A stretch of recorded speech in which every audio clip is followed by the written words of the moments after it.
Dia kalau ngomong gak memang gitu. Warahmatullahi wabarakatuh. Waalaikumsalam warahmatullahi wabarakatuh, Gurunda. Ya, sorry. Jadi gimana? Saya baru Atur nyampe waktu. rumah. Ya ini sama Bang Zuma. Boleh. Mohon izin Atur waktu ya, supaya jangan kayak si Theodore itu nggak saya punya terapi ini dia. prasyaratnya Iya. hari ini. Aturan dia. Iya. Kalau Bang Suma saya tahu, saya sudah berapa kali sama Bang Suma. Bang Suma dengan saya itu dia pasti sudah tahu saya, dan dia juga menghargai waktu. Orang Iya. ngomong tidak dipotong-potong, ya. Silakan. Oke, saya yang duluan atau Bang Suma duluan? Silakan saudara dulu, biar saya ikuti iramanya. Silakan. Oh gitu. Oke. Iya. Saya mulai dulu ya dari awal tadi ya. Jadi gini Bang Suma, atur bisa waktu 3 menit.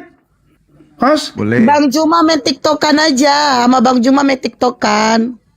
Tapi kadang juga Bang Suma kalau tidak di ini dia kelamaan Bang juga, jadi Udah, tiktokan panjangan aja. kan tidak sadar. Bagus saya itu diatur waktu. Waalaikumsalam Waktunya, tiktokan itu aja juga Bang. supaya orang bisa lihat. Allah. Bisa?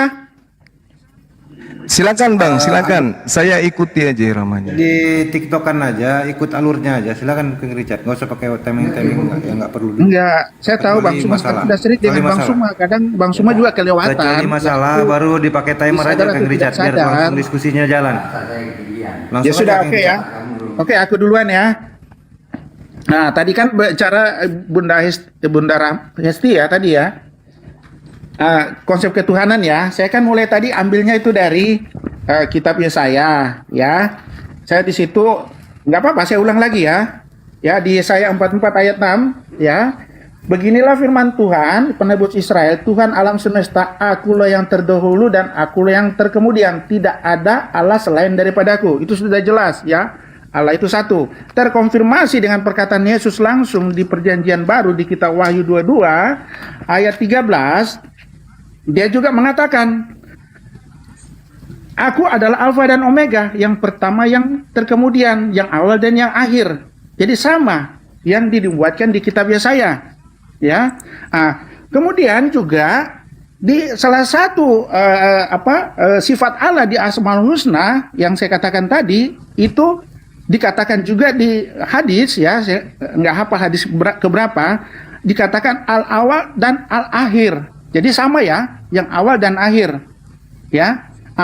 Kemudian saya buka di kitab Ulangan tadi ya, Ulangan 18 ayat 18, seorang nabi akan kubangkitkan bagi mereka di antara saudara mereka seperti aku ini, aku akan menaruh firmanku di dalam mulutnya dan dia akan mengatakan kepada mereka segala yang kuperintahkan kepadanya. Itu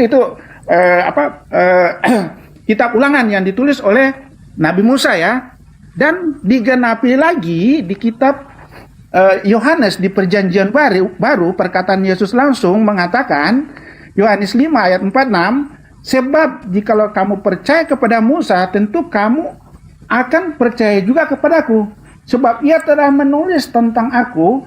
Tetapi jikalau kamu tidak percaya apa yang ditulisnya, ya, apa yang ditulisnya, bagaimana kamu akan percaya yang apa yang kukatakan? Ya, jelas ya. Kemudian juga di Yohanes 8 dikatakan lagi ya, Yohanes 8 ayat 24 ya, bacakan ya, Yohanes 8 ayat 24. Di sini dikatakan banyak yang harus kukatakan. Sebentar. Ayat 24 ya. Karena tadi aku berkata kepadamu bahwa kamu akan mati dalam dosamu, sebab jikalau kamu tidak percaya bahwa aku adalah dia di sini huruf besar, ya, kamu akan mati dalam dosamu. Oke, sebentar itu aja dulu. Bang Suma. Oke, baik. Tersugi Babling itu di dulu Dablingnya dari mana ini ya? Oke. Ustaz Sugi itu. Oke. Bismillahirrahmanirrahim. Assalamualaikum warahmatullahi wabarakatuh.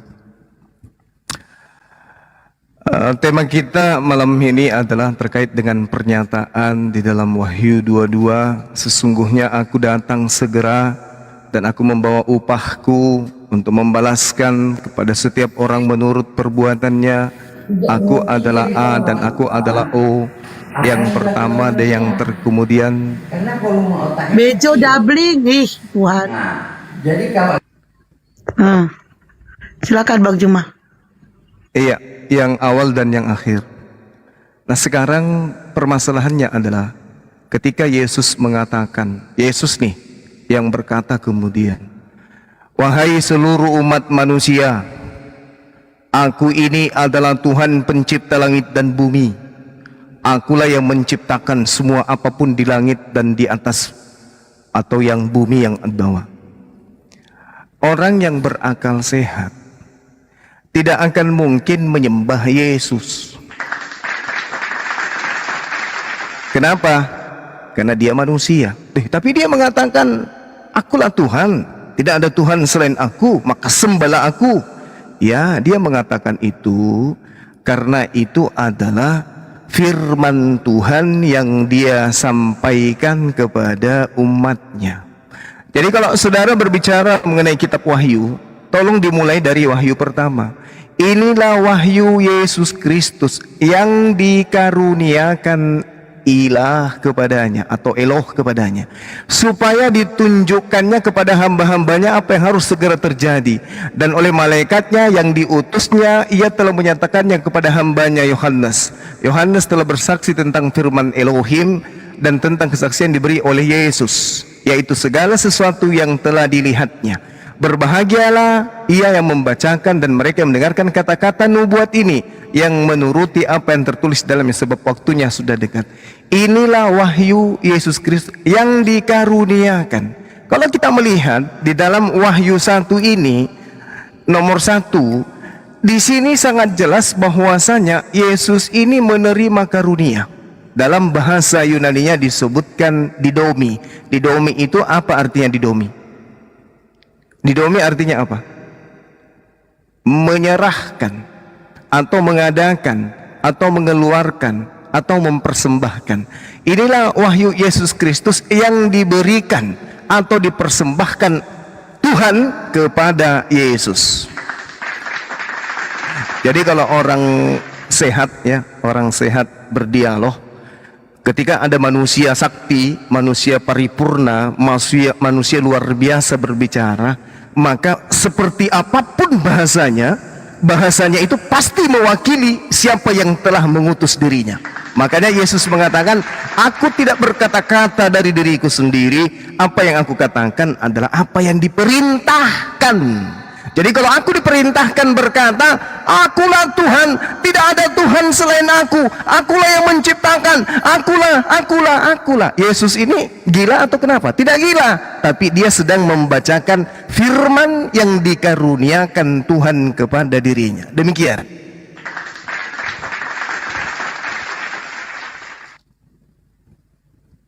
Silakan, saudara saya, silakan. Oke, Bang Suma. Saya enak kalau diskusi sama Bang Suma, tertib. Nggak ada yang berani nyeletuk, ya. Karena Panglima yang bicara ini, ya. Jadi ya suatu kehormatan bicara langsung dengan Panglimanya nih, Bang Suma, ya. Jadi gini Bang Suma, ya. Banyak ayat di Alkitab yang merujuk kepada Yesus, bahwa dia adalah Allah itu. Ya, dia adalah pribadi dari ketiga pribadi itu. Ya, memang Yesus tidak pernah mengatakan aku adalah Tuhan, sembahlah aku. Yes, Tuhan tidak ada ingin meminta-minta ke hambanya untuk disembah, tapi kita umatnya tahulah siapa yang bisa disembah dengan yang tidak disembah. Ya, Yesus mengatakan, ya salah satunya jelas sekali, sebelum Abraham ada, aku telah ada. Ya, jadi sebelum ada ciptaan dia sudah ada. Makanya benar di Asmaul Husna itu juga mengatakan al-awal al-akhir. Ya, terkonfirmasi alfa dan omega, termasuk di perjanjian lama tadi kitab Yesaya. Ya, makanya orang Yahudi kesal sama Yesus. Kenapa dia mengatakan seperti itu? Dia berarti seperti Allah. Kalau dia mengatakan itu, makanya Yesus waktu itu dilempari batu sama orang Yahudi. Tidak terima, dan salah satu alasan kenapa Yesus akhirnya disalibkan karena atas tuduhan itu. Sedangkan Pilatus sendiri, aku tidak menemukan kesalahan apa yang dilakukan oleh Yesus. Tapi itu permintaan imam-imam Yahudi. Ya, karena dia menyamakan dirinya dengan Allah. Ya, Yesus mengatakan, aku dan Bapa adalah satu. Ya, Bapa dan aku di dalam Bapa dan Bapa juga di dalam aku. Ya, nah, saya kasih contoh juga di Al-Husna itu kan ada 99 sifat Allah. Ya, salah satunya tadi itu kan al-awal dan al-akhir. Nah, saya tadi bicara sama Theodor, tanya al-haq itu apa? Ya oke lah, dia terlalu banyak bicara, mungkin dia kurang masih ya harus banyak belajar lagi tentang Islam, makanya dia menutupi dengan argumen-argumen yang akhirnya kita nggak bisa diskusi secara sehat, ya. Jadi saya katakan, Theodor, al-haq itu adalah kebenaran. Jadi hanya Tuhan lah itu adalah kebenaran, dan terkonfirmasi. Yesus juga mengatakan di kitab Yohanes 14 ayat 6. Yesus mengatakan, akulah jalan kebenaran dan hidup. Kebenaran dan hidup. Tidak ada seorang sampai ke Bapa kalau tidak melalui aku. Jelas, dia mengatakan kebenaran. Bukan cuma kebenaran saja, tapi jalan. Ya, suatu jalan menuju keselamatan. Nah itu. Nah, kemudian juga ada lagi di situ dikatakan di salah satu dari Al-Husna itu mengatakan Al-Bait. Al-Bait. Bang Suma pasti tahu lah, nggak usah lah saya ini lagi ya. Al-Bait itu apa? Yang membangkitkan, ya. Terus tertulis juga, Yesus mengatakan, akulah kebangkitan dan hidup.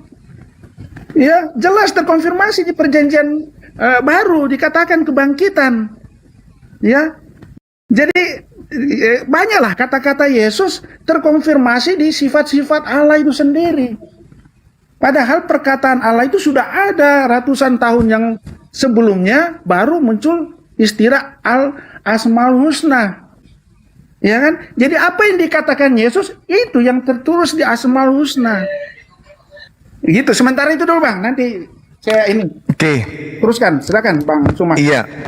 Oke, thank you. Jadi sekali lagi saya katakan ya kepada teman-teman semuanya, termasuk saudara lawan diskusi saya, bahwasanya Yesus mau sampai kapanpun dia adalah manusia.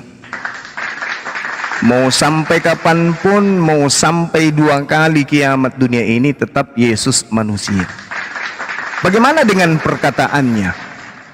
Perkataan Yesus, ya, apa yang dia katakan? Oh, misalnya dia adalah akulah kebangkitan, akulah hidup, akulah kebenaran, akulah. Coba kita urai dulu. Yesus mengatakan itu berdasarkan apa rupanya? Apakah dia ini Tuhan atau dia hanya utusan Tuhan? Mari kita lihat di dalam pengakuan Yesus. Yohanes 14 nomor 24. Barang siapa tidak mengasihi aku, dia tidak menuruti perkataanku, dan perkataan yang kamu dengarkan dari mulutku itu perkataan yang bukan berasal dari diriku sendiri, melainkan perkataan yang berasal dari Tuhan yang mengutus aku. Orang sehat paham pasti ini. Apa kata Yesus? Jikalau kamu mengasihi aku, kamu akan menuruti perkataanku, dan perkataan yang kamu dengar dari diriku itu bukan dari diriku, melainkan dari Tuhan yang mengutus aku. Jelas. Jadi kalau Yesus mengatakan, wahai seluruh manusia, aku adalah Tuhan, pencipta langit dan bumi. Aku ada sebelum Abraham ada. Aku ada sebelum langit diciptakan. Aku ada sebelum Adam diciptakan. Akulah Tuhan. Tak ada yang lain. Yang berkata, lihat siapa yang berkata? Oh, anaknya Maria yang berkata. Siapa dia? Oh, dia manusia. Kok bisa dia mengatakan begitu? Dia sedang mengucapkan firman Tuhan yang diperintahkan untuk ia sampaikan kepada Bani Israel. Ada dalilnya? Ada. Di mana tuh? Yohanes 3 nomor 34 misalnya. Sebab siapa yang diutus oleh Tuhan, dialah yang menyampaikan firman Tuhan, karena Tuhan mengaruniakan rohnya kepada penyampai firman tersebut dengan tidak terbatas. Jadi kalau Yesus tidak terbatas menyampaikan sebuah perkataan, wajar. Kenapa? Dia adalah utusan Tuhan yang diutus kepada Bani Israel. Makanya dikatakan di dalam Yohanes 4 nomor 34, makananku adalah melakukan keinginan Tuhan yang mengutus aku dan menyelesaikan keinginan Tuhan tersebut. Keinginan Tuhan itu apa? Mau agar Yesus menyampaikan firman-Nya kepada Bani Israel. Makanya Yesus mengatakan, aku Yesus tidak berkata-kata dari diriku sendiri. Apa yang aku katakan adalah bukan dari diriku, melainkan dari Tuhan yang mengutus aku untuk aku sampaikan kepada Bani Israel. Jadi ketika aku berkata, akulah Tuhan, akulah Elohim, tidak ada Tuhan selain aku. Apakah aku yang Tuhan? Bukan. Yang Tuhan itu Dia yang mengutus aku untuk mengatakan perkataan itu. Aku hanya utusan, aku hanya wakil, aku hanya duta. Yohanes 12:49. Aku tidak berkata-kata dari diriku sendiri. Apa yang aku katakan adalah apa yang diperintahkan. Kalau aku diperintahkan berkata A, aku berkata A. Kalau aku berkata B, kalau diperintahkan B, aku berkata B. Inilah wahyu Yesus Kristus yang diberikan Tuhan kepadanya supaya ditunjukkannya kepada hamba-hambanya apa yang harus segera terjadi. Jadi Yesus diperintahkan kemudian untuk menyampaikan firman Tuhan kepada hambanya Tuhan, yaitu Bani Israel. Sedikit lagi dari Kisah Para Rasul nomor 22. Kita lihat apa kata penulis daripada Kisah Rasul ini. Hai orang-orang Israel, dengarkanlah perkataan ini. Yang aku maksud adalah Yesus manusia dari Nazaret. Dia adalah manusia yang ditentukan oleh Tuhan dan akan dinyatakan kepadamu dengan kekuatan-kekuatan, mujizat-mujizat dan tanda-tanda yang dilakukan oleh Tuhan dengan perantaraan Yesus. Jadi kalau ada orang menyembah Yesus, ya, saya tidak tahu itu ilmunya dari mana. Silakan. Oke, terima kasih Bang Suma. Bang Suma tadi mengutip di Yohanes 14 ya, ayat 24 ya. Saya udah baca ini tadi, gak usah saya baca lagi ya. Di situ merujuk kepada Dia adalah utusan ya, betul ya? Iya. Nah, jadi apa yang di sini melainkan Bapa yang mengutus aku. Benar ya. Jadi Yesus itu adalah utusan. Tidak bisa juga saya nyangkal memang Yesus adalah utusan. Apa yang dikatakan Bapa itu apa yang dikatakan Yesus itu yang dikatakan Bapa. Ya. Nah, Dia utusan, Dia itu adalah firman juga. Karena Yesus itu adalah firman yang hidup, adalah perkataan Allah. Yesus dikatakan utusan, Yesus dikatakan nabi, Yesus juga dikatakan guru, rabi. Banyak istilah-istilahnya. Dia juga menyampaikan utusan karena memang kan Dia datang ke dunia jadi manusia. Ya, menyampaikan firman. Dia adalah firman itu sendiri, firman dari Allah itu sendiri. Di Al-Qur'an juga mengatakan Isa Al-Masih adalah firman. Ya, kalam Allah. Ya. Nah, juga dikatakan di situ, tadi kan saya sudah sebut di Asmaul Husna, banyak sifat-sifat Allah yang ada diri Yesus, seperti Al-Haq, kebenaran, ya. Nah, kemudian Al-Bait, kebangkitan. Nah, dikatakan juga Al-Awal, Al-Akhir. Nah, di kitab Perjanjian Baru juga katakan Alfa dan Omega, yang awal dan akhir. Dan juga dikatakan lagi di Asmaul Husna, di situ dikatakan raja atas segala raja. Raja di atas segala raja adalah Al-Malik, ya. Al-Malik itu raja atas segala raja. Terkonfirmasi juga di kitab Perjanjian Baru, di kitab Wahyu ya, dikatakan di situ Wahyu 17 ayat 14. ya, Wahyu 17 ayat 14. Ya, dia mengatakan mereka akan berperang melawan anak domba, tetapi anak domba mengalahkan mereka, karena ia adalah Tuhan di atas segala Tuhan dan Raja di atas segala Raja. Jelas ya, sama ya, di Asmaul Husna itu perkataan Yesus juga. Mereka bersama dengan dia juga akan menang, yaitu mereka yang terpanggil, yang telah dipilih, dan yang setia. Ya, terkonfirmasi juga di kitab, masih di kitab Wahyu 19 ayat 16 juga. Ya, ayat 16 saya bacakan. Dan pada jubahnya dan pada pahanya tertulis suatu nama, yaitu Raja atas segala raja dan Tuhan atas segala Tuhan. Jadi ini sebagian dari 99 sifat Allah di Asmaul Husna itu perkataan Yesus semua. Ya, terkonfirmasi. Jadi siapa? Ya, Yesus itu. Nah, karena di Asmaul Husna itu, semua yang di Asmaul Husna itu mengarah ke Yesus juga, dan dijelaskan di kitab Perjanjian Baru. Ada. Gitu, Bang. Jadi Yesus adalah memang sepenuhnya manusia, sepenuhnya Allah. Ya. Firman yang menjadi manusia, ya. Jadi bukan Tuhan yang jadi manusia. Tuhan mau jadi apa saja bisa.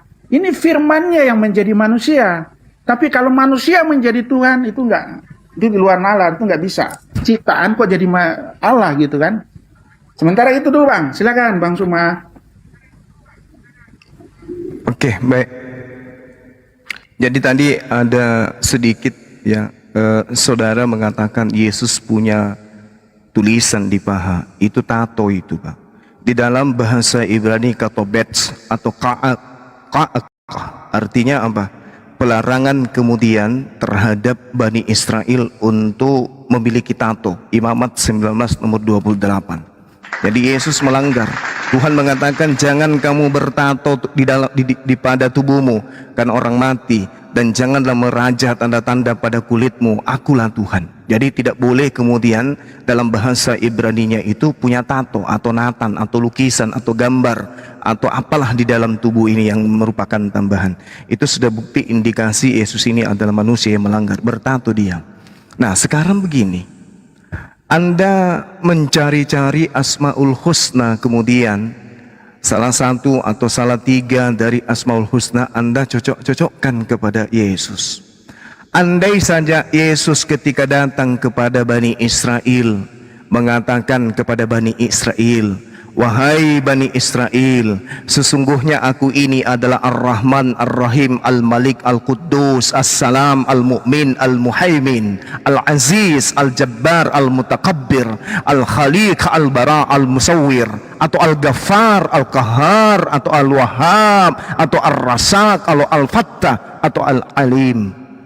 Itu tidak akan bisa merubah Yesus itu manusia. Tidak akan pernah bisa. Mau Yesus mengatakan aku ini adalah Al-Qabida, aku ini Al-Basit, aku ini Al-Khafid, aku ini Al-Rafi, aku ini Al-Mu'is, Al-Muzil, Al-Sami, Al-Basir. Tidak akan pernah orang menuhankan Yesus, orang yang sehat. Kenapa? Yesusnya sedang berbicara kalau dia ini wakil Tuhan di atas muka bumi untuk menyampaikan firman Tuhan. Sama seperti Nabi Musa mengaku, aku inilah Tuhan, tidak ada Tuhan selain aku, maka sembahlah aku. Bukan berarti Musanya yang Tuhan. Mereka ini Abraham, Musa, Isa, Yakub, Daud, Salomo, Yesus adalah penyampai firman.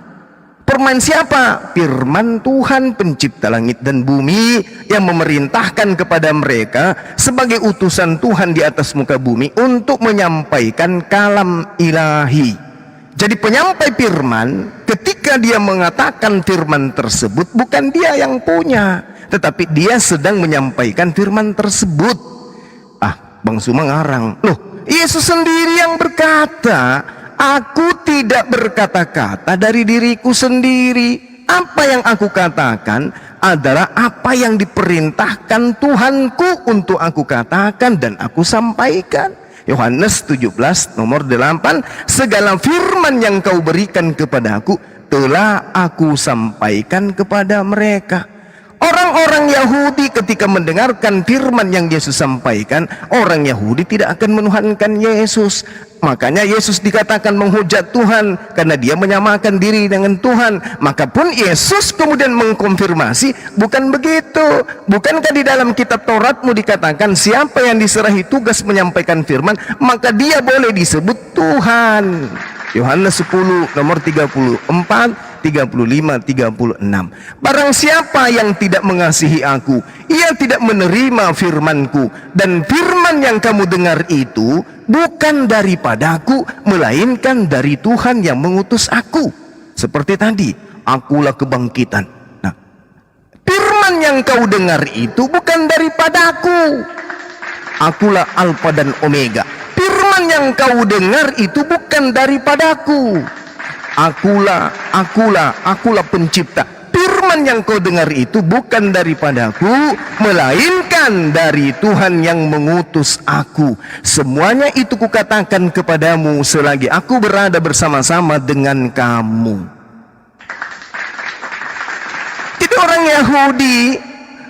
Jadi orang Islam tidak akan pernah sedikit pun mempertuhankan manusia, meskipun manusia itu banyak kalimat-kalimat yang dilontarkan, akulah Tuhan, hei akulah Tuhan, hei akulah Tuhan. Tidak akan pernah kami orang-orang Yahudi dan orang Islam menyembah kepada oknum tersebut. Kenapa?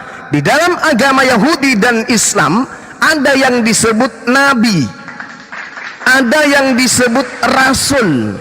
Nabi dan Rasul adalah manusia pilihan yang ditentukan oleh Tuhan untuk menyampaikan firman Tuhan, bukan menyampaikan pidato presiden, bukan menyampaikan nasihat orang tua, tapi mereka ditugaskan untuk menyampaikan firman dari langit.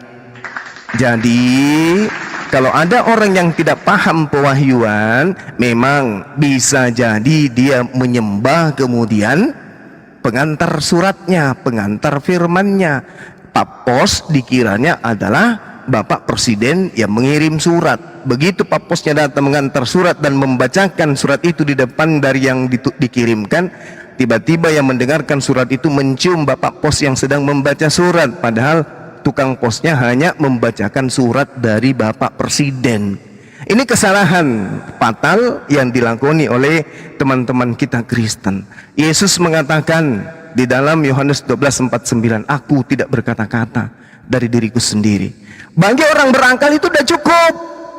Ya, barang siapa memegang perintahku dan melakukannya, dialah yang mengasihi aku, dan barang siapa mengasihi aku, ia dikasihi oleh Tuhanku, dan aku pun akan mengasihi dia dan akan menyatakan diriku kepadanya. Kenapa? Sebab jika seorang mengasihi aku, ia akan menuruti firmanku, dan Bapakku akan mengasihi dia, dan kami datang kepadanya dan diam bersama dengan dia. Barang siapa tidak mengasihi aku, ia tidak menuruti firmanku, dan firman yang kamu dengar itu bukan daripadaku, melainkan dari Tuhanku yang mengutus aku. Final sebenarnya di sini, final. Hanya karena memang Kristen diajarkan menyembah Yesus, ya mau tidak mau harus dipaksakan yang tidak rasional. Demikian.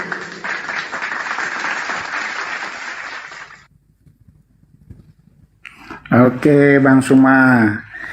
Saya mau koreksi ya, tadi di di Wahyu 19 ayat 16. Dan pada jubahnya dan pahanya tertulis suatu nama, yaitu Raja segala raja dan Tuan di atas segala tuan. Bang Suma tadi katakan itu adalah tato. Gini Bang, ini di Al-Quran dan di Alkitab sendiri ya, kita tidak bisa menerjemahkan secara langsung. Memang ayat di Al-Quran dan Alkitab juga ada ayat yang secara harfiah, ada juga tidak bisa diterjemahkan secara harfiah, butuh penafsiran. Ada juga alegoris ya. Di Kristen itu lebih banyak alegoris ya. Seperti ini tidak diartikan secara harfiah. Kalau diartikan secara harfiah itu jatuhnya Yesus ada tato ya. Ini di jubahnya, di jubah dan di pahanya ya, itu secara alegoris. Ya, sama dengan di saudara muslim juga. Surga berada di telapak kaki ibu. Masa surga ada di telapak kaki ibu? Kalau diartikan secara harfiah kan begitu kan? Tapi tidak kan? Nah, lagi Tuhan Maha mendengar, nah, ya kan, kalau diartikan secara itu berarti Tuhan punya telinga dong. Tuhan punya mata, Maha mendengar dan Maha melihat. Jadi tidak bisa diartikan secara harfiah. Ya, itu banyak kan alegoris. Gitu, Bang. Nah, jadi saya katakan saya membawa kata Asmaul Husna, sifat-sifat Allah, ya, itu justru perkataan Yesus di Perjanjian Baru. Hampir semua itu perkataan Yesus dan itu sifat-sifat Allah. Yesus itu adalah firman Allah, perkataan Allah. Ya. Nah, di situ tadi kan saya sudah disebut al-haq, kebenaran. Ya, dia adalah kebenaran. Akulah jalan kebenaran dan hidup. Kebangkitan, ya, akulah adalah kebangkitan. Ya. Nah, kemudian apa tadi? Al-awal dan al-akhir. Yang awal dan akhir, alfa dan omega. Di Perjanjian Lama dan Perjanjian Baru juga mengatakan itu. Ya, yang awal dan yang terkemudian. Ya, banyak itu kemudian ada lagi juga di Asmaul Husna, saya tambahkan lagi Al-Hadi, ya. Di situ dikatakan sang penuntun, ya. Tuhan itu penuntun. Ya, menuntun umatnya untuk satu kebaikan, ya, untuk menyembah Dia. Ya, terkonfirmasi juga di Perjanjian Baru. Dikatakan di kitab Yohanes 10 ayat 9, ya. Yesus mengatakan, akulah pintu, ya. Barang siapa masuk melalui aku, ia akan selamat dan dia akan masuk dan keluar dan menemukan padang rumput. Itu jelas, ya, perkataan Yesus juga. Jadi semua perkataan Yesus itu masuk di Asmaul Husna, sifat-sifat Allah. Ya, sang penuntun lagi yang tadi itu, yang saya tambahkan lagi. Ya, jadi Yesus juga mengatakan, aku dan Bapa adalah satu, ya. Aku jalan kebenaran dan hidup, ya. Tidak seorang pun sampai ke Bapa kalau tidak melalui aku. Yesus juga menyatakan ia adalah Tuhan, ya, kepada semua muridnya. Nah, di Yohanes 13 ayat 13 dikatakan bahkan setiap orang sakit yang datang minta disembuhkan olehnya selalu menyatakan, Tuhan, sembuhkan aku, Tuhan, ampuni dosaku. Itu tertulis, dikatakan Tuhan, ya, ampunilah aku. Ya. Ada juga di Matius 4 ayat 7, Yesus katakan, janganlah engkau mencobai Tuhan Allahmu. Pada saat dia dicobai oleh yang jahat, ia menyatakan bahwa ia adalah Tuhan. Jelas sekali bahwa dia adalah Tuhan. Gitu, Bang Suma, sementara itu. Baik. Silakan. Ya, saya menghargai, ya, itu iman saudara. Tapi saya pun kemudian ketika ditanya di dalam Al-Quranul Karim, wa isqalallahu ya Isa bin Maryam, a anta qulta linnas, wahai Nabi Isa, manusia yang kuutus kepada Bani Israel, yang kuciptakan lahir tanpa ayah dari seorang perempuan perawan bernama Maryam. Apakah engkau yang berkata kepada mereka, sembahlah aku, sembahlah dirimu? Nabi Isa menolak. Qala subhanaka ma yakunu li an aqula ma laysa li bihaqq. Aku tidak berkata-kata selain apa yang menjadi hakku untuk aku katakan. Sama pengakuan Yesus pun dalam Yohanes 12:49. Apa yang aku katakan adalah apa yang diperintahkan saja untuk aku katakan dan aku sampaikan. Sama. Sekarang kita lihat di dalam Yohanes 8 nomor 26. Banyak yang harus kukatakan dan kuhakimi tentang kamu, wahai Bani Israel. Akan tetapi Tuhan yang mengutus aku adalah benar, dan apa yang kudengar daripadanya itu yang kukatakan kepada dunia. Apa yang aku dengar dari Tuhan yang mengutus aku, itu yang kukatakan kepada dunia. Jadi ketika aku berkata, akulah Alfa, akulah Omega, itu aku mengatakannya sesuai dengan apa yang aku dengar dari Dia yang telah mengutus aku. Yohanes 8 nomor 40. Tetapi yang kamu kerjakan adalah berusaha membunuh aku. Aku ini seorang yang mengatakan kebenaran kepadamu, yaitu kebenaran yang ku dengar dari Tuhan. Yohanes 8:40. Tetapi yang kamu kerjakan adalah berusaha membunuh aku. Aku ini seorang yang mengatakan kebenaran kepadamu, yaitu kebenaran yang kudengar dari Tuhan. Andai saja Kristen sezaman dengan Yesus, Kristen menyembah Yesus, ada kemungkinan Yesus akan berkata begini. Yohanes 8:40. Tetapi yang kamu kerjakan adalah berusaha mempertuhankan aku. Aku manusia yang mengatakan kebenaran kepadamu, yaitu kebenaran yang kudengar dari Tuhanku. Ini dalil. Yohanes 8:40. Tetapi yang kamu kerjakan adalah berusaha membunuh aku. Aku manusia yang mengatakan kebenaran kepadamu, yaitu kebenaran yang kudengar dari Tuhan. Yohanes 14 nomor 24. Barang siapa tidak mengasihi aku, ia tidak menuruti perkataanku, dan perkataan yang kamu dengar itu dari aku, bukan dari aku, melainkan dari Tuhan yang mengutus aku.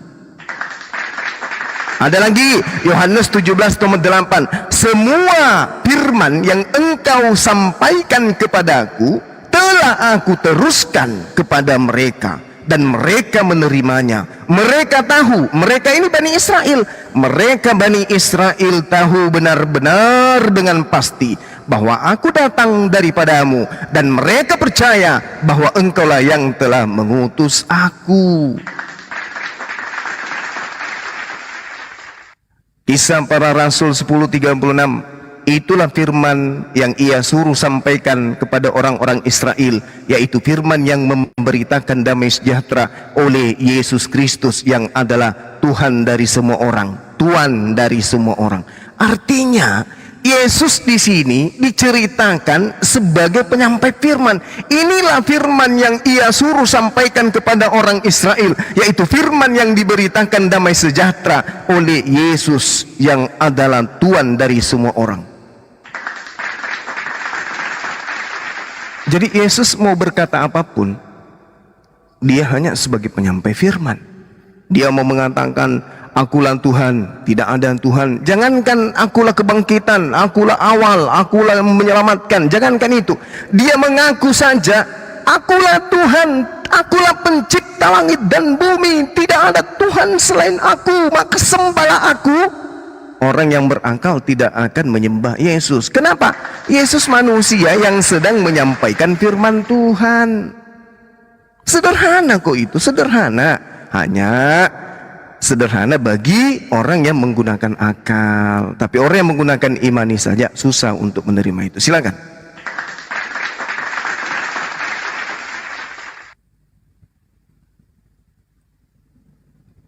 Iya, oke, Bang Suma.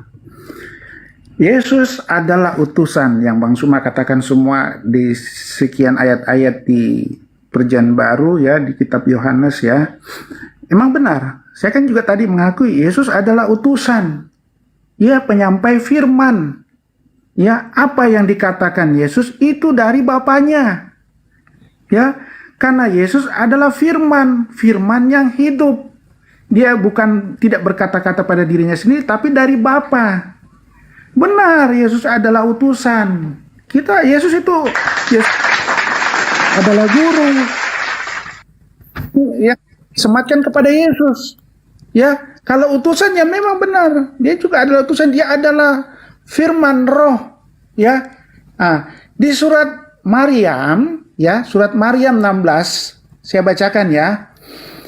Dia, Maryam, memasang tabir yang melindunginya dari mereka, lalu kami mengutus roh kepadanya. Kemudian ia menampakkan diri di hadapannya dalam bentuk manusia yang sempurna. Ya, benar kan? Allah mengutus roh. Ya, Itulah Yesus, firman. Ya, dari 3 pribadi yang berbeda. Bapa sebagai pencipta, yang sebagai sumber, ya. Yesus adalah firman, perkataannya dia. Jelas, dan roh. Tetap satu hakikat, dia adalah Tuhan Allah. Ya. Nah, jadi tidak bisa dipungkiri, firman itu sudah menjadi manusia dalam bentuk manusia yang sempurna, dikatakan di surat Maryam. Ya, jadi Yesus itu turun ke bumi jadi manusia. Memang manusia separuh dirinya manusia, separuh dirinya adalah ilahi. Begitu, Bang. Ya. Kemudian ya saya tambahkan lagi di surat Asmaul Husna, menambahkan lagi, ya, Al-Nur. Pasti tahu semua ya saudara muslim ya, Al-Nur adalah cahaya. Ya. Nah, dikonfirmasi di perjanjian baru ada juga ayatnya mengatakan itu. Ya. Apakah itu suatu kebetulan atau tidak? Di Yohanes 12. Ya, Yohanes 8 ayat 12. Yesus mengatakan, maka Yesus berkata pula kepada orang banyak, katanya, akulah terang dunia, barang siapa mengikut aku, ia tidak akan berjalan dalam kegelapan, melainkan mempunyai terang hidup. Jelas ya, salah satu sifat Allah di Asmaul Husna adalah Al-Nur, terang. Dan Yesus mengatakan semua itu tadi, ya. Ya, Al-Haq, Al-Malik, ya, Al-Bait, itu semua. Kebangkitan, awal dan awal al-akhir, ya, al-hadi, ya, banyak semua. Jadi itu sifat-sifat Allah, ya, semua ada pada diri Yesus, dan itu perkataannya Yesus juga sebenarnya. Baru terangkum di kitab hadis di Asmaul Husna 99 sifat Allah. Jadi tidak lepas, Bang Suma. Ya itulah, memang kalau kita berbicara keimanan, ya, karena di kitab Wahyu juga mengatakan tidak boleh menerjemahkan atau menafsirkan ayat Alkitab dengan kemauan kita sendiri kalau tidak diliput dengan Roh Kudus. Saya paham karena Bang Suma kan tidak diliputi Roh Kudus. Jadi saya terima aja kalau berdasarkan pemikiran Bang Suma seperti itu, termasuk dengan teman-teman muslim semua ya. Karena Anda tidak mengimani. Begitu. Jadi berbeda memang. Yesus juga mengatakan berbahagia orang yang tidak melihat tapi percaya. Ya, tidak melihat tapi percaya. Jadi memang iman juga sulit. Karena bicara keimanan, sulit, logika kita nggak bisa sampai. Ya, apalagi berbicara tentang entitas Tuhan, Allah. Ya, logika kita terbatas, manusia nggak mampu. Ya, bagaimana Musa membela laut? Ya, itu nggak bisa secara logika. Ya, kemudian baginda dari Masjidil Aqsa ke Mekah ke Madinah dalam satu malam, atau yang lebih ininya lagi, baginda bisa membela bulan loh. Itu kan luar biasa itu. Apa bisa secara logika kita? Tapi saudara-saudara muslim selalu mengatakan bahwa pakai logika dulu baru percaya. Terbalik, kalau kami di Kristen, kami imani dulu baru timbul logika, akal. Tetap akal yang jalan. Jadi bukan cuma iman. Tapi terbalik, kalau saudara muslim logika dulu baru percaya. Sulit, Bang, kalau logika dulu baru kita, nggak bisa. Orang-orang ateis, makanya salah satu dalil orang ateis itu yaitu mereka tidak akan percaya kalau mereka tidak lihat, karena mereka menggunakan logikanya dia. Begitu, Bang. Silakan Bang Suma. Oke, baik. Jadi Yesaya mengatakan begini, celakalah mereka yang menyebutkan kejahatan itu baik dan kebaikan itu jahat, yang mengubah kegelapan menjadi terang dan terang menjadi kegelapan, yang mengubah pahit menjadi manis dan manis menjadi pahit. Celakalah orang-orang seperti itu. Yesus mengatakan, aku tidak dapat berbuat apa-apa, aku tidak bisa berkata-kata dari diriku sendiri, tapi ngais ke Asmaul Husna untuk Yesus yang adalah manusia. Kemudian di dalam Al-Quran surah Maryam, ketika kemudian dikatakan di dalam surah Maryam yang saudara kita bacakan tadi ya, di situ dikatakan fattakhazat min dunihim hijaban fa arsalna ilaiha ruhana fatamatsala laha basyaran sawiyan. Lalu dia memasang tabir yang melindunginya dari mereka. Dia di sini kemudian dikatakan lalu kami mengutus roh kami kepadanya. Roh di sini adalah malaikat Jibril. Maka dia menampakkan diri di hadapannya dalam bentuk manusia yang sempurna. Yang datang kepada Maryam ini malaikat Jibril. Apa buktinya? Kita lihat di dalam data selanjutnya. Qala innama ana rasulu rabbiki liahabalaki gulaman zakiyan. Dia berkata, sang roh ini berkata, sesungguhnya aku hanyalah utusan Tuhanmu. Jadi yang datang berupa roh ini bukan Tuhan, tapi yang datang ini adalah malaikat Jibril yang disebut Roh Kudus. Kemudian yang diambil oleh Kristen dipakai sebagai pembimbing katanya, tapi itu error. Sesungguhnya aku ini hanyalah utusan Tuhanmu untuk menganugerahkan kepadamu seorang anak laki-laki, manusia yang suci. Jadi nggak ada hubungannya dengan itu. Kemudian ketika saudara mengambil ya data di dalam Asmaul Husna untuk Yesus, itu tidak akan pernah bisa. Tak ada orang yang sehat akalnya yang bisa ketipu dengan teknik-teknik begitu, nggak ada. Karena Yesus itu kalau memiliki misalnya, kalau Allah itu kan memiliki 99 sifat. Lalu kemudian kalau misalnya Yesus 200 atau 500 sifat atau 1 juta sifat lah dia. Ya, pencipta langit dan bumi menyatakan sifatnya 99. Yesus taruhlah 2 juta sifat misalnya. Tapi apakah sinkron dengan keadaan yang sesungguhnya? Dia manusia, lahir, disunat, dinetein, makan, kentut, tidur, ences, pipis, ngompol, mate. Mau 3 juta atau 5 miliar gelarnya, bagi orang yang sehat tidak akan pernah mau percaya kalau itu adalah Tuhan. Apatah lagi kalau yang menobatkan gelar-gelar itu adalah penyembah-penyembahnya. Sementara yang disembah sendiri mengaku, aku utusan, aku tidak dapat berbuat apa-apa dari diriku sendiri, aku tidak bisa berkata-kata dari diriku sendiri. Jadi kalau mau 5 juta atau 3 miliar gelar dikasih, Yesus sang tampan, sang cantik, sang ganteng, sang tinggi, sang gendut, sang berotot, sang kuriang dan seterusnya, tidak akan mungkin orang waras menyembahnya, sebab dia hanya manusia yang diberi gelar oleh penyembah-penyembahnya yang menginginkan menyembah selain daripada pencipta. Tidak akan mungkin orang waras tergiur. Tidak akan mungkin. Karena orang waras lebih percaya kepada Yesus. Apa yang keluar dari mulutnya Yesus, orang yang waras pasti percaya dari mulutnya Yesus, tidak percaya kepada orang lain. Jadi kalau iman dulu baru akal, bahaya itu. Iman adalah percaya. Saya ulang, iman adalah percaya, iman adalah yakin. Kalau misalnya ada sesuatu yang dibungkus dalam kardus, dibungkus nih, kita nggak tahu apa isinya di dalam, kita datang dengan modal iman.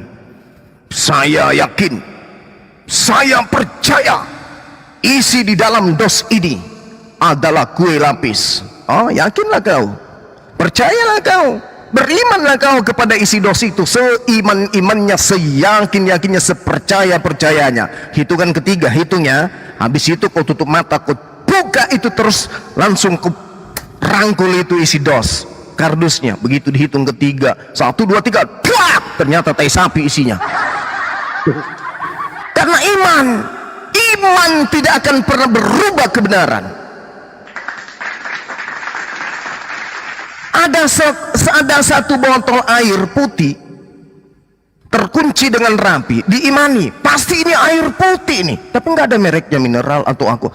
Yakin aja, imani aja, percaya aja. Buka botolnya, kuluk, 2 menit, 3 menit, mulai berkudang-kudang matanya. Yang mata biji kirinya ke kanan, mata biji kanannya ke kiri, berputar, mampus. Modal iman. Orang itu berakal dulu, baru beriman. Kalau berbicara mengenai Isra Mi'raj, bukankah Al-Quranul Karim menjelaskan kepada umat Islam dengan sangat jelas, Subhanalladzi as'ara bi'abdihi laylam minal masjidil haram ilal masjidil aqsa. Subhanalladzi as'ara, maha suci Allah yang telah memperjalankan hambanya Nabi Muhammad.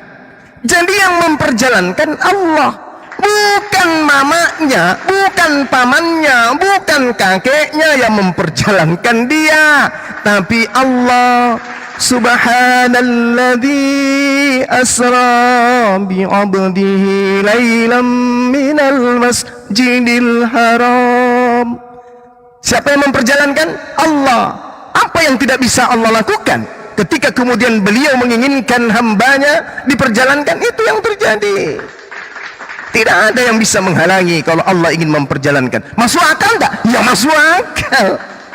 Lawang manusia bisa, orang besi baja berterbangan dari Jakarta ke Makassar cuma 2 jam, bisa manusia yang menerbangkan. Bagaimana pencipta langit dan bumi? Rasional, keseimbangan berpikir di dalam beragama itu penting. Jadi akal dulu, baru iman. Kalau masuk akal baru diimani. Jangan diimani tidak masuk akal menjadi akal-akalan. Jadinya jalannya miring, maunya ke kanan, lurus aja terus, bengkok terus ke kiri. Jadi gitu bang.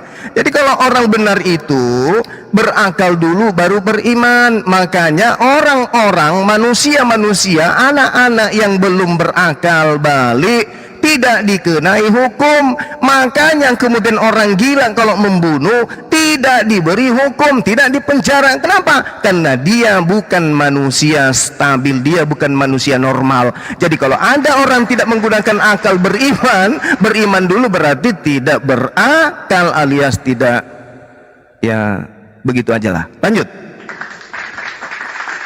Ngomong kita waras gitu aja kok. Jangan, nggak tega. Nggak boleh kita Oke, mengatakan Bang itu. Suma. Bang Iya. Sugi sabar ya, pegangan ya, jangan tergoncang Bang Sugi. Hai. Lanjut bang, lanjut. Santai aja Bang, saya dengan Bang Suma dulu ini ya. Iya. Jadi jangan ragukanlah kemampuan Bang Suma. Yang saya suka Bang Suma karena enak komunikasi, kita nggak debat kusir. Jadi saling menghargai. Beda dengan yang lain. Kita belum selesai, di-kick, dipotong. Kalau nggak sesuai, di-kick. Kan begitu ya. Dan saya juga tidak, ini kan di room Kristen juga ada begitu. Saya nggak cuma bilang di room Islam, tapi di Kristen juga ada begitu. Sampai saya berpikir, tunggu ya, suatu saat ya, saya mau bikin room netral. Jadi walaupun saya Kristen, kalau mereka melanggar, menghujat atau menghina, aku turunkan. Aku mau Betul, bagus itu bang. seimbang, Bagus. ya. Iya. Karena saya korban di beberapa room Muslim, kalau tidak istilahnya tersudut atau gimana, aku di-kick, ya. Sampai di final juga menghujat. Wah, aku dari awal aku sudah bilang aku nggak suka menghujat, ya. Iya, Karena aku iya, wakil agamaku, saudara Muslim juga pasti begitu. Tapi namanya orang, ada kan yang bacoran Bang Cuma ya, bergoncang sudah langsung. Jadi tunggu, aku buat room nanti, room Iya. netral ya. Baik. Jadi siapapun naik, biar Kristen kalau menghujat atau Langsung yang sikut. tidak sesuai, aku turunin. Iya. Karena aku juga korban ini. Betul. Jadi enak sama Bang Iya. Suma. Makanya aku suka kalau sama Bang Suma. Kita selesai gantian gitu. Ya oke, saya lanjut ya. Baik. Jadi gini Bang Suma, tadi Bang Suma mencontohkan sebuah kardus ya, yang kosong ya. Iya. Ya. Nah, ini sudut pandangan saya ya. Nah, pandangan saya lah ya, sebagai orang yang beriman dulu, baru berlogika. Jadi ada sebuah kardus ya. Taruhlah ini ada orang mengirim paket datang ke rumah, ya kan? Ada kardus ya datang ke rumah, terus aku terima, ya mungkinlah dari saudara saya yang kirim. Dia bilang, sudah ambil aja Pak, sudah dibayar. Oke. Saya penasaran, apa isinya ini kardus ini? Iya kan? Nah, saya teleponlah saudara saya. Ini ada paket datang nih.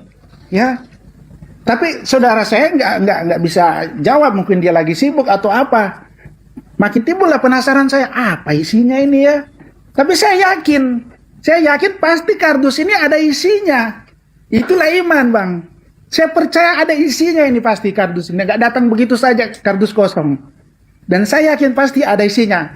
Makanya karena saya yakin ada isinya, logika saya berjalan. Coba saya ambil pisau, saya buka sedikit atau saya intip. Ya kan? Itu karena penasaran itu, logika berkembang, Bang Suma. Jadi itu yang namanya. Dan saya yakin ada isinya. Setelah kita percaya, akal, karena didorong rasa penasaran, akal muncul. Apa akal kita? Ya sudahlah, saya ambil pisau, saya intip, saya lubang sedikit, saya mau pengen tahu apa isinya. Itulah Bang namanya logika. Itu dari saya ya. Tapi kalau Anda ya terbalik ya saya menghargai Bang Suma tadi mengatakan seperti itu. Tapi ini saya ya. Jadi saya percaya dulu ada isinya. Jadi timbullah logika ya. Akhirnya saya mencari pisau. Oke. Lanjut. Selanjutnya Bang, apa ya? Yesus mengatakan sama di saudara Muslim juga di Al-Quran. Dia adalah yang apa? Yang menguasai dunia dan akhirat. Betul ya? Bang Suma ya, di Al-Quran ada ya? Ya, berkuasa di dunia dan akhirat. Nah, di Kristen juga ada. Terkemuka. Ya? Terkemuka di dunia dan akhirat. Iya. Itu terkemuka kalau di arti bahasa Indonesia ya terkemuka yang pertama yang lebih dulu lah istilahnya yang lebih tahu dunia dan akhirat. Ya kan? Di Kristen juga ada di surat di surat Efesus 1 ayat 21 atau di Injil ini deh Matius 28 ayat 18. Kepadaku telah diberikan segala kuasa di surga dan di bumi. Itu jelas loh, siapa yang bisa berkata seperti itu? Ya, dia berkuasa di surga dan di bumi. Ya, siapa kalau bukan Tuhan, sang pencipta itu, sang sumber itu? Ya kan? Tidak ada nabi-nabi yang bisa berani berkata seperti itu. Ya kan? Cuma Yesus yang berkata seperti itu, yaitu menunjukkan bahwa itu adalah Tuhan. Ya. Jadi seperti itu dan diakui juga saudara Muslim. Pada saat nanti dia akan datang menghakimi orang yang hidup dia yang mati. Ya, siapa yang memberi penghakiman? Kalau bukan sang penguasa, sang pencipta. Ya itu sudah jelas sekali itu perkataan menunjukkan kekuasaannya dia. Dia duduk di sebelah kanan Allah Bapa, menunjukkan bahwa dia mempunyai otoritas sama dengan Allah Bapa. Dia duduk di sebelah kanan. Jadi otoritasnya sama, kekuasaannya sama.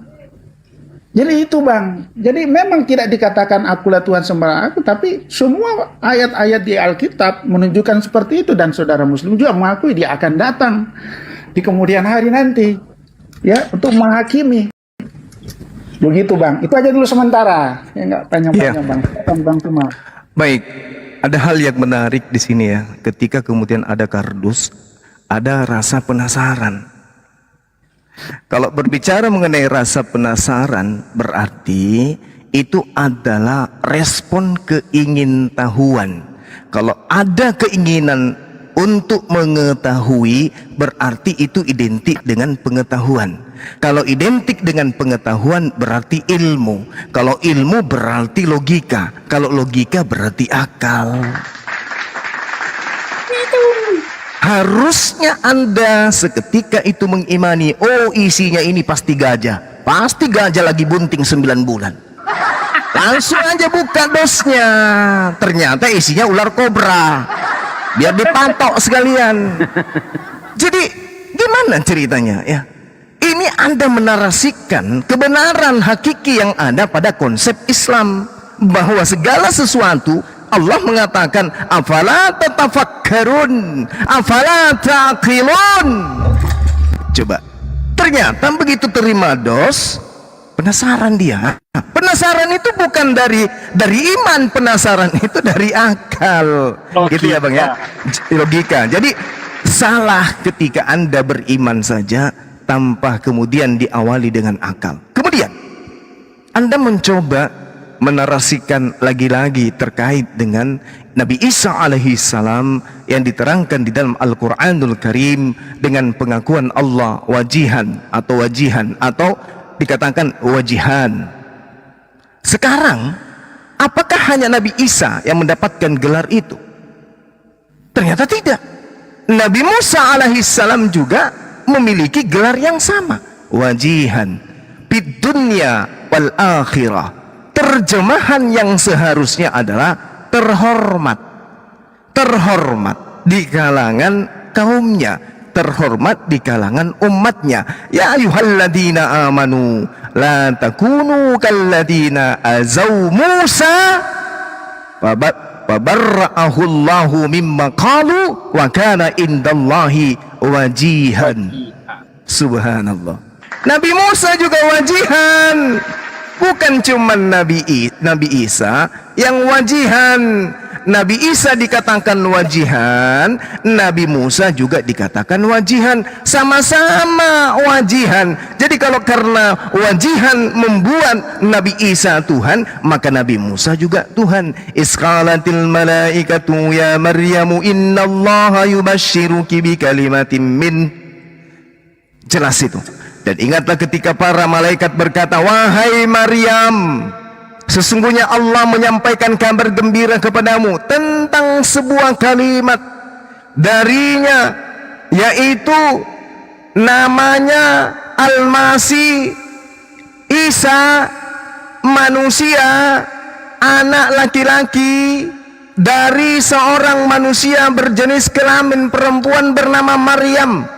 Manusia terkemuka di dunia dan di akhirat, dan termasuk dalam golongan manusia-manusia yang didekatkan kepada Allah. Tak ada masalah di sini. Nabi Isa alaihissalam adalah manusia, anak laki-lakinya manusia. Dia adalah manusia terkemuka, wajihan fid dunya wal akhirah, artinya terhormat di dunia, di akhirat. Itu bukan berarti dia itu adalah Tuhan. Tak ada hubungannya dengan ketuhanan ini. Dia hanyalah manusia yang termasuk dalam golongan orang-orang yang didekatkan oleh Allah kepada dirinya. Wal akhirah, di akhirat nanti.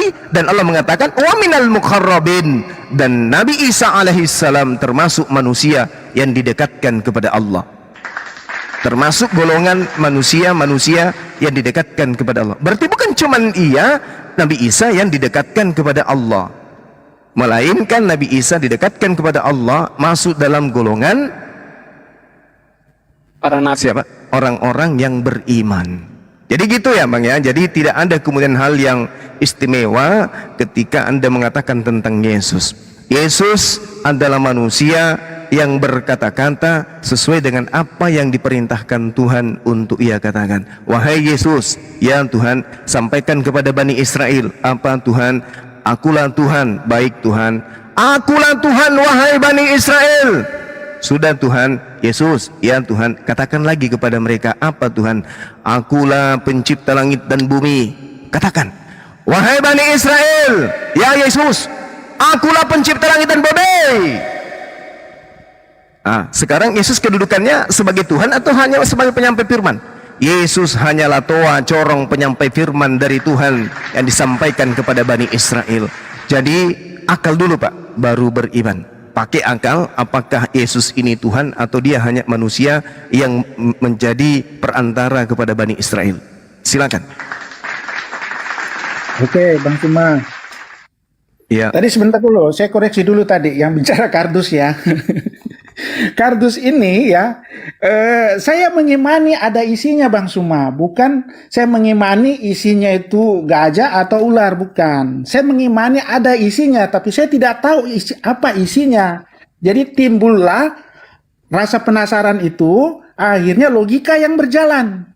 Ya, logika berjalan menuntun saya mengambil sesuatu alat barang atau pisau untuk mencungkil, atau saya cuma sekedar mengintip saja. Ya itu benar tadi Bang Suma katakan, itu adalah logika. Jadi yang pertama adalah iman dulu. Saya percaya ada isinya. Akhirnya logika berjalan gitu Bang. Nah sekarang kalau bicara logika dan iman, Bang Suma, saya pernah dengar Bang Suma juga mengatakan ya, di Gua Hira itu kan nggak ada saksi. Bang Suma mengatakan bahwa saksinya di situ adalah batu. Wah, kalau Bang Suma mengatakan saksi adalah batu, benda mati, itu merusak akal sehat yang selama ini diyakini saudara Muslim, yang mengedepankan logika. Di mana logikanya kita kalau batu sebagai saksi, Bang?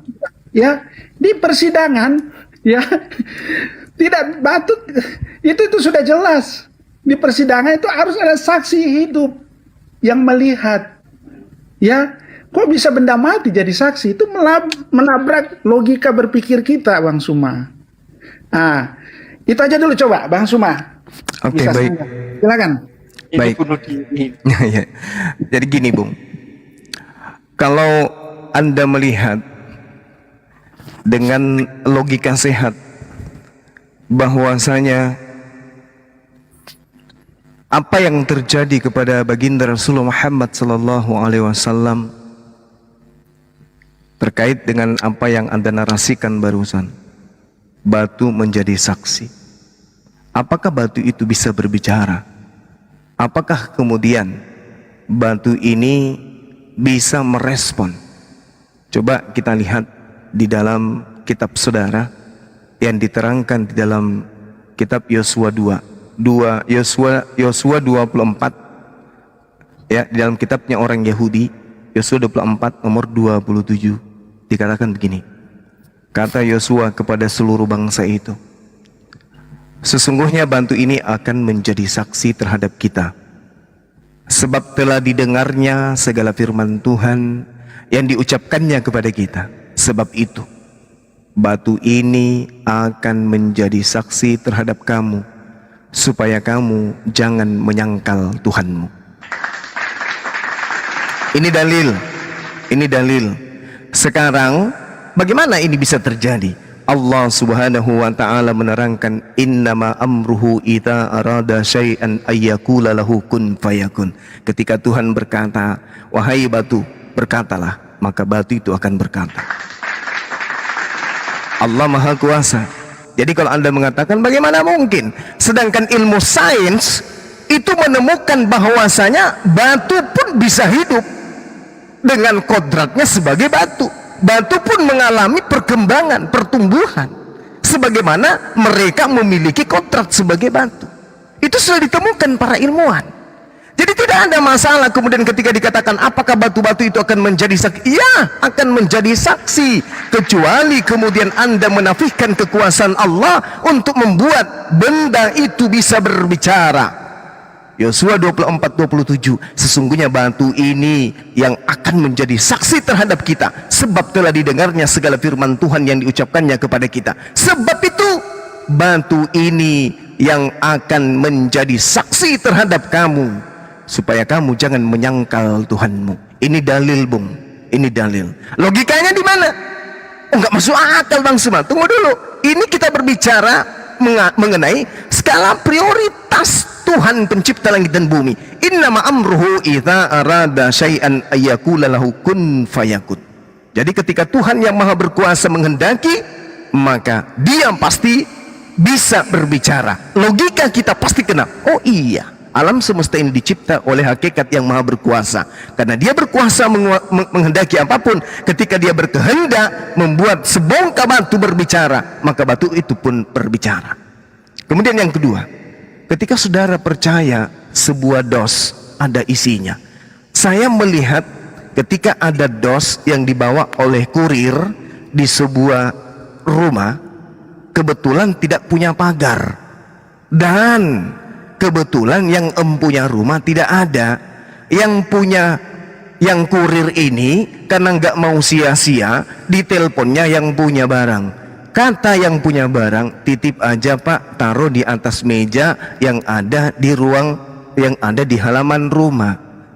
Begitu kurirnya pergi, datang kucing bersama dengan seekor ayam. Berlomba si kucing dengan si ayam membuka dos. Kenapa? Karena dua hewan ini percaya pasti dos ini punya isi. Bedanya bapak dengan kucing dan ayam tadi apa? Ternyata begitu dibuka, isinya adalah mesin ketik.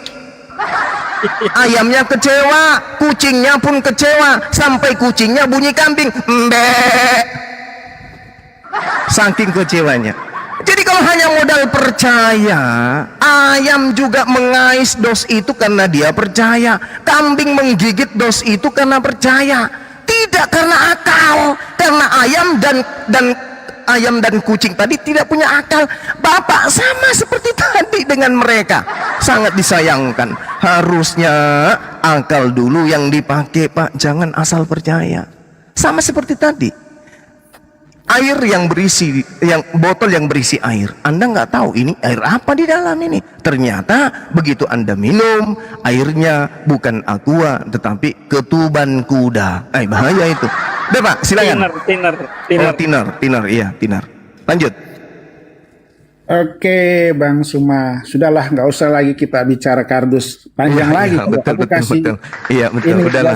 Iya. Ya, saya dengan keimanan kita masing-masing. Iya. Silakan. Ya. Oke ya. Iya. Silakan. Udah santai aja Bang, santai aja. Iya, silakan. Saudara yang lain ya. Makanya jangan tergoncang ya. Iya. Jadi Bang Suci ini agak-agak tergoncang nih Ustadz Suci nih. Jadi suaranya paling agak kedengaran nih. Oke, Bang Suma tadi mengatakan batu ya. Betul yang Bang Suma katakan, ada ayatnya di di Yosua 24 ya, 24 ayat 27. Kata Yosua kepada seluruh bangsa, sesungguhnya batu inilah akan menjadi saksi terhadap kita, sebab telah didengarnya segala firman Tuhan yang diucapkan kepada kita, sebab itu batu akan menjadi saksi terhadap kamu, supaya kamu jangan menyangkal Allahmu. Oke ya. Saya udah bacakan. Jadi Bang Suma menyamakan sama seperti batu yang di Gua Hira itu ya Bang Suma ya. Iya. Tapi gini Bang Suma, di Alkitab seperti saya katakan tidak bisa diartikan juga secara harfiah. Ada juga tafsir lain secara alegoris. Batu di situ dikatakan sebagai saksi adalah menjadi pengingat akan apa yang telah dibuktikan oleh bangsa Israel pada saat itu, ya. Jadi kita memikirkan sesuatu ya, pernyataan tertulis, ya, dari Yosua, ya. Jadi batu itu sebagai pengingat, dikatakan sebagai saksi, tapi sebagai pengingat batu ini yang dipasang di situ, ya, bukan jadi saksi secara saksi ya seperti yang akan nanti yang jadi saksi di kemudian hari, tidak. Batu itu sebagai simbol pengingat, Bang, ya. Tapi kalau yang kasus di Gua Hira, yang siapa saksinya di situ tidak ada, hanya baginda dengan malaikat saja. Tidak ada. Kalau diambil batu sebagai saksi, sulit Bang. Tapi kalau konteksnya yang di Yosua Bang Suma katakan, itu sebagai pengingat, beda Bang. Ya, konteksnya berbeda. Batu itu sebagai pengingat pada saat itu, ya, kejadian itu, ya, pernyataan tertulis Yosua. Ya, umatnya pada Tuhan, ya. Jadi bukan jadi saksi yang bagaimana, beda konteks Bang, gitu Bang. Oke. Sebentar itu aja dulu, nggak usah terlalu. Oke, baik. Silakan, Bang. Jadi gini, saudara bertanya kepada saya, apa saksi di Gua Hira, kan gitu ya? Saya katakan saksinya adalah batu. Gua itu sendiri yang bersaksi. Anda mengatakan itu alegori, majas, hiperbola dan seterusnya terkait dengan Yosua. Padahal di sini jelas-jelas dikatakan sebagai saksi, dan itu terulang diucapkan di dalam bahasa Ibrani aida. Apa itu aida? Sebagai saksi, peraturan, kesaksian, tanda bukti. Ini yang akan menjadi tanda bukti nanti. Nah, sedangkan Yesus sendiri juga mengatakan hal yang sama. Aku berkata kepadamu, jika mereka ini diam, maka batu ini yang akan berteriak. Batu di dalam bahasa Yunani tentu Bapak tahu litos. Litos ini bukan hiperbola, bukan juga majas, tapi memang batu beneran. Batu ini yang akan berteriak, batu ini yang akan berseru-seru. Jadi kita nggak bisa mau lari kemanapun, kita nggak bisa, kecuali itu tadi, kalau ada orang beriman pasti akan dan imannya ini lebih tinggi daripada akalnya, maka akalnya akan tunduk kepada imannya, maka yang terjadi adalah akal-akalan. Karena iman lebih dulu, maka dia akan akal-akalan. Sama seperti dos tadi. Nggak mau lagi dibahas dosnya ternyata. Maaf. Nah, kemudian ketika kita berbicara mengenai kesaksian yang terjadi kepada baginda Rasulullah Muhammad sallallahu alaihi wasallam, Al-Quranul Karim itu turun kemudian kepada beliau wahyu beransur-ansur 22 tahun lebih, bukan waktu yang singkat. Dan pewahyuan itu terjadi bukan hanya di Gua Hira, hanya wahyu pertama yang diterima di sana. Setelahnya wahyunya diterima bersamaan dengan para sahabat-sahabatnya. Nah, sekarang permasalahannya adalah ketika Rasulullah menyampaikan kepada para sahabat, khuzu min arba'ah, terimalah Al-Quran dari keempat sahabatku. Jadi ketika Rasulullah kemudian mengatakan wallahu alladzi la ilaha illahu, sahabatnya mengulang ucapan itu, diulang, didaras, talaki dan seterusnya. Sahabatnya semuanya sejazirah Arab kemudian mengucapkan kalimat yang sama. Sekarang kalau kita balik kepada Paulus, surat Roma, betapa tebalnya surat Roma itu. Halaman pertama yang menjadi saksi penerimaan wahyu kepada Paulus itu siapa? Ketika dia di dalam penjara menulis surat Filipi, siapa yang menjadi saksi kemudian Yesus datang kepada dirinya? Nggak ada. Tapi kenapa diimani? Ketika kemudian dia menuliskan surat Efesus, siapa yang menjadi saksi bahwa Roh Kudus datang kepada dirinya, bahwa malaikat datang kepada dirinya, bahwa Tuhan datang kepada dirinya? Siapa yang menjadi saksi? Nggak ada. Tapi Rasulullah Muhammad sallallahu alaihi wasallam seorang diri menerima Al-Quran, seorang diri 114 surah dia terima seorang diri, 6.000 sekian ayat dia terima seorang diri. Tidak ada orang lain yang memberikan kitab kepada umat Islam, hanya beliau seorang diri. 22 tahun dia kemudian menerima wahyu tersebut di tengah-tengah jazirah Arab, dan sejazirah Arab kemudian semenanjung Arab menjadi pengikutnya. Sementara di Kristen yang menerima firman itu adalah Yesus. Lukas bukan, Markus bukan, Yohanes bukan, Matius bukan, Paulus bukan, Petrus juga bukan. Tapi mereka orang-orang ini masing-masing punya kitab, dan bukan cuma satu kitab, masing-masing banyak kitabnya. Paulus lagi memborong 14 kitab. Sebenarnya yang menerima firman ini Yesusnya atau mereka? Kan tadi kita membahas tentang firman.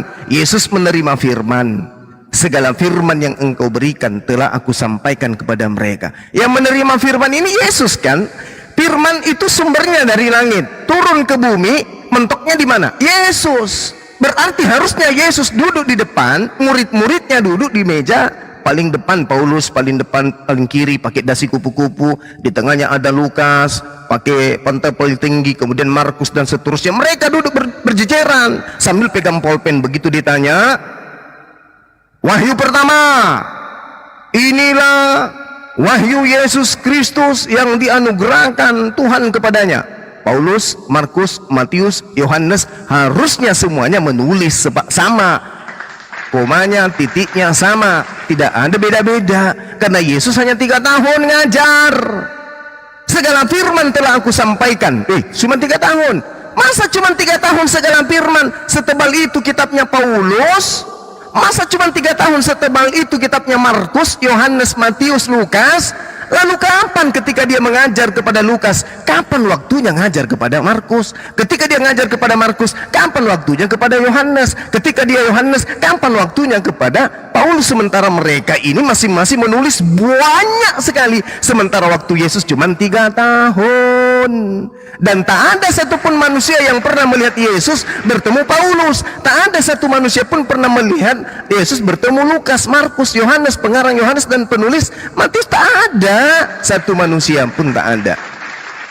Jadi ada apa dengan cinta ketika sebuah agama kitab sucinya tidak sampai kepada sang sumber, yaitu Yesus? Ada apa dengan cinta ketika kemudian sang Tuhan yang disembah, yang sudah jadi manusia, tidak pernah bertemu langsung dengan Rasulnya?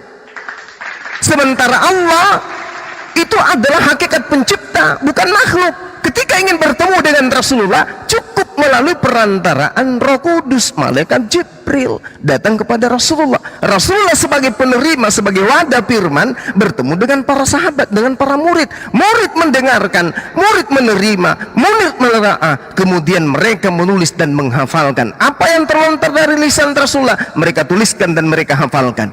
Apa yang terlontar dari mulut Yesus, mereka nggak tahu, mereka nggak tahu apa-apa. Saya nggak ngerti, saya angkat tangan tentang itu. Karena Yesus mengatakan, aku tidak berkata-kata dari diriku sendiri. Tapi kalau Paulus kita lihat suratnya, aku Paulus berpendapat, menurut pendapatku. Anda coba lihat di dalam suratnya Paulus, berapa kali dia mengatakan menurut pendapatku, aku berpendapat sebagaimana peribahasa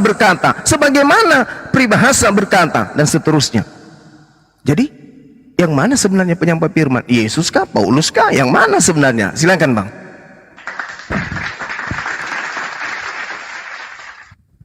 Oke, Bang Suma ya. Kembali lagi dulu ke batu dulu itu ya. Iya, silakan. Jadi itu tadi ya saya katakan Bang Suma ya, batu itu adalah pengingat akan apa yang telah dibuktikan oleh bangsa Israel pada saat itu ya. Dan batu itu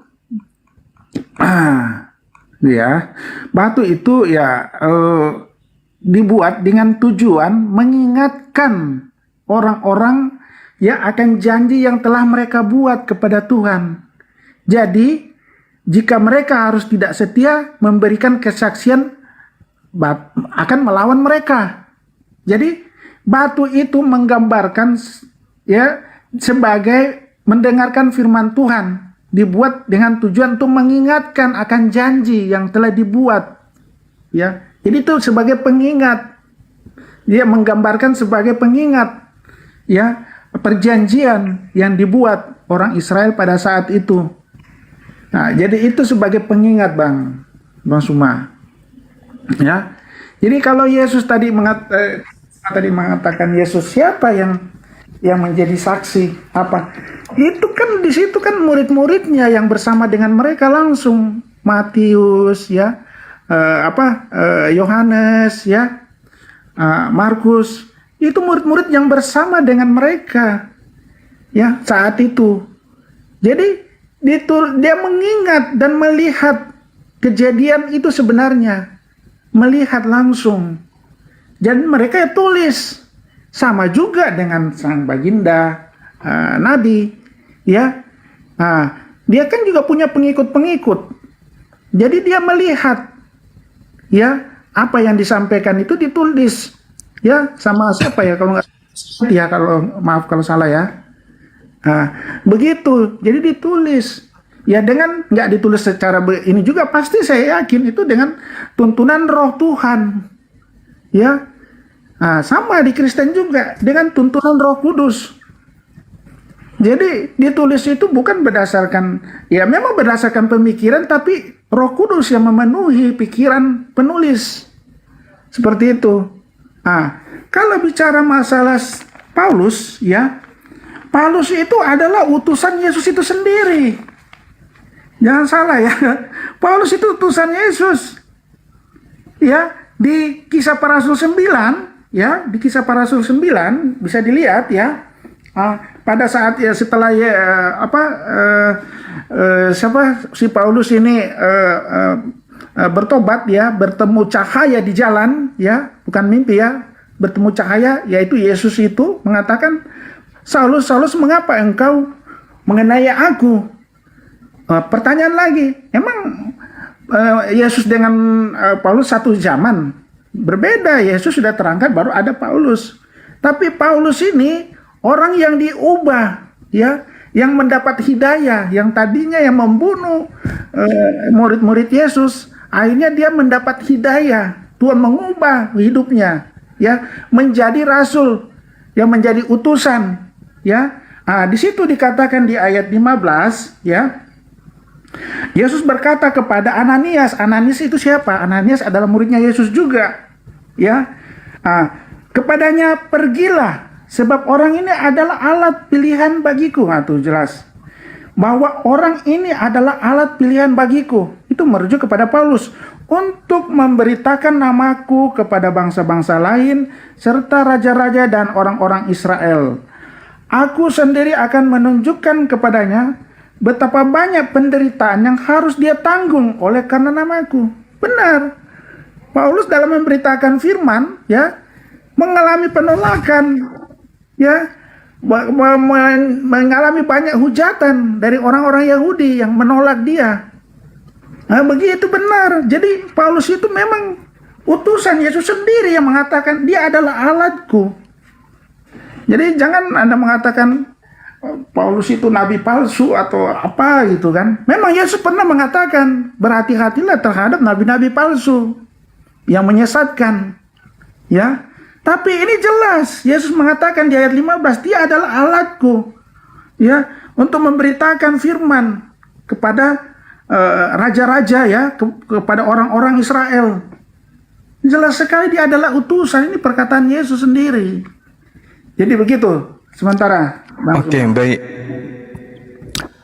Jadi gini, saudara saya ya, Bapak King Richard. Ketika Yesus sebelum terangkat ke langit, Yesus berkata, semua firman telah aku sampaikan. Dan setelah dia katakan seperti itu berarti sudah tidak ada lagi firman, karena semuanya telah disampaikan. Di antara firman yang disampaikan oleh Yesus, waspadalah kepada pengajar-pengajar palsu yang datang kepadamu nyamar seperti domba.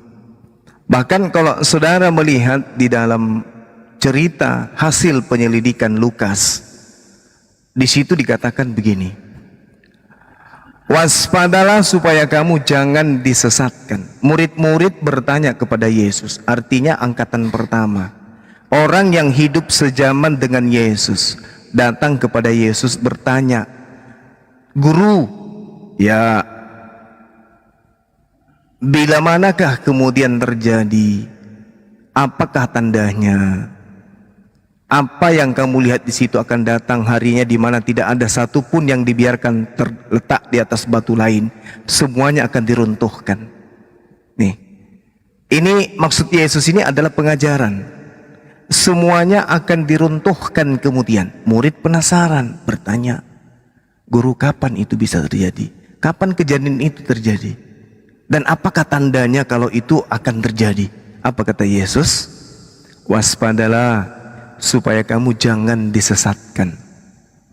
Sebab banyak orang yang akan datang dengan memakai namaku dan berkata, akulah dia.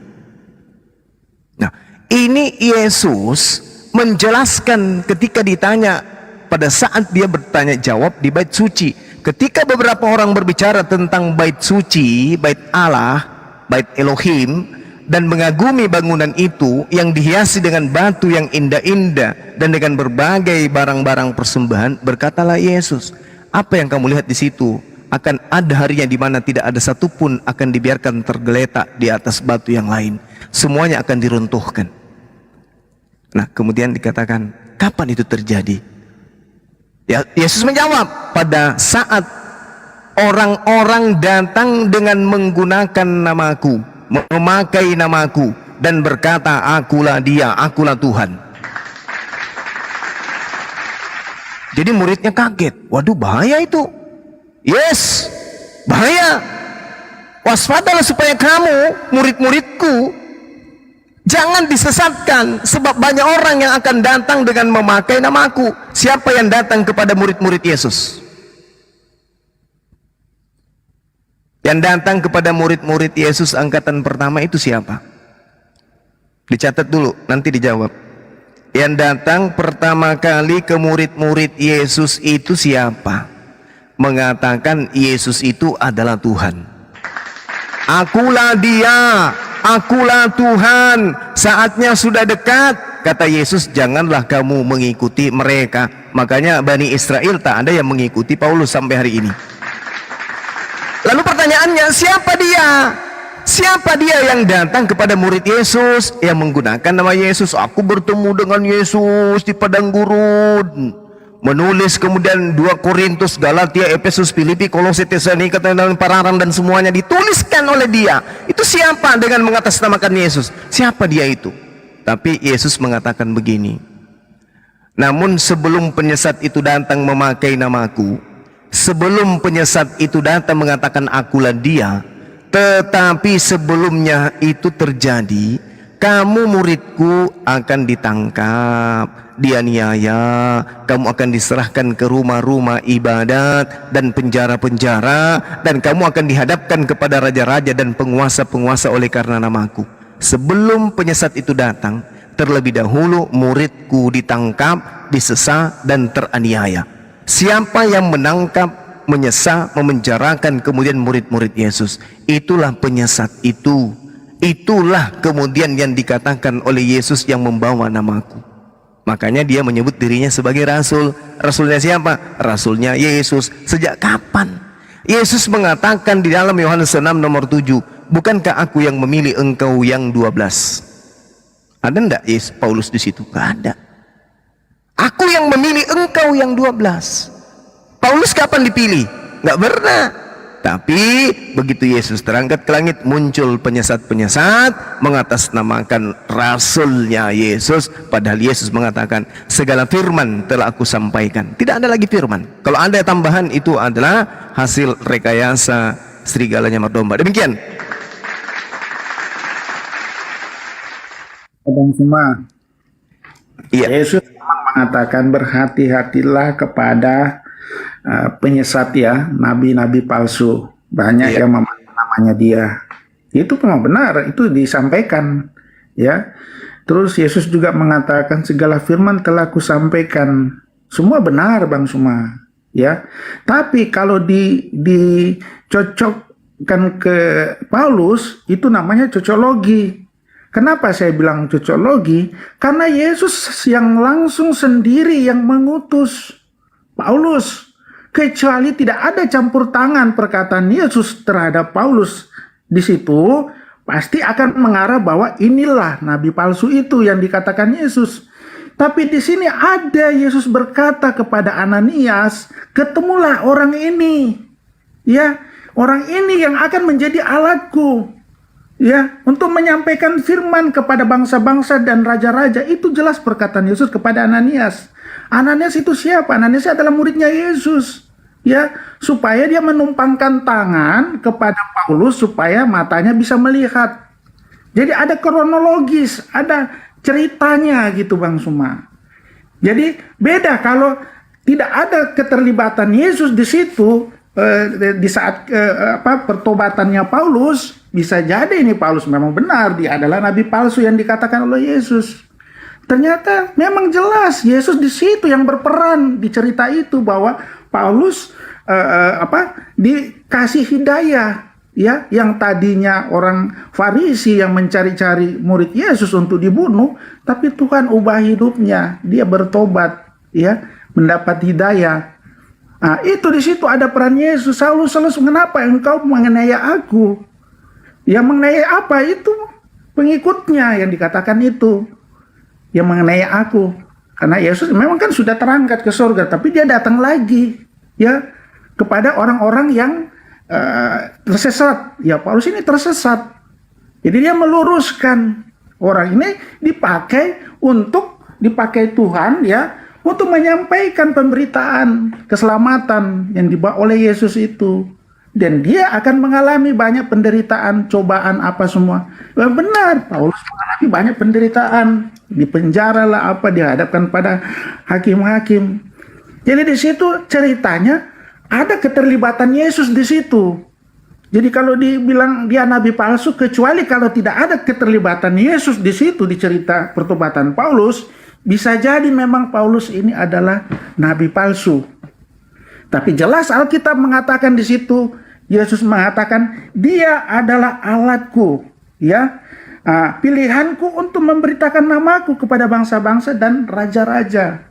Itu perkataan Yesus. Jadi sudah merujuk kepada Paulus langsung. Begitu Bang Suma. Jadi kalau nabi palsu diarah-arahkan ke Paulus itu tertolak sekali. Kecuali kalau Yesus tidak ada peran di situ. Ini dia yang berkata langsung kepada Ananias dan berbicara langsung kepada Yesus sendiri, kepada Paulus, mengapa engkau menganiaya aku? Itu jelas ada peran Yesus di situ, saudaraku. Oke, baik. Oke, Oke, itu baik. aja dulu. Siap. Langsung Baik. jawab. Saya Oke. belum makan malam. Ya, Coba benar. panggil asisten yang satu juga untuk naik, bisa bantu. Iya. Ya, karena saya mau makan malam, saya belum makan malam ini sudah jam. Iya, makan dulu Bang, makan dulu nanti Iya. kena apa? Oke. Nah, iya Bang. Jadi Bang Suma, Urat asam, silakan. urat asam atau asam urat? Eh, Asam lambung, lambung, lambung Bang. asam. Iya, Iya, asam. gitu, Bang. Iya, asam, iya ya. Ya, tetap saya mendengar kok, tetap saya mendengar. Oke, baik. Ya. Kalau ada Kristen mau bantu naik juga, silakan. Oke. Ya, silakan. Saya dengar kok, Baik. Bang Suma. Nama Ananias. Dia adalah orang yang ada di Damsyik atau Damaskus. Seorang yang selama Yesus memberitakan Injil tidak pernah muncul namanya. Ini muncul setelah Yesus ini terangkat ke langit. Sedangkan cerita ini disusun oleh Lukas. Lukas sendiri adalah asisten Paulus. Jadi kalau ada narasi di dalam pengakuannya hasil penyelidikan Lukas, waspadalah supaya kamu jangan disesatkan. Sebab banyak orang akan datang dengan memakai namaku. Justru dengan memakai namaku maksudnya akan ada cerita-cerita yang melibatkan aku. Dia akan mengarang-arang cerita tentang aku. Dia akan mengada-ngada tentang sesuatu berdasarkan aku. Dan dia akan berkata, akulah dia. Kalau Anda mengatakan di dalam kisah para rasul tersebut, kisah para rasul 9 misalnya, atau kisah para rasul 22 misalnya, siapakah engkau Tuhan? Ini udah ketahuan ini. Sejak kapan Yesus itu Tuhan? Dari manapun juga Paulus tahu dia adalah Tuhan. Akulah Yesus dari kota, akulah Yesus Nazarios, artinya akulah Yesus manusia yang berasal dari kota Nazaret. Akulah manusia. Ketika Paulus berkata, siapakah engkau Tuhan? Aku adalah manusia dari kota Nazaret, bukan Tuhan. Akulah yang mengapa engkau menganiaya aku? Terjawab. Kalau ditanya, kok Yesus mengatakan aku dianiaya sama Paulus? Sejak kapan Paulus menganiaya Yesus? Maka jawaban teman Kristen, maksudnya Bang Suma, yang dianiaya itu adalah muridnya Yesus. Ketahuan dong. Sebab Yesus justru mengatakan, sebelum itu terjadi, kamu lebih dulu dianiaya. Ternyata yang menganiaya tadi siapa? Yesus dianiaya oleh siapa? Paulus. Kenapa Yesus mengatakan dianiaya oleh Paulus? Karena ternyata Paulus pernah menganiaya muridnya. Keciduk dong. Tetapi sebelum semua itu terjadi, kamu muridku akan ditangkap dan dianiaya. kamu akan diserahkan ke rumah-rumah ibadah dan penjara-penjara, dan kamu akan dihadapkan kepada raja-raja dan penguasa-penguasa oleh karena namaku. Pengakuan Paulus di dalam kitabnya sendiri jelas sekali bahwa dia kerjanya adalah menganiaya murid-murid Yesus. Masih Paulus berusaha membinasakan jemaat itu, dan ia memasuki rumah demi rumah, menyeret laki-laki dan perempuan keluar dan menyerahkan mereka untuk dimasukkan ke dalam penjara. 1 Galatia 1 nomor 13. Sebab kamu telah mendengarkan tentang hidupku dahulu dalam agama Yahudi. Tanpa balas aku menganiaya jemaat Tuhan dan berusaha membinasakannya. 1 Korintus 19 nomor 9. Karena aku adalah yang paling hina di antara semua rasul, bahkan tidak layak disebut rasul. Aku telah menganiaya jemaat Tuhan. Kata Yesus, saya ulang lagi, kata Yesus, tetapi sebelum itu terjadi, wahai murid-muridku, kamu ditangkap dan dianiaya. Kamu akan diserahkan ke rumah-rumah ibadah, di penjara-penjara, dan kamu akan dihadapkan kepada raja-raja dan penguasa-penguasa oleh karena namaku. Paulus menganiaya murid-murid Yesus. Setelah menganiaya murid-murid Yesus, muncullah cerita-cerita dengan mengatasnamakan Yesus. Dipakailah nama Yesus itu. Siapakah engkau Yesus? Siapakah engkau Tuhan? Akulah Yesus. Mulailah cerita-cerita itu dibikin. Wah, ya aku bertemu dengan Yesus. Diceritakan muridku, aku buta. Setelah itu aku mendengarkan suara dari langit, dan seterusnya dan seterusnya. Aku disuruh Yesus menyampaikan Injil ke non-Yahudi, dan seterusnya. Inilah yang dimaksud Yesus. Waspada supaya kamu jangan disesatkan, sebab banyak orang yang datang dengan memakai namaku dan berkata, akulah Tuhan, akulah Yesus Tuhan, akulah dia. Siapa yang mengajarkan Yesus Tuhan? Paulus. Tetapi sebelum itu kamu akan ditangkap dan dianiaya. Sebelum penyesat itu memakai namaku, menggunakan namaku, mengatakan aku Tuhan, mengajarkan aku Tuhan, terlebih dahulu dia menganiaya kamu. Dia menganiaya kamu adalah Paulus. Terjawab sudah. Demikian.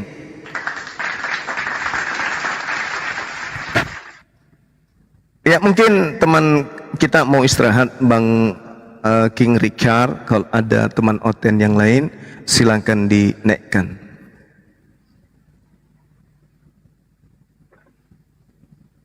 Ya.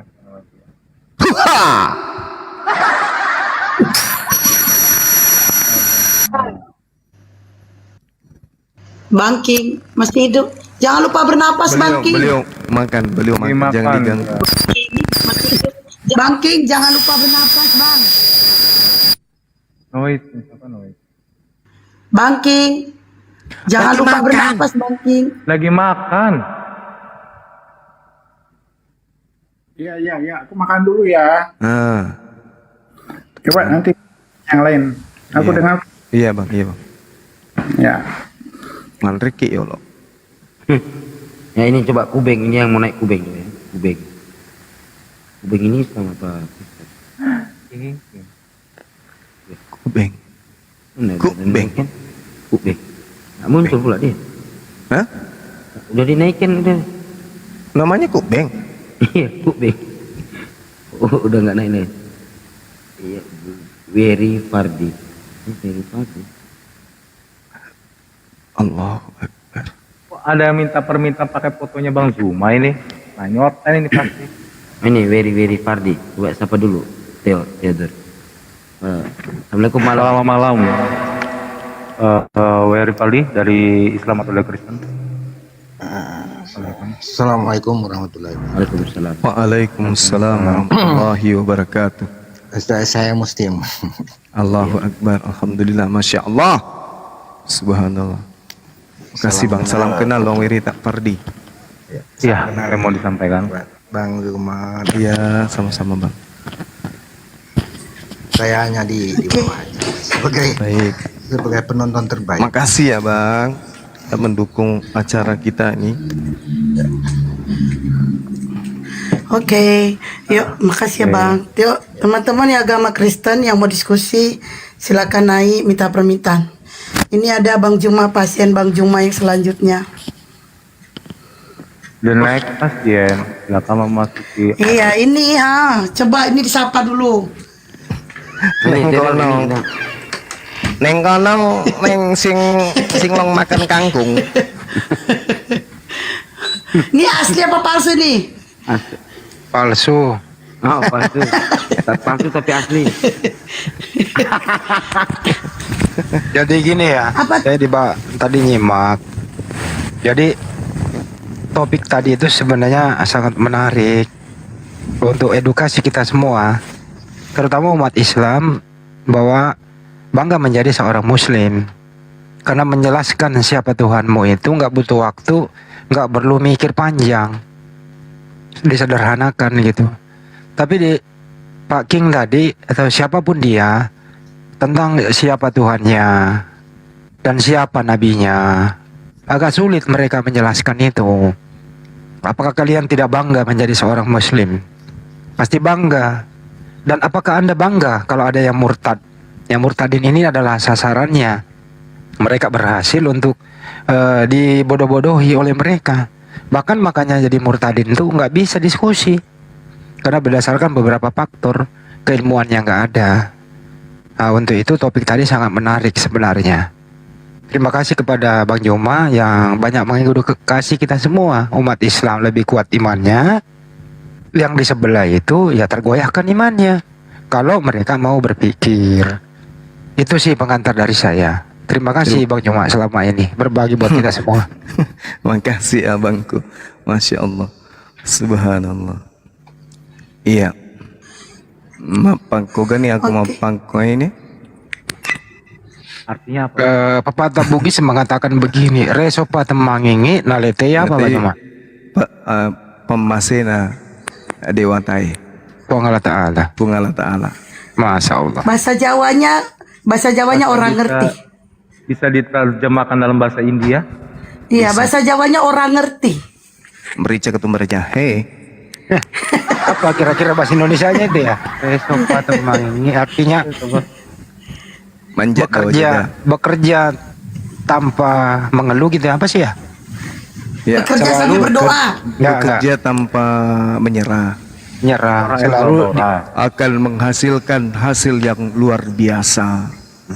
selalu diridhoi oleh Allah Subhanahu wa taala kan gitu ya. Ta'ala, iya. Usaha Kayak iya, ya, kayak gitulah. orang et labora ya. Iya. Pokoknya Ya, orang begitulah. labora. Anggap aja kayak gitulah. Maka dia bekerja sambil berdoa orang itu labora. Kalau gitu edukasi dulu Bang Joma sambil menunggu Pak King.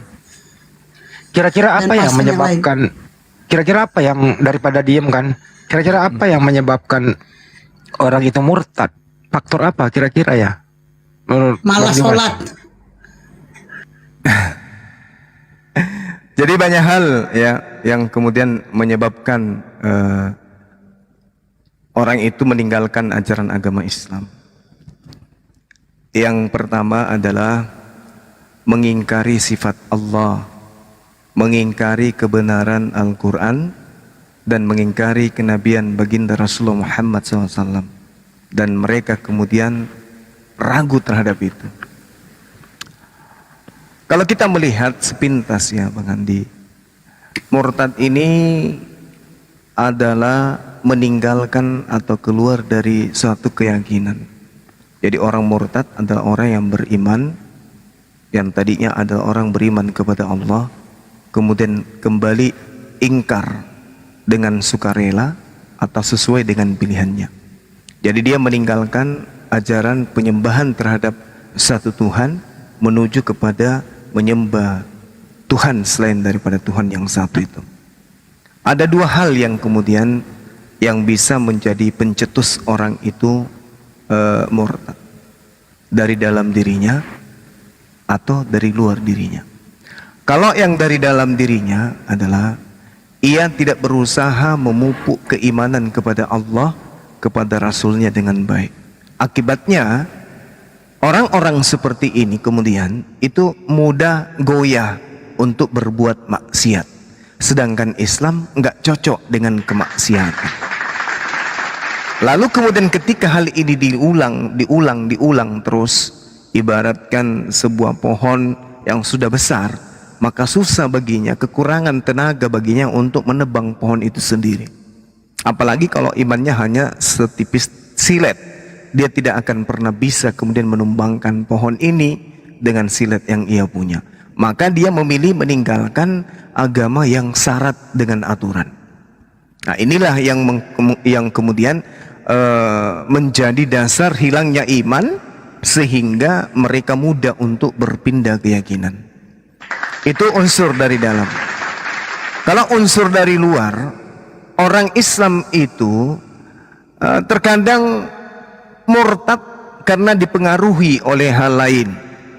Misalnya pernikahan, cinta terhadap harta benda, kedudukan, dan kecintaannya itu berlebihan. Yang selanjutnya adalah kurangnya pemahaman terhadap agama atau ilmu agama. Selanjutnya dipengaruhi oleh lingkungan atau dipengaruhi oleh orang lain. Nah, apa akibatnya kemudian ketika orang itu murtad? Allah Subhanahu wa taala menjelaskan di dalam Al-Qur'anul Karim, salah satu contoh di dalam surah An-Nahl ayat 106 misalnya, yang terkait dengan hal-hal yang membuat orang itu kemudian mendapatkan akibat dari kemurtadannya. Allah menjelaskan dalam Al-Quran, "Man kafara billahi min ba'di imani illa man ukrih wa qalbuh mutmain," kata Allah, bil iman walakin man syaraha bil kufr sadran fa alaihim ghadabun minallah walahum azabun azim. Ini yang bahaya.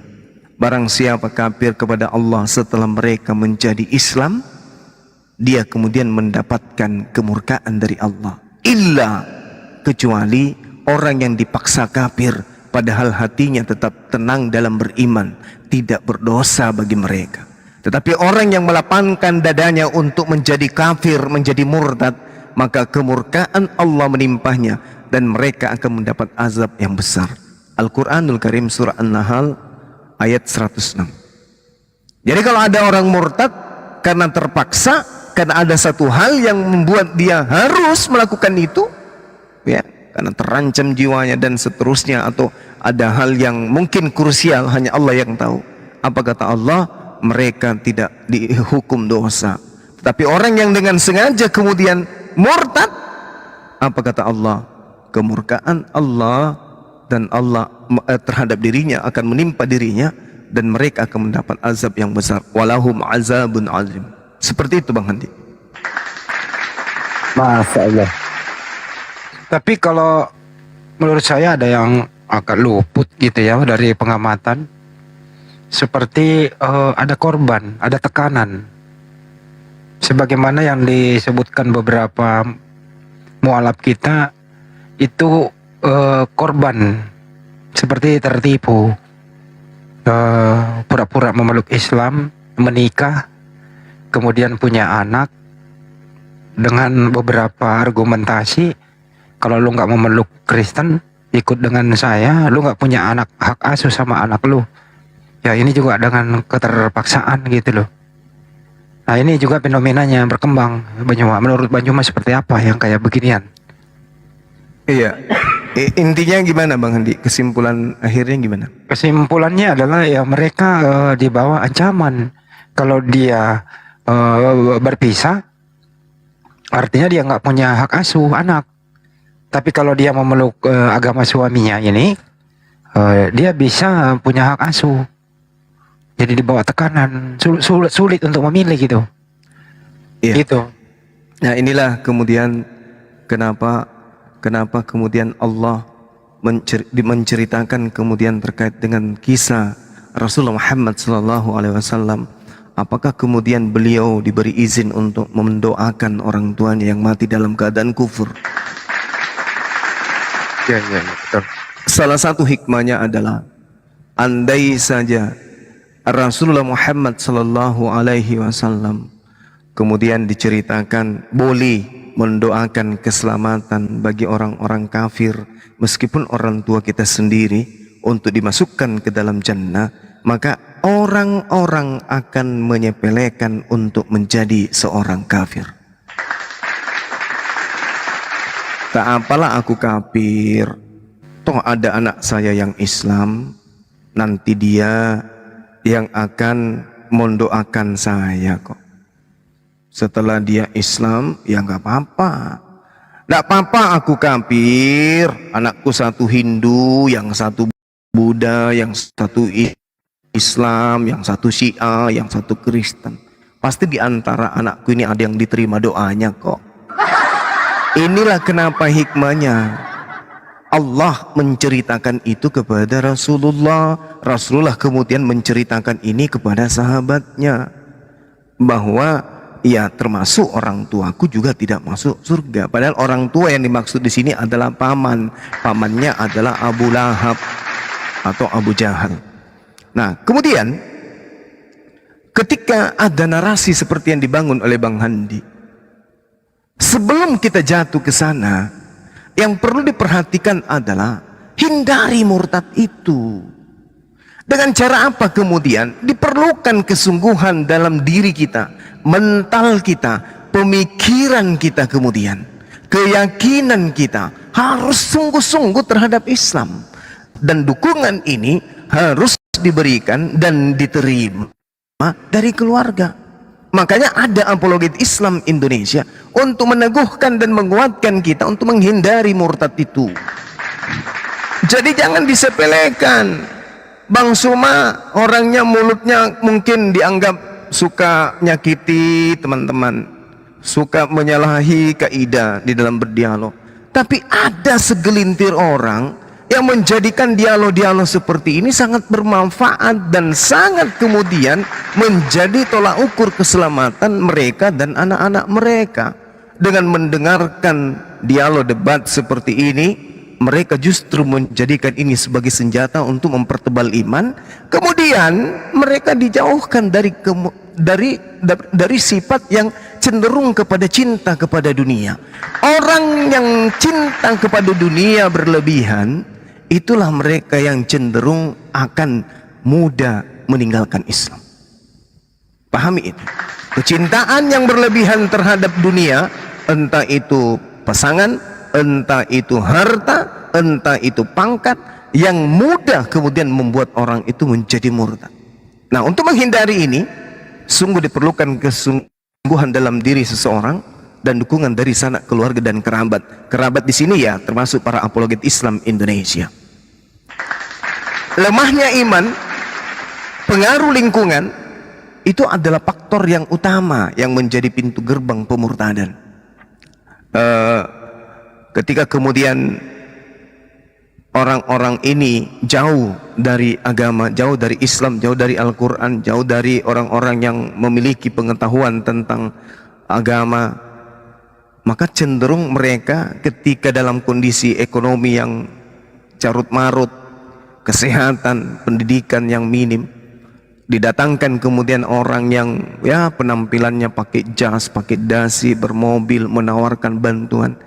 Kondisi-kondisi yang kayak beginilah yang kemudian menjadi sasaran yang sangat mudah untuk dimurtadkan. Na'udzubillah summa na'udzubillah. Nah, ini harus kita tanamkan kembali bahwa mempelajari agama Islam dengan sebaik-baiknya melalui kegiatan menghayati, meyakini, mengamalkan, mendengarkan, menyimak, menyaksikan dialog-dialog lintas agama adalah cara yang jitu untuk menghindari pemurtadan, baik kepada nenek-nenek, kakek-kakek, opa-opa, oma-oma, adik-adik, kakek-kakek, dan seterusnya. Metode seperti inilah yang sangat kemudian dibutuhkan di tengah-tengah umat Bang Handi.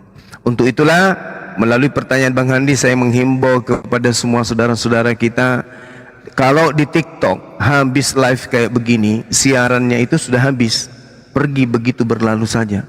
Tapi kalau Anda menyimak di YouTube itu akan tinggal lama dia, kecuali kalau YouTube-nya itu kemudian diblokir atau apa istilahnya, di report, Take down. atau dia ya di take down, baru kemudian nggak ada.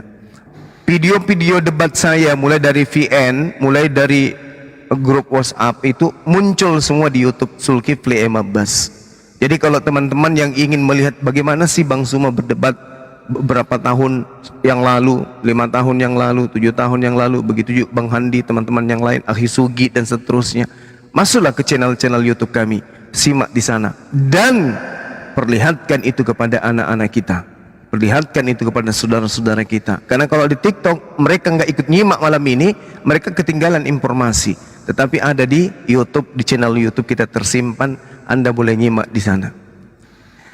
Jadi saya kira begitu Bang Handi, kalau ada seorang istri kemudian terjebak dengan keadaan seperti itu, ya itu resiko yang harus dia tanggung. Itu resiko yang dia harus tanggung.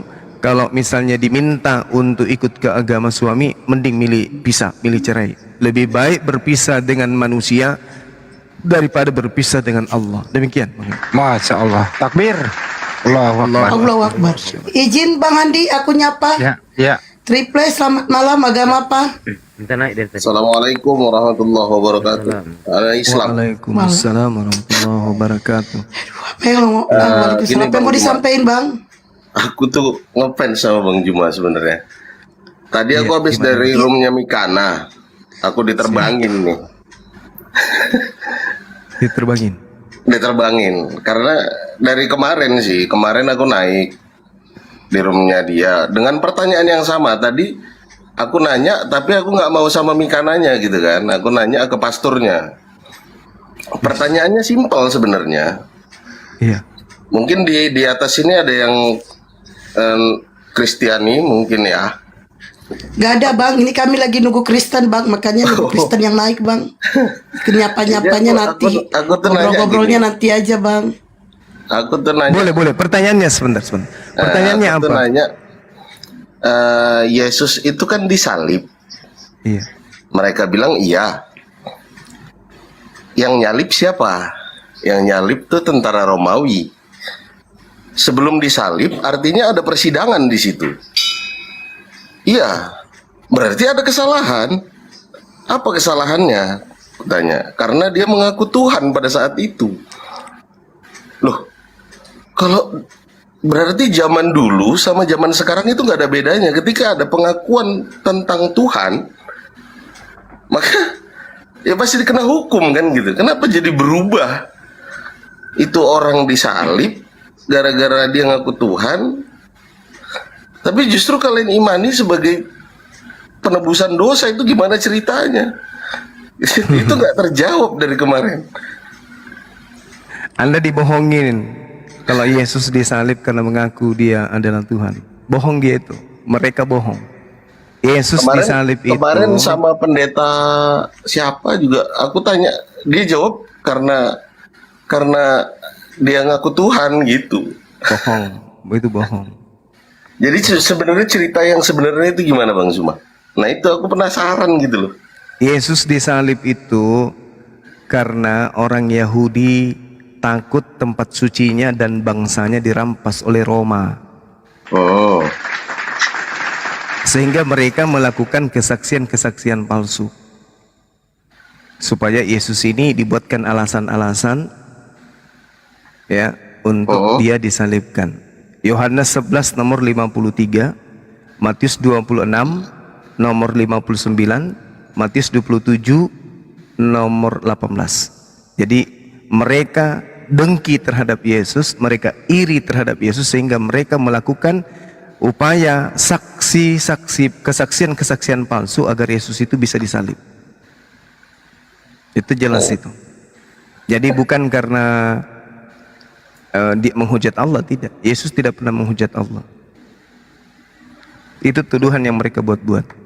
Yang benar Yesus itu disalib karena orang Yahudi, imam Farisi, imam kepala, orang Farisi dan juga mahkamah agama takut kalau semakin banyak yang percaya kepada Yesus, maka tak ada lagi yang membayar pajak perpuluhan. Kalau tak ada yang membayar pajak perpuluhan, tidak ada upeti, tidak ada pajak untuk kekaisaran Romawi.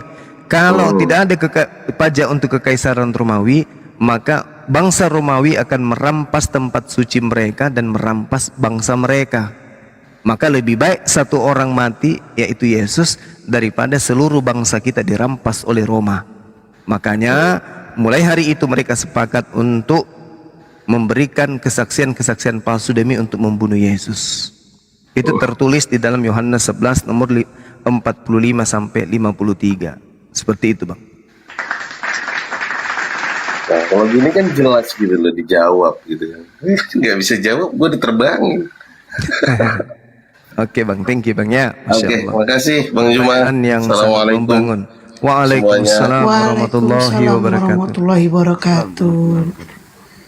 Cepat kali. Happy Sperm, selamat malam. Agama apa Happy? Assalamualaikum, untuk sahabat yang di Komal ini, saya Muslim kebetulan. Waalaikumsalam warahmatullahi wabarakatuh. Enggak. Ya, ada yang mau disampaikan Bang? Oh enggak, itu Bang Zuma tahu enggak itu terkait bab kutuk sama bab berkat?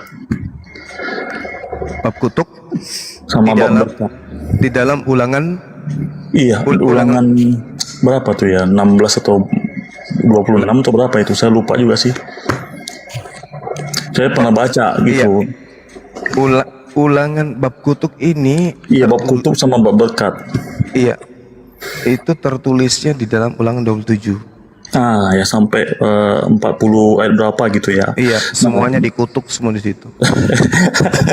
Pertanyaan saya Bang Zuma, karena ini sangat penting sekali, karena kita harus melihat daripada kalau bahasanya tuh sunnah Allahnya gitu. Jadi Kok sunnah Allah sih? ya menurut Bang Zuma itu generasi Ishak sama generasi Ismail itu di kondisi hari ini tuh kondisi bab kutuk apa berkat Bang Zuma? Generasi Ishak sama Ismail Kondisi hari ini? Iya, hari ini itu kondisi kutuk apa berkat Bang Zuma? Kalau kita melihat ya Bang, Ya. berdasarkan kemudian Al-Quran sudah Iya. pasti Bani Ismail yang menyebabkan Nabi Ibrahim alaihissalam kemudian itu mendapatkan berkat dari bangsa-bangsa yang Mohon kemudian maaf melakukan Bang Juma. pemberkatan kepada- Bang Juma, mohon maaf pertanyaan dia kena peringatan Bang Juma. Itu masalah KUTUK itu Bang Juma. Mohon maaf saya turunin. Kena peringatan 10 menit. Nah, nggak boleh. iya tuh nggak Nggak tahu boleh. TikTok tuh. Abang jelasin tapi Udah, KUTU kalau gitu kita kali berubah ngomongnya aja. Bang. Apa ya? Ketek aja. Mereka menerima ketek.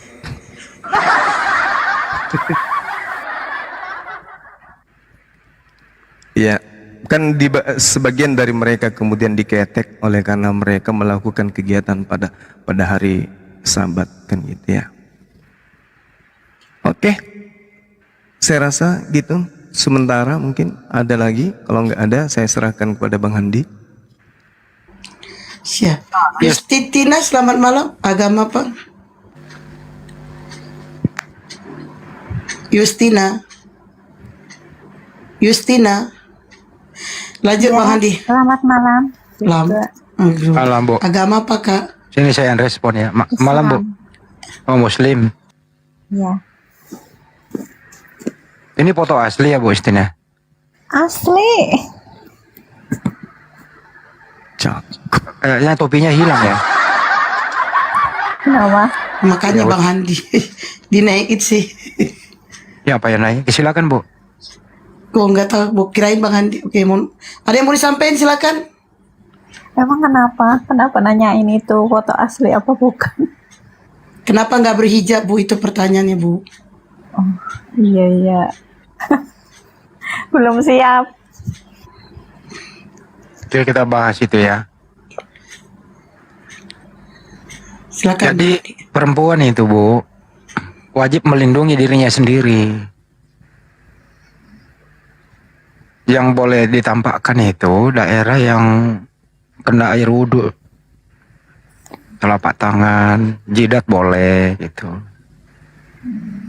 kaki boleh nggak apa-apa. Tapi kalau rambut diure-urekan gitu, ya kurang bagus lah. Makanya saya tanya, Bu, ini asli fotonya apa enggak? Gitu loh, Bu. Kadang Ini pakai, cuman saling berbagi loh ya. enggak, kadang juga kalau keluar ya kadang pakai hijab juga sih. Oke, itu aja sih, minimal fotonya aja sih Bu. Ada yang mau ditanyain Bu, silakan. Eh, Ada keluhan mungkin menstruasinya nggak teratur, seperti apa begitu. Mau gak nyapa-nyapa kali, mau nyapa-nyapa Bang Juma, silakan. Bang Juma, hai. Assalamualaikum Bang Juma gitu kali Enggak, nyapa-nyapa. kalau Ayo. ntar dulu, kalau soal menstruasi nggak teratur ini kan ada dokter Asidik nih bisa menjelaskan mungkin ada seperti apa kan gitu. Gad. Ngadi-ngadi Bang Andi. Ayo. Termata. Ya, Ya mumpung ada Akwat di sini ya, kita kembali ke topik side edukasi sambil menunggu Oten ya. Kalau ada Iya. Bang Juma itu jangan dianggurin, ditanya gitu loh, supaya edukasi ada. Yang penting jangan monolog. Ya untuk Akwat begini loh ya. Sebagian itu menjadi korban karena di zaman sekarang itu banyak kawinisasi. Trinisasinya itu kawinisasi begitu. Apa itu? Mereka pura-pura mualaf, terus menikah, sesudah itu kembali lagi. Nah, menurut kami yang sering kita himbau bahwa sebelum Anda Akwat ya, atau perempuan muslimah nih, sebelum Anda menikah kepada suami Anda, hanya mualaf hari itu terus menikah besoknya, lebih baik kasih dia kesempatan minimal 3 bulan lah. Suruh syahadat dulu, kalau perlu suruh nyantri dulu, belajar sholat dulu, bener nggak dia mau berubah menjadi seorang muslim. Jangan sampai ada hal-hal yang aneh gitu yang terselubung menjadi korban jadinya. Ini musibah, ini yang berbahaya, itu yang dimaksud tadi. Kedua, kurangilah nonton drakor, sinetron gitu kan, masih banyak di YouTube itu pengajian Ustadz Abdul Somad, diskusi Bang Juma, Pak Desugi di YouTube begitu ya, nontonlah yang hal-hal yang bermanfaat, mempertebal iman. Gak usah nonton drakor. Lebih mencintai drakor daripada bersalawat. Ini fenomena apa ini Bang Yuma seperti ini? Ini dunia kayak apa ya? Pengaruh modernisasi yang bisa menipiskan iman. Kira-kira solusinya apa ini? Diajak kemana Akwat atau yang lain lah? Bukan hanya perempuan ya, cowok juga. Kebanyakan main slot, duduk di pos ronda. Udah dengar sholat ajan maghrib, ya tunggu deh, ntar dulu deh. Apalagi sholat isya panjang kan gitu. Kira-kira gimana ini Bang Juma menyikapi ini semua? Silakan. Ya, baik. Jadi sebenarnya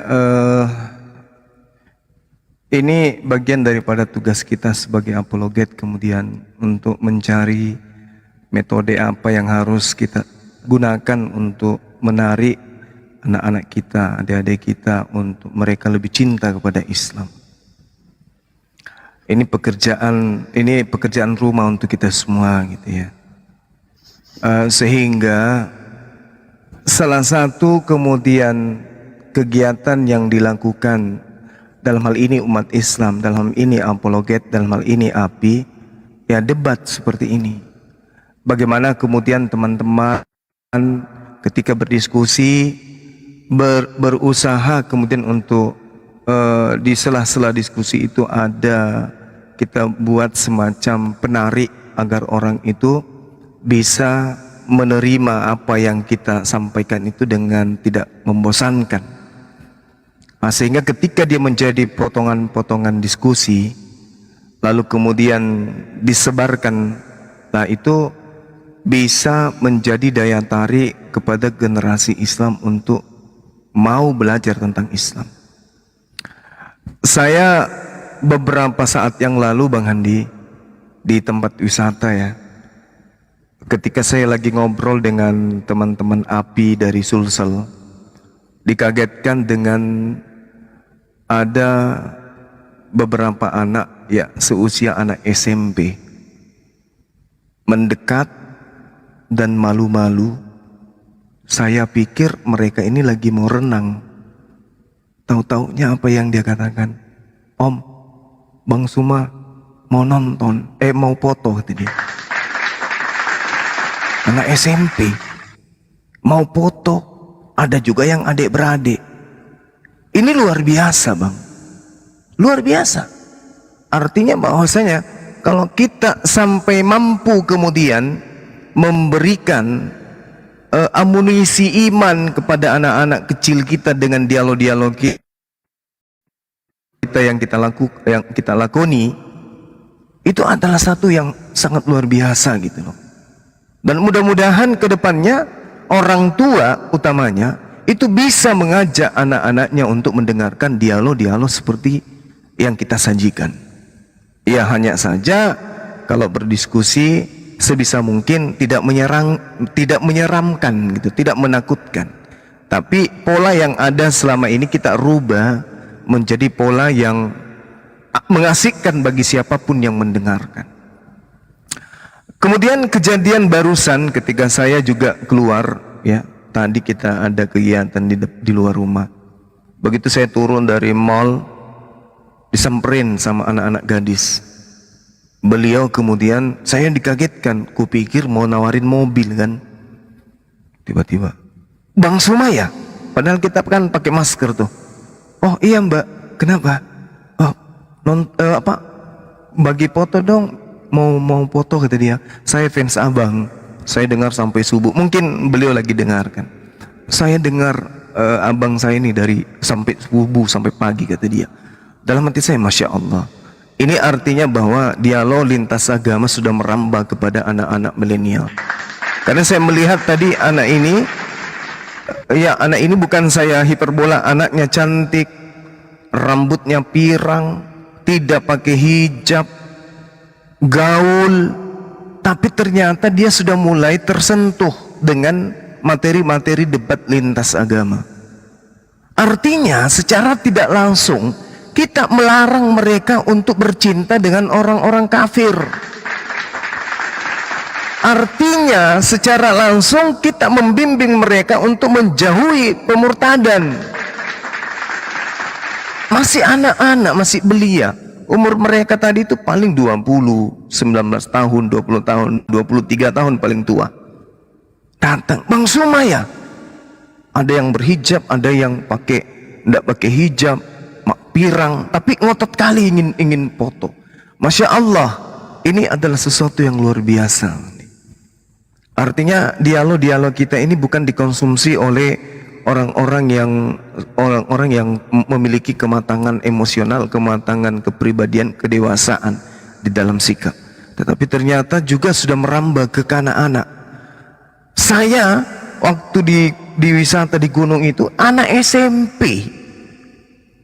Coba. Dari tadi kemudian dia mendekat ke aula, ini ngapain anak-anak ini? Begitu mendekat, Bang Suma, Om kata dia, Bang Suma mau foto. Hah? Anak-anak mau foto Bang Suma. Saya duduk waktu itu merenung, ya Allah. Ini apa tanda-tanda keberhasilan dakwah dengan metode ini ya? Anak-anak yang tadinya susah untuk disentuh, di mana anak-anak sekarang ini susah untuk meninggalkan game dan seterusnya. Ada segelintir dari mereka kemudian yang terjebak dengan dialog lintas agama yang justru itu adalah akan menyelamatkan mereka dari serangan-serangan dunia digital yang mengajak mereka kepada kemaksiatan. Ini adalah satu kemajuan dan satu pengajaran bagi kita semua, teman-teman sekalian, agar kita lebih mengoptimalkan diri, lebih mengupdate kemampuan kita di dalam menyampaikan, terutama metode yang kita gunakan. Mungkin kita bisa sesekali bercanda, sesekali kemudian melawak, sekali-kali kita nyanyi, tetapi tujuannya adalah edukasi. Saya kira begitu Bang Handi. Ya, kita harus membekali diri kita dengan berbagai macam disiplin ilmu yang terkait dengan metode penyampaian. Demikian. Masya Allah. Jadi kesimpulannya mungkin diperlebar saja atau diperuncing bahwa untuk mencegah kemungkaran itu atau amar ma'ruf nahi mungkar itu ada berbagai cara ya, Bang Juma, baik perilaku, kalau punya keilmuan silakan berbicara, ya kalau tidak punya silakan silent, tinggalkan yang maksiat itu. Kira-kira yang mana nih metode ini yang sering kita pakai, Bang Juma? Silakan. Ya kalau saya sih ini Bang Handi, saya kan orang Makassar tuh ya. Orang Makassar itu kan sangat kental dengan dialeknya. Jangan mi, jangan ki, jangan na, jangan mo, jangan ko, dan seterusnya. Tapi dengan adanya dialog lintas seperti ini, ya terkadang saya bisa mengikuti alur. Dan alhasil, kalau lawan saya Jawa, wong Jawa, ikut jengenak saya na dewe gitu ya. Bisa. Kalau orangnya Batak, ya bisanya aku bicara seperti orang Batak. Nah, artinya apa? Di dalam memberikan retorika, dalam berdebat, itu setidaknya kita harus menguasai beberapa metode di dalam beretorika, di dalam menyampaikan sebuah narasi. Tidak perlu kemudian melakukan hal-hal yang apa istilahnya itu parno, hal-hal yang apa katrok, seperti bom-bom, pakai wig, muka sudah seperti tempat sabun bekas, kasih lagi wig warna biru, ya sebelum berdebat perut dikompa pakai tabung gas, nggak usah yang kayak gitu-gitu, yang terlalu berlebihan, mau menarik simpati terhadap lawan diskusi atau audiens, perlu yang kayak gitu-gitu kali. Ya cukup dengan metode yang kita miliki, kita permak dia dengan apa sedikit penguasaan memperkaya bahasa kita itu dengan istilah-istilah yang mungkin seperti nenekmu kiper, nanti kulipat ginjalmu atau dan seterusnya, kayak gitu-gitulah, sehingga orang itu ini asik ini orang kalau berbicara mengenai akademi bisa, berbicara mengenai politik bisa, berbicara ekonomi bisa. Artinya bahwa kita sebagai apologet Islam ini ya jangan monoton, dalam arti kata pangsa pasar yang memegang HP itu bukan hanya emak-emak, bukan hanya papa-papa, mama-mama, tapi juga ada anak-anak. Untuk itulah kemudian ya kita harus mempersiapkan diri kita untuk menjadi bagian daripada. Udah potong Bang Juma, janda kok nggak masuk? Iya termasuk janda juga lah. Oh ya oke. Kalau sudah ada mama-mama itu artinya mimi. Jangan Bang, jangan gitulah Bang. Aduh. Ya, pindahlah, geserlah dari dunia ini kalau nggak mau. Nah, orang mau bahas jangan mau ke mana? Sama ya kita. Itu ceritanya. Jadi Hidup seperti janda. itu. Jadi enggak. Jadi teman-teman ya, terutama apologet Islam ini, jangan kita menjadi apa ya, justru akan membuat orang itu jauh dari dunia apologet, dari penyimak. Orang tua sudah mengatakan, nah ayo dengarkan, ini pasti seru ini, dengarlah sayang, bentar lagi ini pasti seru. Nah, begitu kita masuk, kita membahas tapi monoton, anaknya jadi jenuh. Harus kita memiliki apa ya istilahnya ya, metode penyampaian, sedikit-sedikit kita belajar tentang itu. Tapi Bang Handi, yang harus dihindari juga adalah jangan sampai kita itu berbicara kebanyakan kita tidak realisasikan. Contoh misalnya hari ini kita berbicara mengenai agama, tapi kemudian di koma lain ada masa di mana kita mempertontonkan diri kita itu tidak mencerminkan seperti apa yang kita ucapkan. Setuju. Orang akan menjauh. Jadi sebisa mungkin apa yang kita sampaikan ini itu bisa terrealisasi terhadap kehidupan pribadi kita. Kalaupun kita pernah jatuh oleh karena adanya sesuatu yang kita pernah hilaf, kita terjebak dengan keadaan, perlihatkanlah kepada umat bahwa ada upaya kita untuk memperbaiki diri. Bukan justru buka kamera, joget-joget, pakai kacamata kuda, kemudian aduh, itu tidak mencerminkan. Jadi sehebat apapun kemudian kita bernarasi, lalu kita mengatakan, jangan lihat saya bukan mewakili Islam, tapi lihat agama saya. Orang nggak lihat begitu, Bang Handi. Orang melihat kita yang dilihat orang. Mau sebesar apapun pengaruh kita, mau sebenar apapun ucapan kita, tapi kalau ucapan itu menjatuhkan, justru jatuh oleh karena perbuatan dan tindakan kita, percuma. Nah, yang bagus itu adalah kita pernah jatuh, kita pernah khilaf, kemudian kita memperbaiki diri kemudian. Wah, itu baru hebat. Seperti misalnya siapa ya? Seperti siapa ya kira-kira ya? Udah aku aja bang, biar cepat contohnya. Aku aja bang, aku aja. Aku aja bang. Ada deh.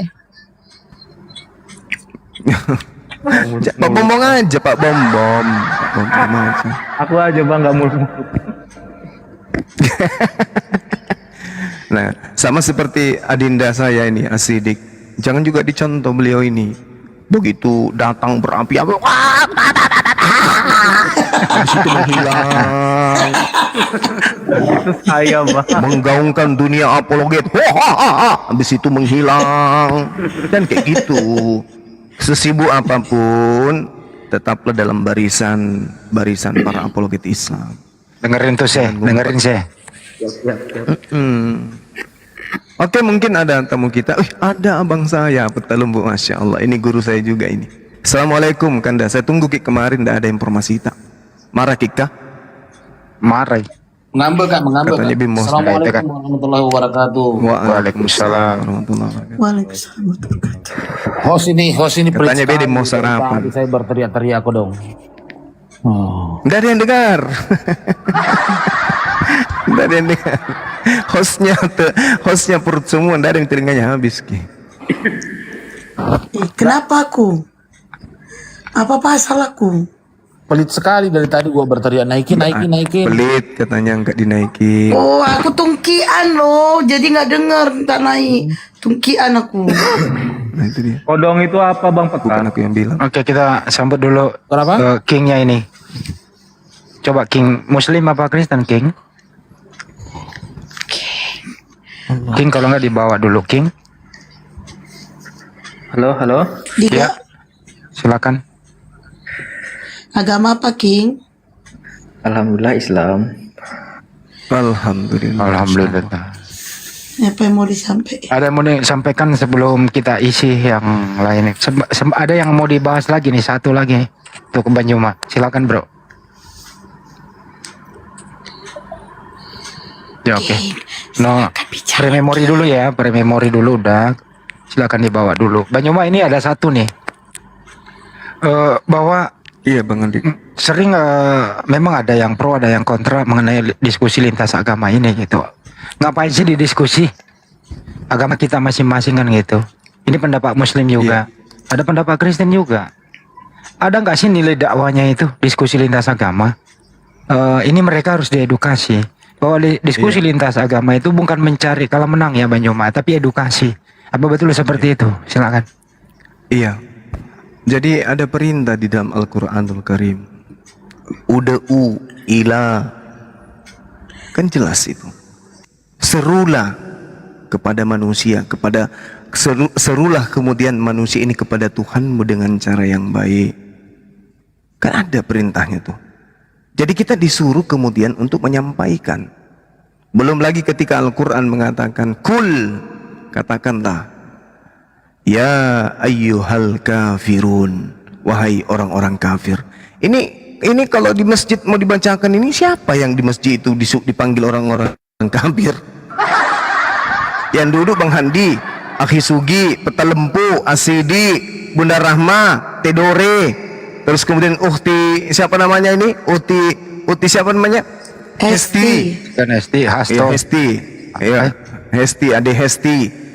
Kita berenam ini di dalam masjid. Habis itu saya mengatakan, ya ayyuhal kafirun. Kepada kalian aku ya ayyuhal kafirun. Nggak cocok, ini harus diserukan kepada orang-orang kafir. Bagaimana cara menyerukan? Jangan bertutur. Di sini tempatnya. Wahai saudara-saudara kafir, qul ya ayyuhal kafirun, la a'budu ma ta'budun.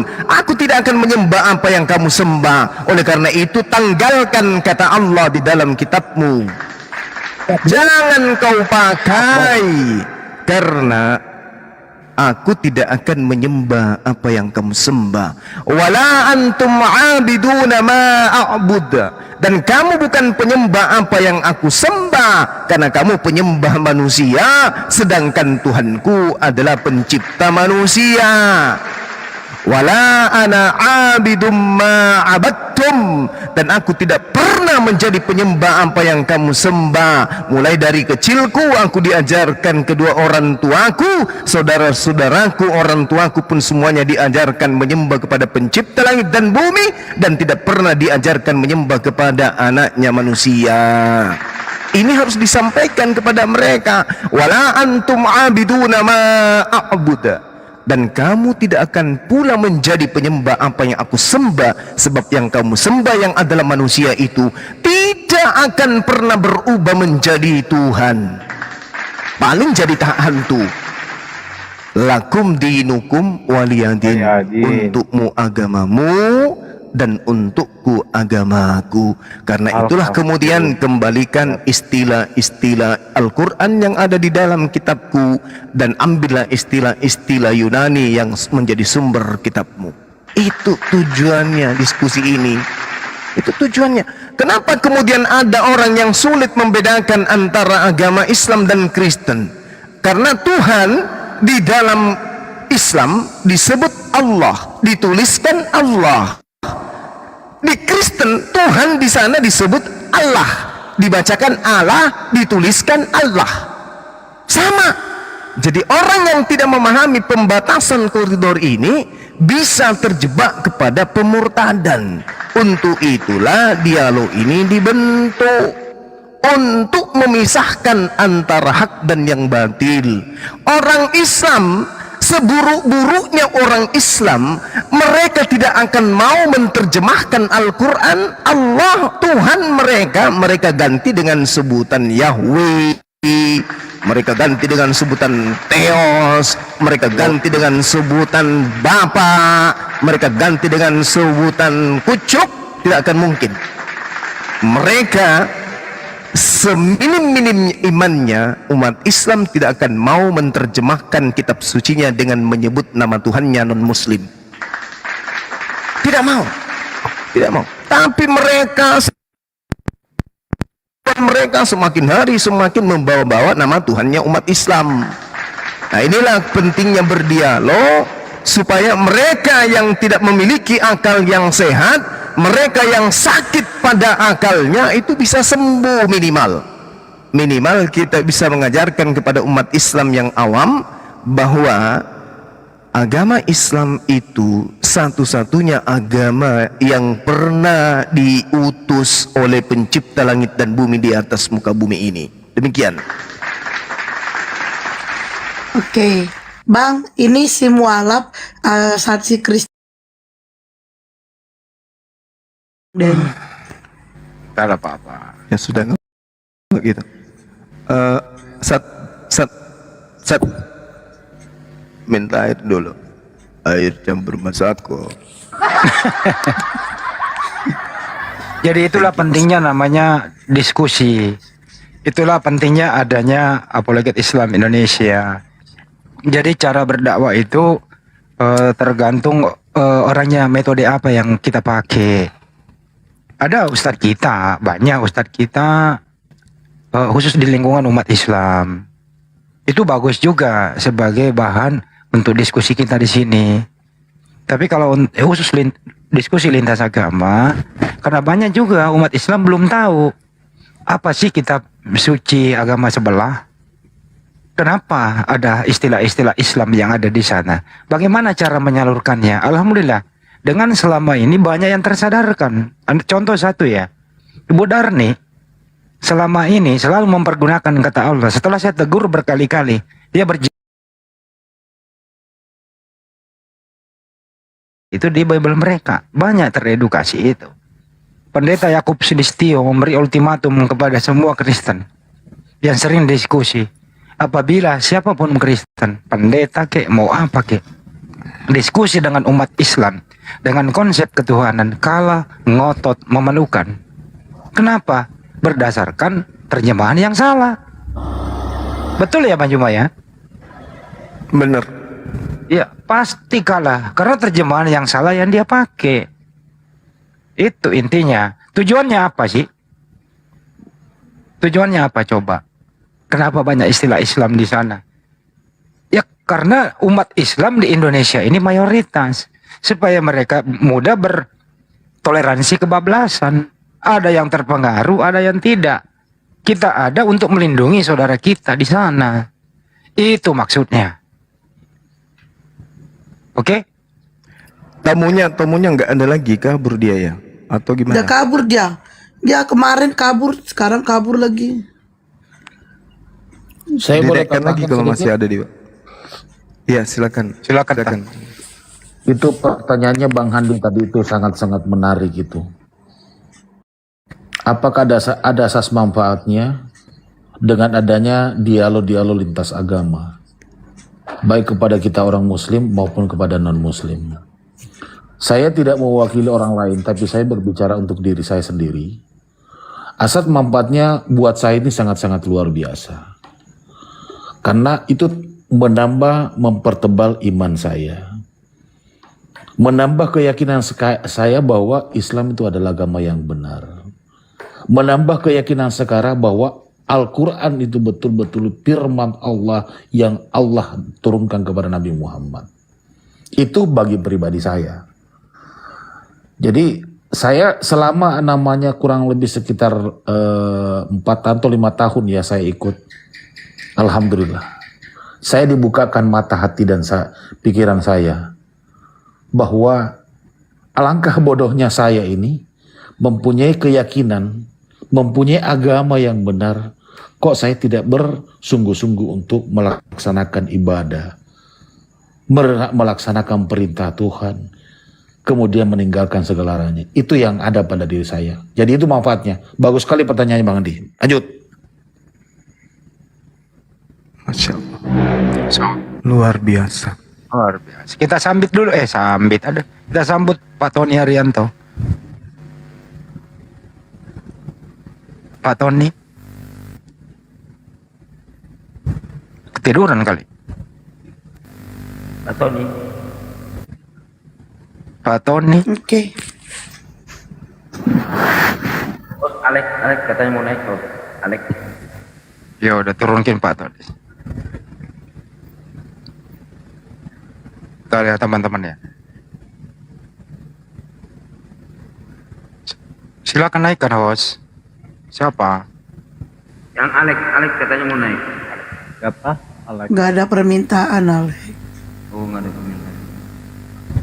Alek bedakan naik komal sama naik tower sama naik pohon. Kalau naik komal itu ada permintaan request dulu, kan naik pohon ya manjat aja udah. Kan gitu.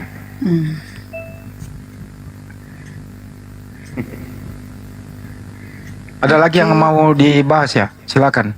Ada unek-unek selama ini gitu. Soalnya waktunya untuk berbagi nih. Jadi teman-teman yang belum sempat, siapa sih Bang Juma ya, lihat di YouTube Zulkifli M. Abbas. Mulai perjuangan atas. Kami di grup WA itu, kami berusaha mencari PN. Karena kalau yang ketikan itu sulit untuk dibawa ke YouTube. PN gitu. Bang Juma pagi udah nongol. Ya, apa tujuannya apa? Dakwah begitu. Saya kenal Bang Juma juga lewat itu. Siapa sih ini orang? Ada namanya Adik Rion, kok dibilangin binatang Bang Juma. Bang Juma kok diem banget gitu loh. Orang Bugis kok peloreng gitu ya. Ini nggak bisa berantem ngapain ini orang? Kan gitu. Saya yang emosi loh Bang Juma, serius. Saya cari gitu loh. Dapat ketemu di grup WA. Oh ternyata ini loh metode dakwahnya. Harus sabar memang. Gak perlu pakai fisik, tapi perang pemikiran. Berapa untuk Banyuma? Mantap. Oke, aku sapa dulu ya. Ya, silakan. Rick, selamat malam. Ricky, selamat malam. Agama apa? Ricky. Kalau naik cuma diam-diam mending di bawah.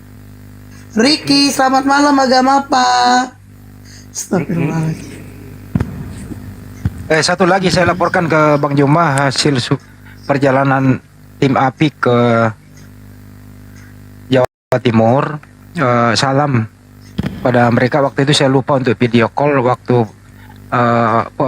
pengukuhan pengurus API Jawa Timur. Mereka ingin sekali video call tapi waktu itu saya lupa. Allah, luar biasa. Gitu. Kedua, waktu kami ke Malang, salam dari Ustadz Wakid. Beliau sangat menunggu Banyuma datang ke Malang. Kemudian beliau ingin sekali menjamu masakan Arab katanya ke Banyuma. Kedua, habis itu Alhamdulillah, insyaallah. pergilah kami ke rumah si Victory sang penghujat ini. Kemudian sebelum ke sana mampir rumah Pak RT. Ternyata Bang Juma, di sebelah rumahnya Pak RT, itu fansnya Bang Juma. Masya Allah. Allahu Akbar, Masya Allah. Iya. Beliau lah yang Dia nggak tahu kalau penghujatnya tetanggaan. baru tahu setelah kita beritahu ini loh namanya kiamat depan rumah Anda. Baru tahu. Masya Allah. Setelah tim datang.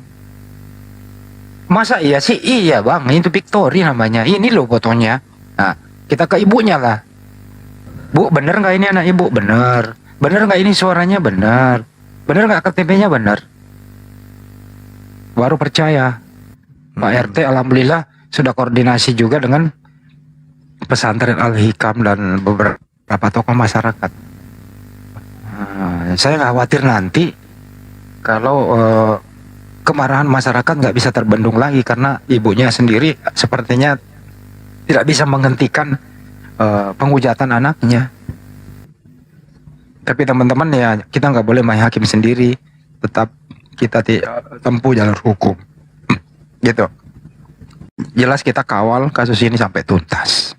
Itu intinya. Siapapun yang menghujat, dia harus bertanggung jawab. Itu banyak salam dari mereka. Gitu. Oke, thank you Bang Andi. Masya Allah, luar biasa. Salam balik kepada teman-teman yang ada di sana. Jadi tanggal 1 jadi ya? Iya. Iya. Tapi besok gimana? keputusannya Bang Andi. Oh besok ya. Tapi saya doain jadi. Supaya jadi apa? Pulang dari sana, mampir Jakarta, kita jalan-jalan lah ke markas Risuli Lubis, samping Istiqlal gitu. Iya, betul. Sekaligus ketemu Deng Sawal di Istiqlal. Oh iya, cocok. Oke. Disambut Kita dulu. sapa dulu. Amri Lobi, selamat malam. Agama apa? Amri, dari tadi orang naik kagak mau bersuara. Kenapa sih? Mic-nya rusak. Amri. Amri Jack. Dah lah, selamat Sariawan. malam. Iya Bang. Bibir pecah-pecah, tapi 2 senti. Sariwawan.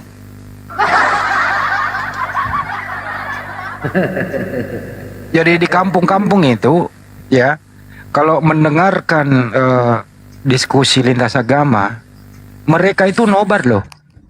Nobar, nonton bareng begitu dengan speaker aktif. Jadi sampai radio 100 meter tuh kayak dangdutan mendengarkan suara lantang Banyuma. Siapa sih ini orang gitu loh. Ini saya bisa buktikan. Itu terjadi Bang Andi. Iya terjadi kan, gitu.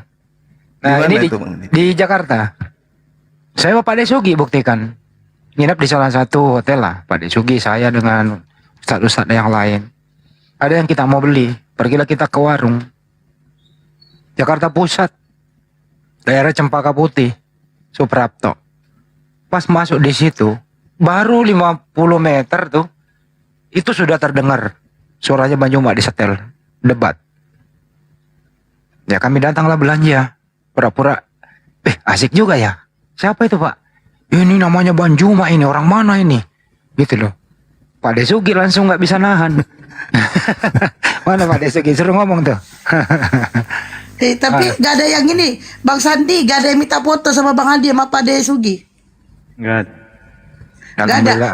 Kurang terkenal. Orang lagi bahas Bang Zuma kok.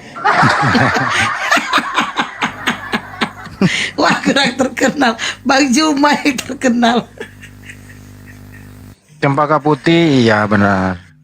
Tapi di daerah salah satu di sana ada juga yang enggak elit banget gitu ya. Wah, ada yang minta saya diturunin tuh di bawah.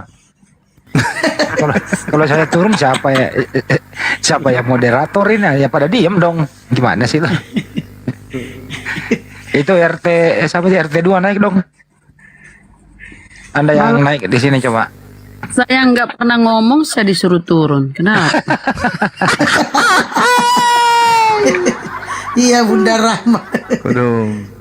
Balas ya anak-anak. Balas ya anak-anak. Ada cerita nih. Bunda Rama ke pasar. Dia mau beli ikan. Langsung penjual ikan bilang, diam loh. Loh, ini penontonnya siapa kok? Penjual ikan juga bisa suruh diam Bunda Rama. Orang lain mau nawari ikan ya Bunda ya? Disuruh diam. makanya nih sekarang ini saya cuma bisa berfirman dalam hati ya teman-teman. Dalam hati. Sabar. Pak. Besok jam 9 ya. Apa itu Kanda? Ya, kapan kita berangkat kah? Kalau saya jadi hari Kamis, tapi kayaknya saya belum kasih final kantor pusat. Oh gitu. Karena ada acara besar juga masalahnya tanggal 23. Assalamualaikum. Oh, Waalaikumsalam. Di booking sama Adira ya, Daim. Oh, iya. Siap. Oke. Ya Bu Insan, apa yang mau disampaikan agama Pak? Assalamualaikum, saya Muslim. 100% Muslim. Emang ada Muslim 50% Bu? Alhamdulillah 100% dari Bapak, cuman sedikit ilmu lah. Banyak mendengar di sini, untuk banyak belajar di sini juga. Alhamdulillah, Ibu Intan. Terima kasih telah memberi pelajaran online ya kan. Amin, Masya Allah. Gimana ya, mau bilang ya, salam-salam buat Bang Zuma aja. Iya, makasih Terima kasih Bu. ya hostnya udah beri kami naik kesempatan mau sapa-sapa Bang Zuma. Iya Bu, sama-sama ya Bu ya. Sehat terus ya Bu. Iya, boleh Salam nanya? sama keluarga. Iya, Boleh nanya nggak? boleh silakan. Gini sih, bukan saya, adik saya. Saya kan kebetulan tinggal sama adik saya ya. Saya kebetulan. Yang penting jangan bertanya sudah punya istri Bu ya. Oh enggak. Mau punya istri juga Bang Juma, bukan. Itu Bang Juma tuh bintang, nggak mungkin saya gapai juga. Jadi tahu diri ya Bu ya. Iya, kita Sadar diri. Iya, kita sadar diri. Cuman kalau teratur Bu. iya, cuman tapi kalau Allah Taala punya kuasa, kita nggak bisa bilang nggak mungkin.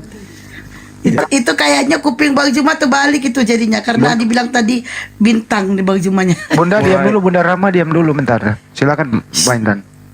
Gini, saya kan kebetulan tinggal sama adik saya ya, dan mengenai sifat mertuanya sama dia lah, kadang miris juga ya. Kadang aku sebagai orang ketiga ini rada dongkol juga kan. Kebetulan saya dari Medan ya, tahulah orang Medan ini rada-rada penyabar kan. Iya. Rada-rada lemah lembut. Gitu. Iya, baiklah pokoknya. Ya, baiklah pokoknya. Pengasih dan penyayang. Iya, pengasih dan penyayang. Dipercepat Bu, masih ada satu bahasan nih. Iya. Terus gini, kan dia itu kan terlalu membanding-bandingkan. Yang nggak enaknya itu dia membandingkan menantu ini diceritakan sama adik saya. Jadi adik saya ini pulang-pulang nangis apakah gimana sih tanggapan yang baik bagi adik saya? Kadang di wirid tetangga juga ngomong, ih mertuamu parah ya, ngomong sampai ke wirid-wirid ngomongin kamu gitu. Apa gimana sih tanggapan kita sebagai menantu lah ibaratnya? Pertanyaannya Ibu, itu adanya Muslim atau Kristen? Sama Muslim. Oh. Mertua itu pun Muslim dan udah naik haji lagi ya. Mau umroh pula lagi tuh. Iya. Gimana sih kami menanggapinya sebagai menantu gitu? Apakah diam aja? Apakah perlu disentil sedikit gitu? Mertua mau disentil, jangan. Jawabannya Bu ke pasar beli ikan, baru masak yang enak, makan bareng, udah itu aja. Sama mertua. Udah sering kalau kayak gitu tuh sering kali lah. Udah jadi keset dia pun sering lah. Belikan iPhone 16 Bu. Oh udah nggak tahu main HP. Waduh. Oh wajar lah, orang nggak tahu main HP. Wajar lah kalau dia itu suka cemberut, merepet. Maklumi aja, rupa-rupanya main HP pun nggak tahu dia. Wajar lah Bu. Anda dia bisa main game, main apa tuh, nonton di HP, nggak mungkin lah bisa karaoke-karaokean di HP-nya, nggak mungkin lah dia pemarah.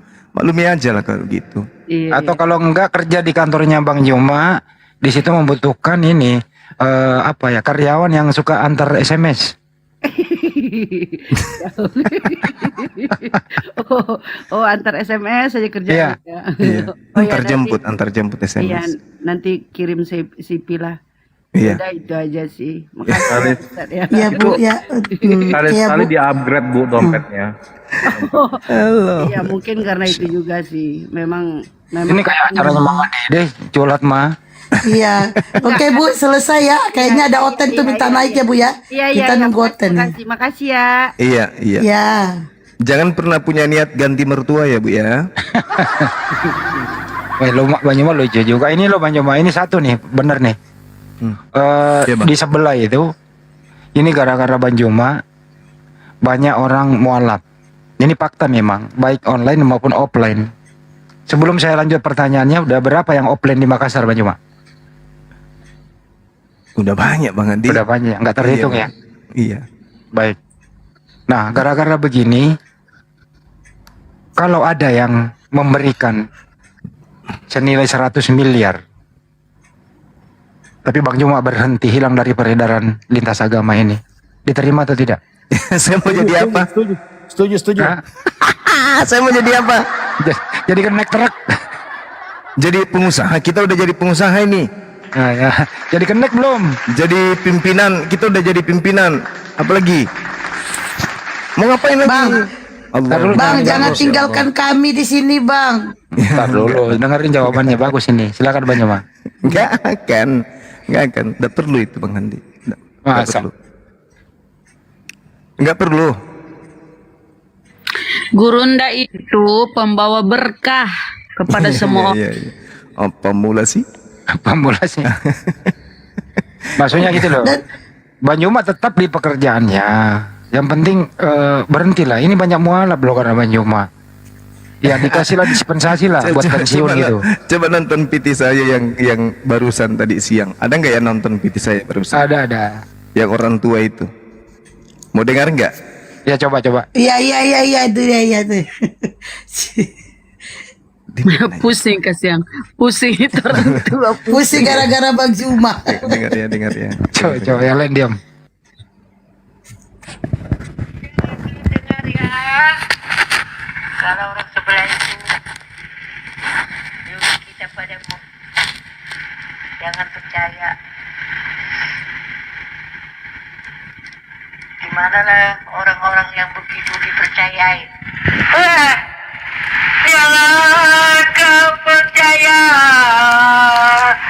ke bahasanya si Juma, nyuruh kita pada murtad. Hebat dia, hebat. Aduh. Juma.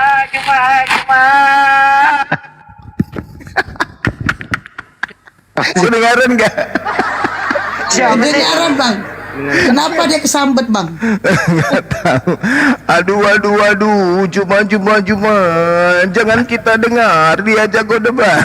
Bagus juga lagi. Aduh, parah ini ibu. Parah. Stres berat ibu ini, kasihan. Itulah maksudnya pertanyaan saya tadi itu. Di luar sana banyak yang kepanasan gara-gara Banjuma begitu. Itu maksudnya. Ustaz Sugi, noise. Aku lagi pacaran sama istriku, denger juga ternyata. Aduh. Mari kita putar. Zuma. Dia jago debat. Aduh. Zuma. Maksudnya apa, Bu? Nangis atau nyanyi sih? Allahu Akbar. Aku ada sedikit pertanyaan. Bang Handi kan nawarin Bang Handi kan nawarin 1 M. Kan Bang Juma pernah ditawarin 2 M ya kan Bang Juma? Pernah. 100 M. Oh 100 M. 2 M. Maksudnya gini loh. Iya, maksudnya gini loh. Tunggu. Ya. Justru ada yang saya mau cerita ini. Ya. Sebenarnya peta lempu ini pun saya juga tadinya itu curiga. Sumpah. Maafkan aku. Aduh, ya Allah. Siapanya orang ini kan? Nelpon lagi bapak ini. Siapa orang ini? Mau kali ketemu, apa sih tujuannya orang ini? Jadi lama-lama dia cerita, saya dari ini, saya dari Bone, sekarang sudah ada di Cambas, sekarang di Mers. Ya Allah, apa nih? Nanti begitu dia jujur, kalau dia pasukan, baru saya, ya udahlah kalau begini betulan berarti baru saya temui beliau. Itu pun tidak kuajak ke rumah, jumpa di luar di Alfamart, itu pun dia yang traktir. Sampai sekarang ya? Maafkan aku abangku, Masya Allah, ternyata beliau ini orang sangat baik, luar biasa. Sama-sama banyak Pak. Sampai sekarang belum pernah ke rumah kan, Ahi? Belum. Saya curiga sama beliau waktu pertama kan. Aduh, misionaris lagi nih. Kalau yang kemarin aja ku tolak yang pahanya keras, apalagi yang ini gue bilang. Tapi begitu dia sebut merek, ya sudahlah, ini bahaya kalau tidak ditemui. Akhirnya saya datang. Siap dan perintah. Barulah kita jumpa waktu itu. Maaf ya, Kanda ya. Ya tapi kan pertemuan itu kan membawa berkah kan? Ya lucu pokoknya, lucu. Kalau saya sama peta lempu langsung percaya karena chemistry-nya satu kampung. Saya itu sama Bang Juma setelah pertemuan itu, kalau tidak salah, ya 2-3 bulan ya, langsung MMC terbentuk. Iya, yang kita dirikan MMCI, Masya Allah, luar biasa. Itu 2-3 bulan itu. Tapi ini loh, ada ini nih yang paling penting nih. Almarhum orang tua kita. Iya. Pertama juga saya curiga gitu loh. Ternyata beliau memang menghabiskan hidupnya di Islam. Apapun itu yang Bang Juma minta. Iya, betul. Demi untuk dakwah ya. Masya Allah itu. Almarhum. Itu berapa lama itu minta nomor HP ke saya itu? Enggak, aku kasih beliau itu. Masya Allah, orang baik. Ya. Bayangkan Pak, dia mau ketemu Bang Juma, dia sholat hajat dulu. Mudah-mudahan. Iya betul. Terima saya ini dong. Aduh. Chatnya itu sampai dia meninggal dia ndak hapus. Kata beliau, saya tidak akan hapus chat Bang Suma di HP ku, kata dia. Akan kusimpan untuk selamanya. Kenapa bisa, Bang? Satu-satunya manusia di atas muka bumi ini yang panggil saya Ustadz, hanya kamu, kata dia. Allahu Akbar. Orang-orang selamat, Masya Allah, insya Allah. Tapi saya nggak bisa memenuhi permintaannya itu loh. Itu dia Bang Handi. Saya sudah pulang ke Makassar. Apalagi kau ambil di Jakarta? Pulanglah kau di sini. Jadi perusahaan di sini banyak, yang mana kau pegang? Iya. Siapang, Siata. Itu kalau Ranggasela orang. Ranggasela itu apa sih? Apa sih? Banyak banyak Mauna. Oh. Tapi kan saya Kamu kan udah ketemu anaknya, pengganti beliau. Oh iya. Baru saya tahu Ranggasila itu artinya itu. Oke, aku izin nyapa dulu ya. Casanova, selamat malam. Agama apa? Selamat malam. Casanova. Ya. Iya. Suara Bang Andi, Bang Juma. Casanova. Ih, kenapa sih tadi pagi pada naik gak bersuara? Casanova. Iya. Agama apa? Alhamdulillah Muslim. Ya udahlah. Alhamdulillah. Banyuma ada yang masih ngomong ya? Halo? Ini Masih Bang Jumanya ngomong. Aku Theodor tadi mau nyampein jadi lupa loh nanti. Ini loh banyak yang ingin tahu Banyuma seperti apa sih dari ini banyak pertanyaan sering SMS lagi WA. Banyuma sebenarnya ini pernah nyantri nggak sih? Terus waktu kecil di mana, sekolah di mana begitu kok Al-Quran bahasanya terus ngajinya gitu loh. Nah itu diterangin dulu Banyuma, apa pernah nyantri kok bisa lah seperti ini sekarang, belajar di mana gitu. Iya. Kalau itu manajernya yang jawab itu. Allah Akbar. Banyak yang penasaran Banyuma, biar saya nggak jawab satu persatu loh pertanyaan itu, silakan. Ya, saya memang pernah mondok. Saya mondok di Ponpes, Pondok Pesantren Nurul Junaidiyah, Lawo. Berbanggalah anak-anak Ponpes Nurul Junaidiyah Lawo. Saya mondok di sana 6 tahun. Tapi tidak bukan kelompok orang-orang anak-anak santri yang tawadu. Saya preman di dalam, Bang Andi. Baru saya mau bilang. Saya preman di pondok pesantren karena pemilik pesantren itu adalah keluarga kita. Semua guru-guru di dalam itu keluarganya mama. Agak lain ini kayaknya. Mulai dari kepala pemilik yayasan, semua keluarga. Kepala sekolah sepupu sekali dengan mama Andi Barhaman, mantan kepala desa yang ada di tempat sekolah saya itu. Jadi semuanya keluarga, yang jadi guru, BP-nya semuanya. Kayak mana mau jadi santri yang baik?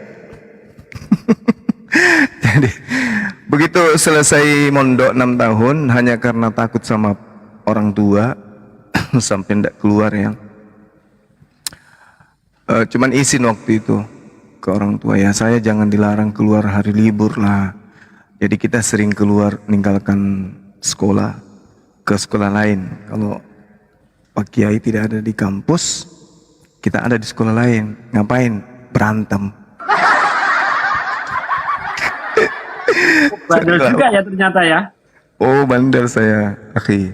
Kerjanya cuma berkelahi. Ini teman-teman saya yang dengar saya pasti tertawa. Woi, jujur kali nih orang, kata dia pasti. Allahu Akbar. Begitu selesai mondok, masuk kemudian di meja kuliah, ambil jurusan pendidikan. Di situ baru nyesal. Ya Allah, ya Rabb. Pernah sekali waktu daftar untuk ke Mesir, tapi jatuh di dalam bahasa, gak bisa. Saya bilang, inilah saya nyesal. Rupa-rupanya ya akibat karena banyak membuang waktu masih SMP SMA, inilah yang menyebabkan penyesalan itu muncul. Tapi saya masuk kuliah di UIN waktu itu saya tanpa tes, alhamdulillah. Tanpa tes di sana adalah kelebihan sedikit ya. Sampai saya masuk di sana ambil kemarin itu perbandingan mazhab dan saya tidak tes. Begitu lihat nilai, mungkin karena dari pondok jadi tidak dites, bukan karena pintar. Seperti itu teman-teman. Sampai situ aja ya. Apa saya alumni alumni akhi ini. Saya alumni pesantren Nurul Junaidiyah. Yang mana? Ini nih ayam potong. Ya serius itu? Nah, nggak tahu saya. Itu Gurunda pesantren sekarang masih ada itu ya? Apa ya? Ada dong, pesantrennya semakin bagus, semakin jaya lah. Hei, serius ini ayam potong dari Lawo juga rupanya? Dari Makassar, Bang. Ada nggak?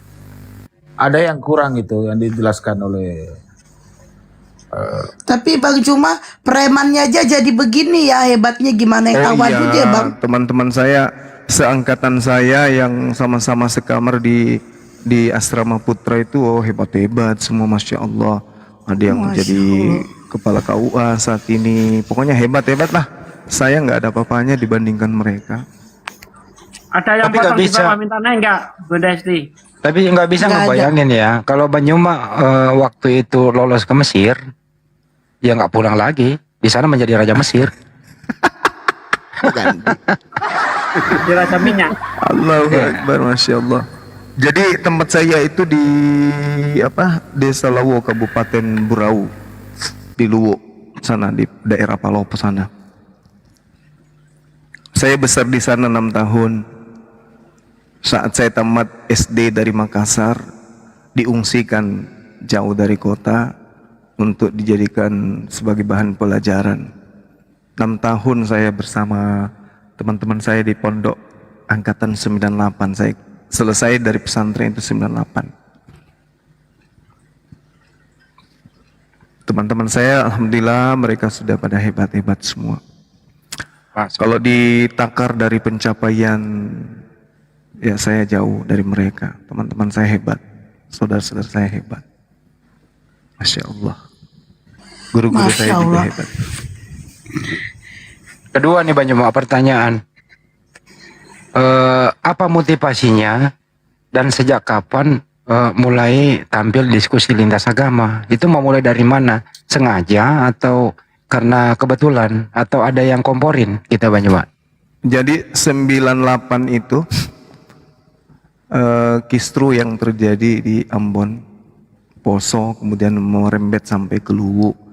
Nah kita ini di kompleks tempat tinggal, kita ada bikin sebuah organisasi, kemudian kita bikin organisasi pemuda, kebetulan saya pengurus waktu itu. Di situ pengurusnya ada dari beberapa penganut agama, di antaranya Kristen. Jadi kita berbicara mengenai ya, kejadian-kejadian inilah yang kita cerita, termasuk yang di Dandang yang terjadi di Luwu, Palopo sana. Mereka memberikan pada saat kita berdiskusi tentang agama itu, mereka memberikan narasi-narasi yang sifatnya memojokkan Islam. Dari situlah awalnya kemudian saya tertarik untuk belajar apa sih sebenarnya agama ini. Agama maksudnya agama mereka ini kan. Saya belajar, muncullah yang kemudian awalnya itu masih ada kaktus ya. Muncul kemudian muncul kemudian Facebook dan seterusnya, beralih ke WA dan seterusnya. Kayak gitu-gitulah Bang Handi. Kakus. Iya, kakus, betul. Seperti itu. Jadi waktu itu baru masuk ke media sosial Facebook, baru Zoom, baru ke sini ya? Ke WA dulu.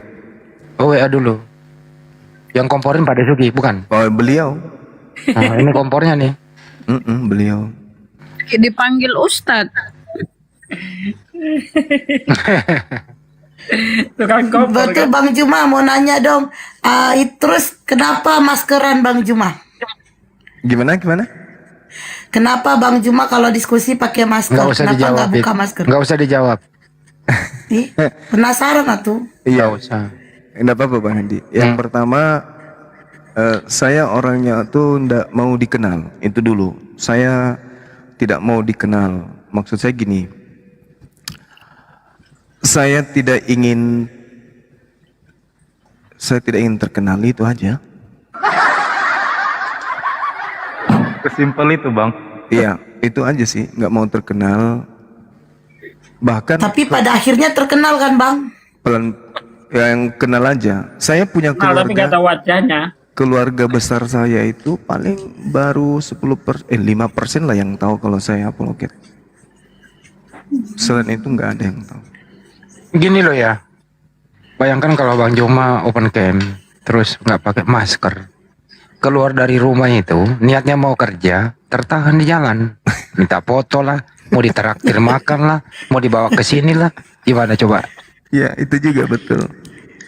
Tapi yang sebenarnya yang membuat saya pertama kali kemudian itu menggunakan masker itu adalah karena saya berpikir orang di kantor itu masih ada staf kita yang beda keyakinan.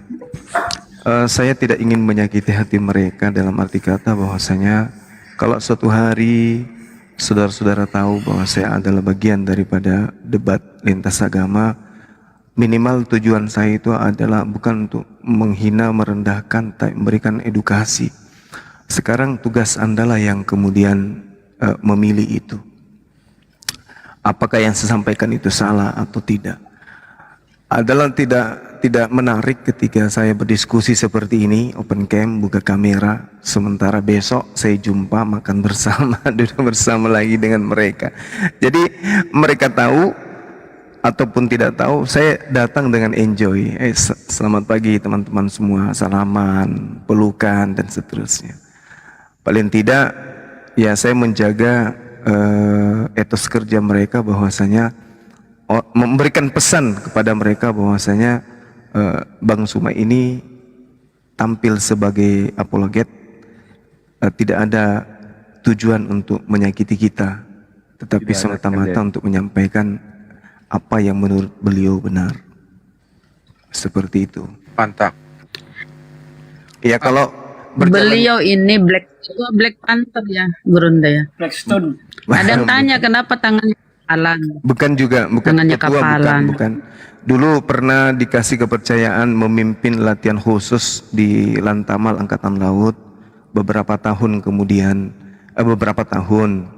Lalu setelah saya ada kegiatan di luar, saya minta kepada Dewan Guru untuk memberikan tanggung jawab sebagai ketua Lats itu kepada anak binaan saya sendiri, dan alhasil alhamdulillah yang menjadi ketua latihan khusus untuk perguruan saya itu adalah anak didikan saya dari nol. Beliau sebagai pemimpin Latsus sampai hari ini, dan itu udah berapa tahun, dan 5-6 tahun. Alhamdulillah. Dan Anda tahu nggak, tol reformasi yang ada di Makassar itu ada rawa-rawa di situ. Disitulah tempat Bang Zuma sering nginap di situ, rawa-rawa itu. Benar nggak Bang Zuma? Iya Bang Andi. Kalau Ambo Jeta juga, saya pernah sekali doang di situ. Jujur jalan itu. Iya, di rawa-rawa itu kita direndam. Jujur aja itu, Gurunda ini banyak yang kenal itu setelah kenal dengan Petelempu. Iya, Masya Allah. Iya. Karena Iya, saya benar. saya yang promosikan kemana-mana. Bang Iya, Zuma, alhamdulillah. Bang Zuma mau nanya tentang ini tuh, tentang metode diskusi ya kita secara online di online ini. Jadi sepribadi Theodor sering mendapat tanggapan baik negatif ataupun positif ya. Ini justru dari teman-teman kita sendiri begitu. Nah mungkin Bang Zuma bisa memberikan tambahan tanggapan. Gimana dek? Gimana? Tentang metode diskusi kita gitu ya. Penyampaian metode diskusi begitu kan di ranah online ini. Nah mungkin nanti Bang Zuma bisa memberi tanggapan begitu. Nah terkadang Theodor ketika ataupun teman-teman yang lain diskusi gitu ya, diskusi dengan di lintas agama ini tidak kurang kita sering mendapatkan penilaian negatif ataupun positif begitu ya. Di mana teman-teman kita ini harus begini, harus begitu, harus begini, harus seperti ini, harus seperti Bang Zuma, harus seperti ini. Nah, Theodor berpikir begini ya teman-teman ya. Kita semua para apologet ini membawakan polanya masing-masing dalam diskusi. Satu hal yang ditanamkan situ itu adalah sebagai kita untuk saling melengkapi. Jadi kita membawa ilmu dan teknik dalam metode diskusi itu dengan tujuan doubling.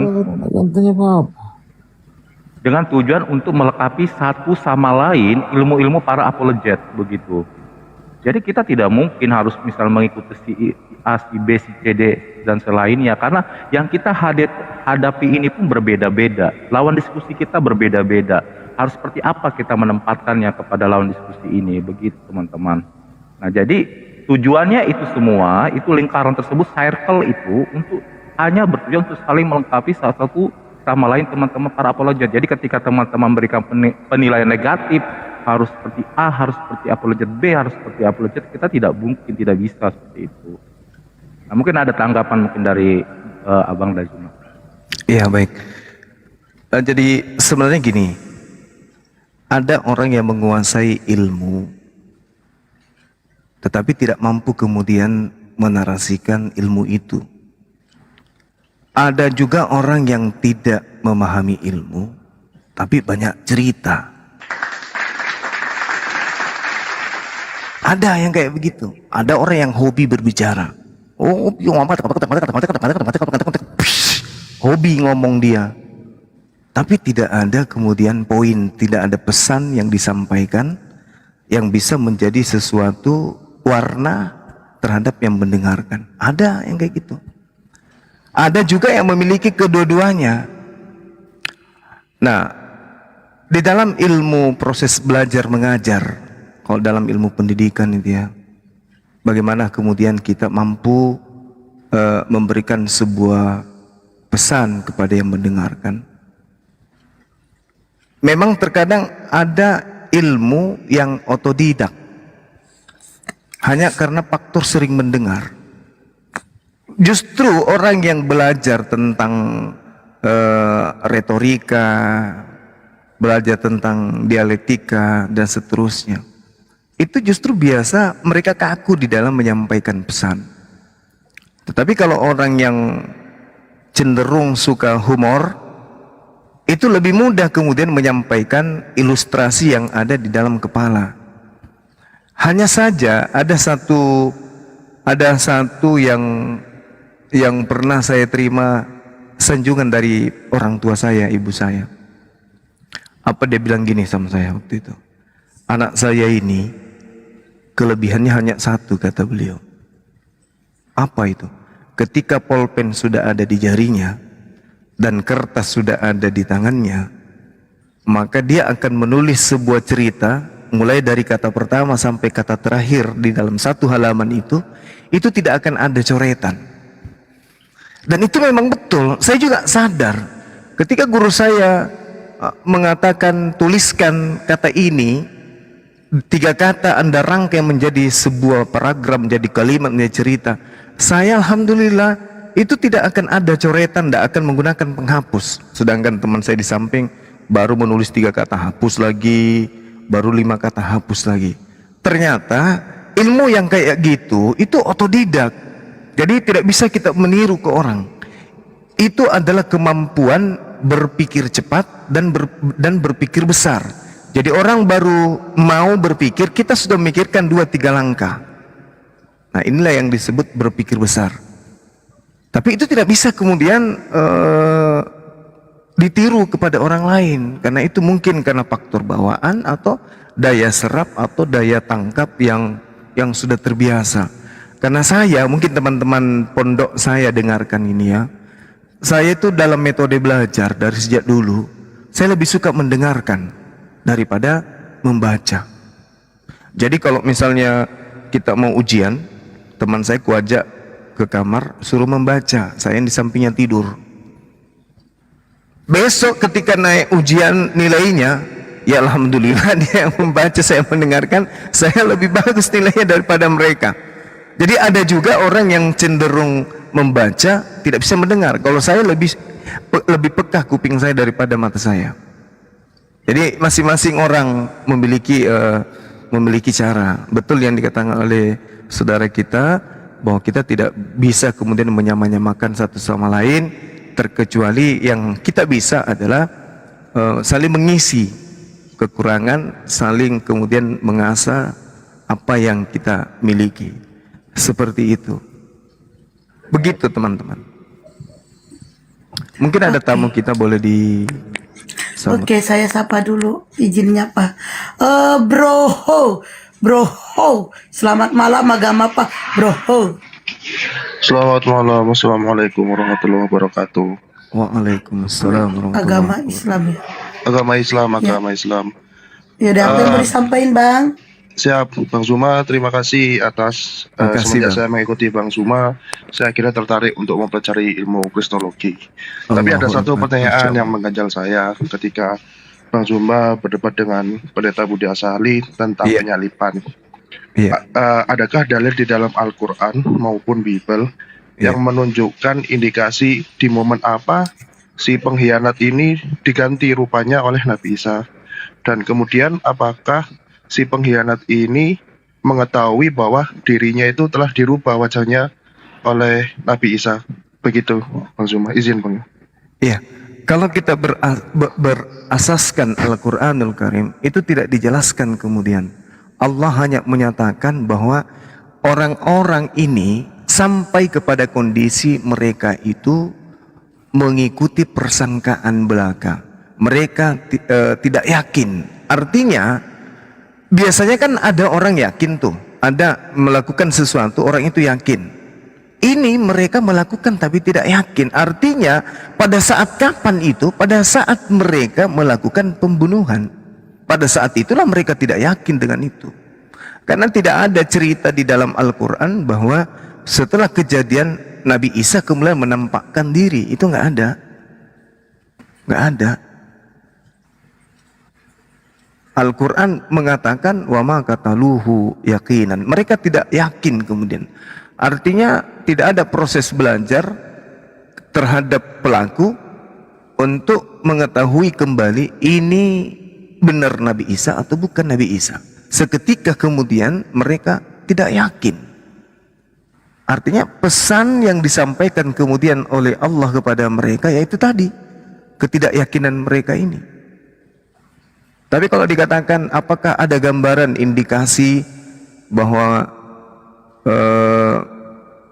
yang mereka bunuh itu adalah selain daripada Nabi Isa, ya saya katakan iya. Karena Allah mengatakan wa ma qataluhu yaqinan, mereka tidak yakin. Berarti indikasi bahwa itu bukan Nabi Isa, pesannya udah sampai kepada mereka. Seperti itu, Bang.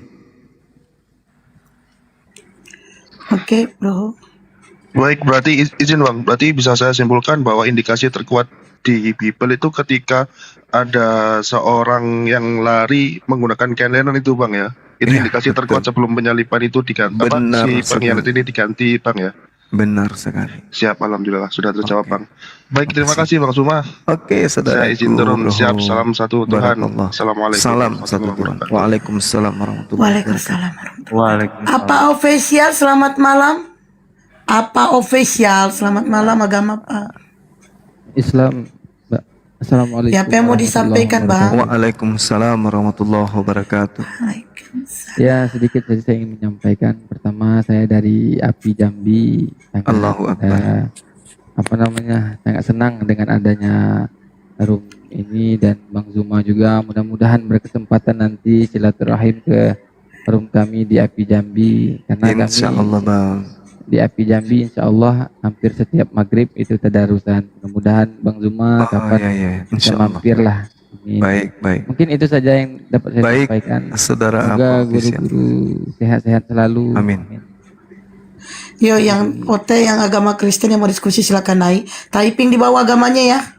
Yang typing di bawahnya yang minta permintaan ya. Typing di bawah agamanya Kristen ya. Kristen aja naik yang Kristen ya. Please. Satria selamat malam, silakan. Bang Juma, ini namanya si Satria dari tadi ngoceh di bawah. Nah akhirnya dijambak kemudian naik. Silakan Satria. Silakan, Bang. Satria, waduh. Ternyata nyalimu tidak seperti di bawah. Termute. Tunjukkan pesonamu. Jadi berhala. Di bawah Pak, ya. kok nyali. Silakan. Ayo. Tadi kau bilang apa Bang Juma? Silakan. Sampaikan langsung ke orangnya, silakan. Ayo. Iya. Tunjukkan pesona. Saudara Satria. Ya, kabur. Nyalinya di typing dibilang Bang Juma penyesat. Bang Juma penyesat dibilangnya. Juma penyesat. Baluap. Berarti kalau dia kabur itu sadar bahwa ternyata yang dikatakan Bang Zuma itu betul. Udah kecil celananya itu. Dasar baluap. Takut disalib dia. Ya, agama Kristen Taiping di bawah agamanya ya Kristen. Yang Kristen Taiping di bawah agamanya Kristen. Silakan naik.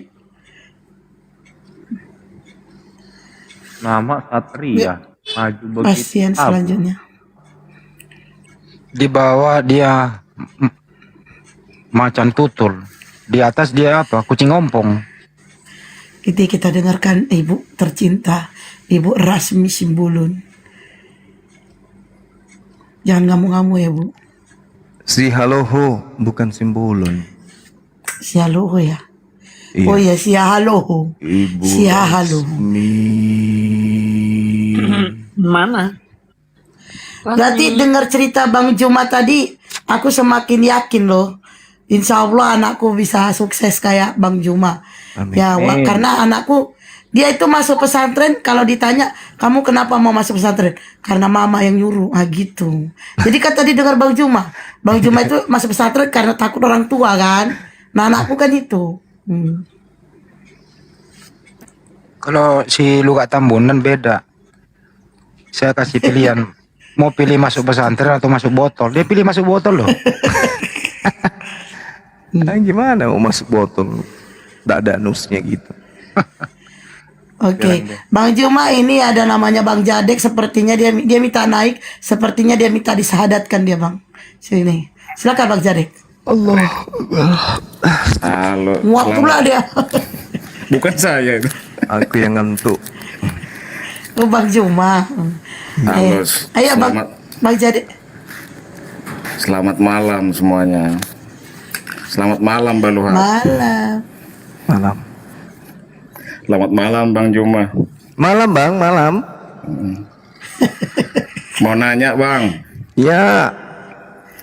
Tadi Abang katakan bahwasanya Nabi Isa atau Yesus tuh siapa tadi yang tanya? Proses penggantiannya itu ketika mau disalib itu kan.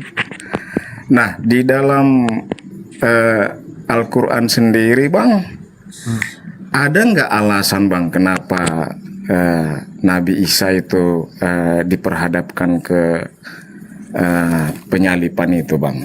Apa alasannya Bang? Menurut versi Quran ya Bang ya. Kalau tadi di awal Bang Juma bilang bahwa kenapa Yesus disalib itu karena imam-imam Parisi itu takut bahwasanya semakin banyak pengikut Yesus ya kan? Iya. Nah kalau menurut Al-Quran sendiri, mengapa Nabi Isa itu dipersalahkan seperti itulah, walaupun nantinya nggak mengakui penyalipan itu tapi diserupakan ya? Iya Bang. Iya, coba Bang. Oke, baik. Jadi kalau di Al-Quranul Karim kemudian salah satu pengucapan mereka itu kepada Nabi Isa alaihissalam, karena Nabi Isa ini ketika datang kepada mereka, Nabi Isa membuktikan kenabiannya. Nabi Isa kemudian membuktikan kenabian dirinya, membuktikan kemudian kerasulan dirinya, wa bi kufrihim wa qaulihim ala Maryama buhtanan aziman. Tetapi kemudian pembangkangan mereka itu semakin menjadi-jadi sampai kepada tuduhan orang-orang Yahudi pada masa itu kepada ibunya, yaitu Siti Maryam. Ketika kemudian mereka kufur terhadap keterangan-keterangan yang datang melalui Nabi Isa alaihissalam, mereka semakin benci. Nabi Isa ini kemudian dikatakan terlalu mengada-ada suatu pengajaran yang kemudian banyak menasehati mereka, yang dimana mereka itu merasa yang menasehati kita ini adalah anak zina. Anak zina ini kok banyak cerita. Makanya kemudian karena Nabi Isa semakin lantang menyuarakan tentang ajarannya kepada mereka, maka mereka pun murka, mereka marah kemudian. Apatah lagi ketika beliau mengatakan akan datangnya sosok Nabi di luar dari kalangan mereka, mereka semakin marah kepada Nabi Isa.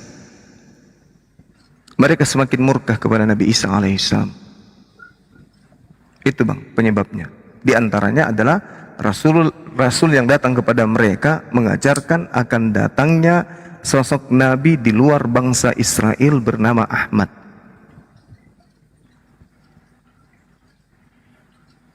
Seperti itu. Oh iya, mau tanya itu aja Bang Juma, nggak ada pertanyaan yang lain saya. Cuman statement ada. Boleh ya Baluhap ya, agak tanya-tanya sama Bang Juma ya. Iya, silakan. Ini Bang, tadi Abang mengatakan ketika saya dibawa kan, bahwasanya Abang tuh nggak setuju penggunaan nama kata Allah ya dalam Kristen ya Bang. Iya. Nah, kalau soal itu Bang, saya setuju juga Bang. Iya. Karena nama Tuhan Kristen itu ya bukan Allah atau Allah. Iya.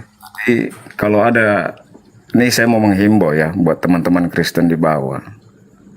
Jadi kalau Bang Juma atau teman-teman Muslim keberatan atau merasa penggunaan kata Allah itu sebagai penghinaan terhadap eksistensi atau keberadaan Tuhan itu menjadi terhina karena menjadi beranak dan diperanakkan, ya saya sebagai Kristen menghimbau kepada teman-teman semua, ya mulai sekarang kita nggak usah pakai nama kata Allah atau Allah ya kan. Bila perlu Alkitab tuh diganti semua tuh, Alkitab yang berbahasa Indonesia tuh, karena Mantap. karena Benar sekali. di Amerika nggak ada tuh Tuhannya Kristen Allah disebut, adanya God, kalau enggak Lord ya kan. Iya, iya. Saya sangat setuju itu Bang. Tak kenapa LI dulu melakukannya seperti itu. Siap. Ya, gitu aja sih Bang Juma. Sama Ya, tadi terima makasih, kasih. Bang. Siap. Terima kasih Jadi. sharingnya tadi, ilmunya yang ditanya sama Theodor tadi tentang teknik dan metode-metode yang digunakan untuk berdebat atau diskusi itu ternyata penerangan dari Bang Juma itu sangat-sangat masuk akal, itu soal sangat bermanfaat lah. Makasih, Bang. Ternyata semua orang itu berbeda-beda. Ada yang otodidak, ada yang tergantung cara cepat penyerapannya ya kan. Iya. Thank you sih, walaupun saya Kristen Bang Juma, tapi saya ngefans sama Anda. Thank you. Terima kasih. Iya, betul-betul. Ya, Bang. Tapi Ya, gini enggak loh, Bang. sekalian Bang Bapak Jadek, sadu, bentar dulu. Bang.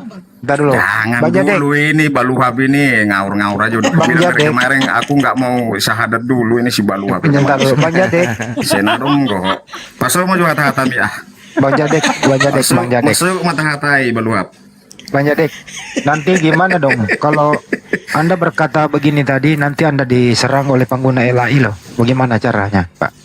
Nah, itu udah lama kami bahas di room-room oten-oten yang lain pun kami persalahkan apa itu Simuksin itu yang menerjemahkan Septuaginta pertama ke dalam apa Alkitab Kristen itu.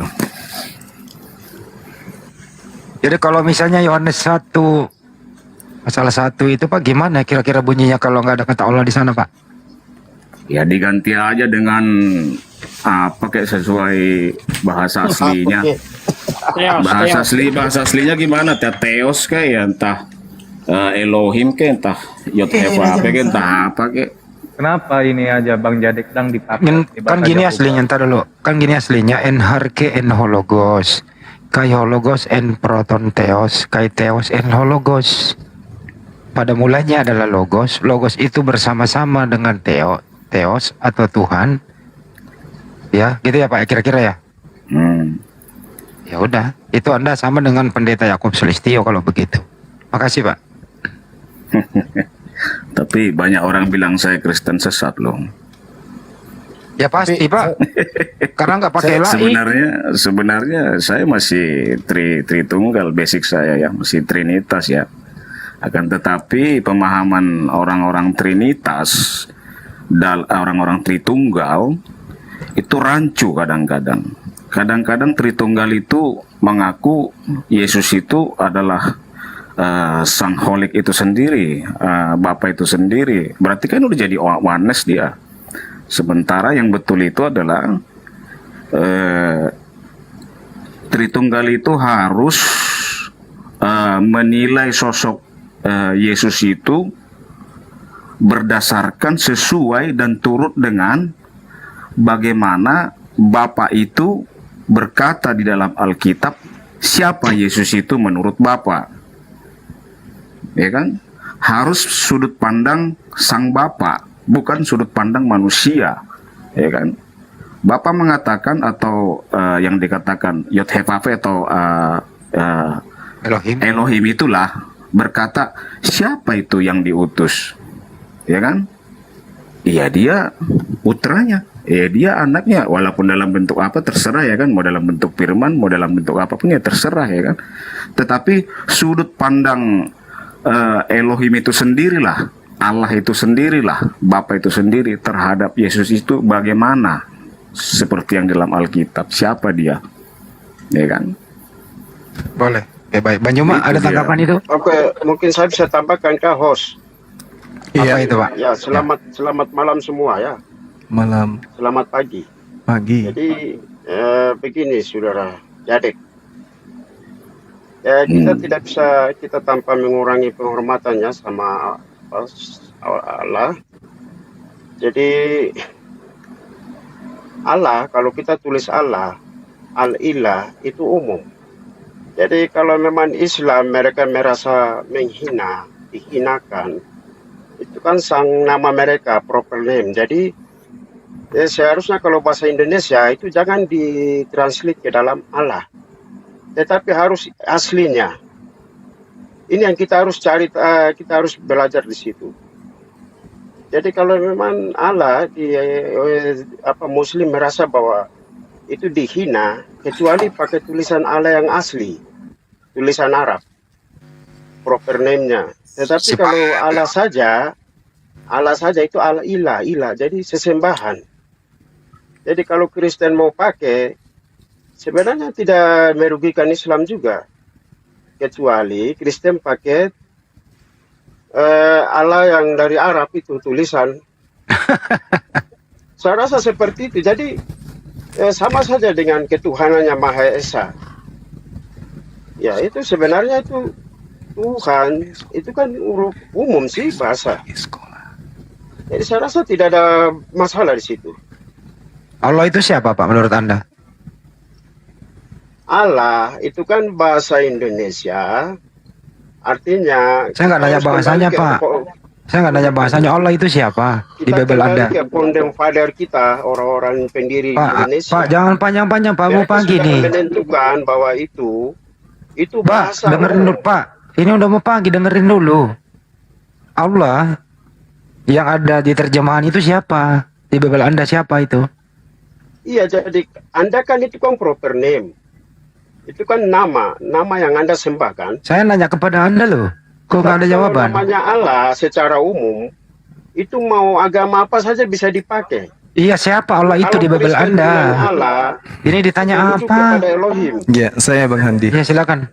Jadi gini, Pak. Artinya begini, kita jangan menganggap bahwa bahasa itu milik saya. Oke, Sama jadi juga gini. kayak macam begini. Gantian kita, Kalau Pak, gantian. Gantian kita contohnya, bicara. Ya, Oke, gantian kita bicara. Agama itu sejatinya meluruskan pemahaman umatnya.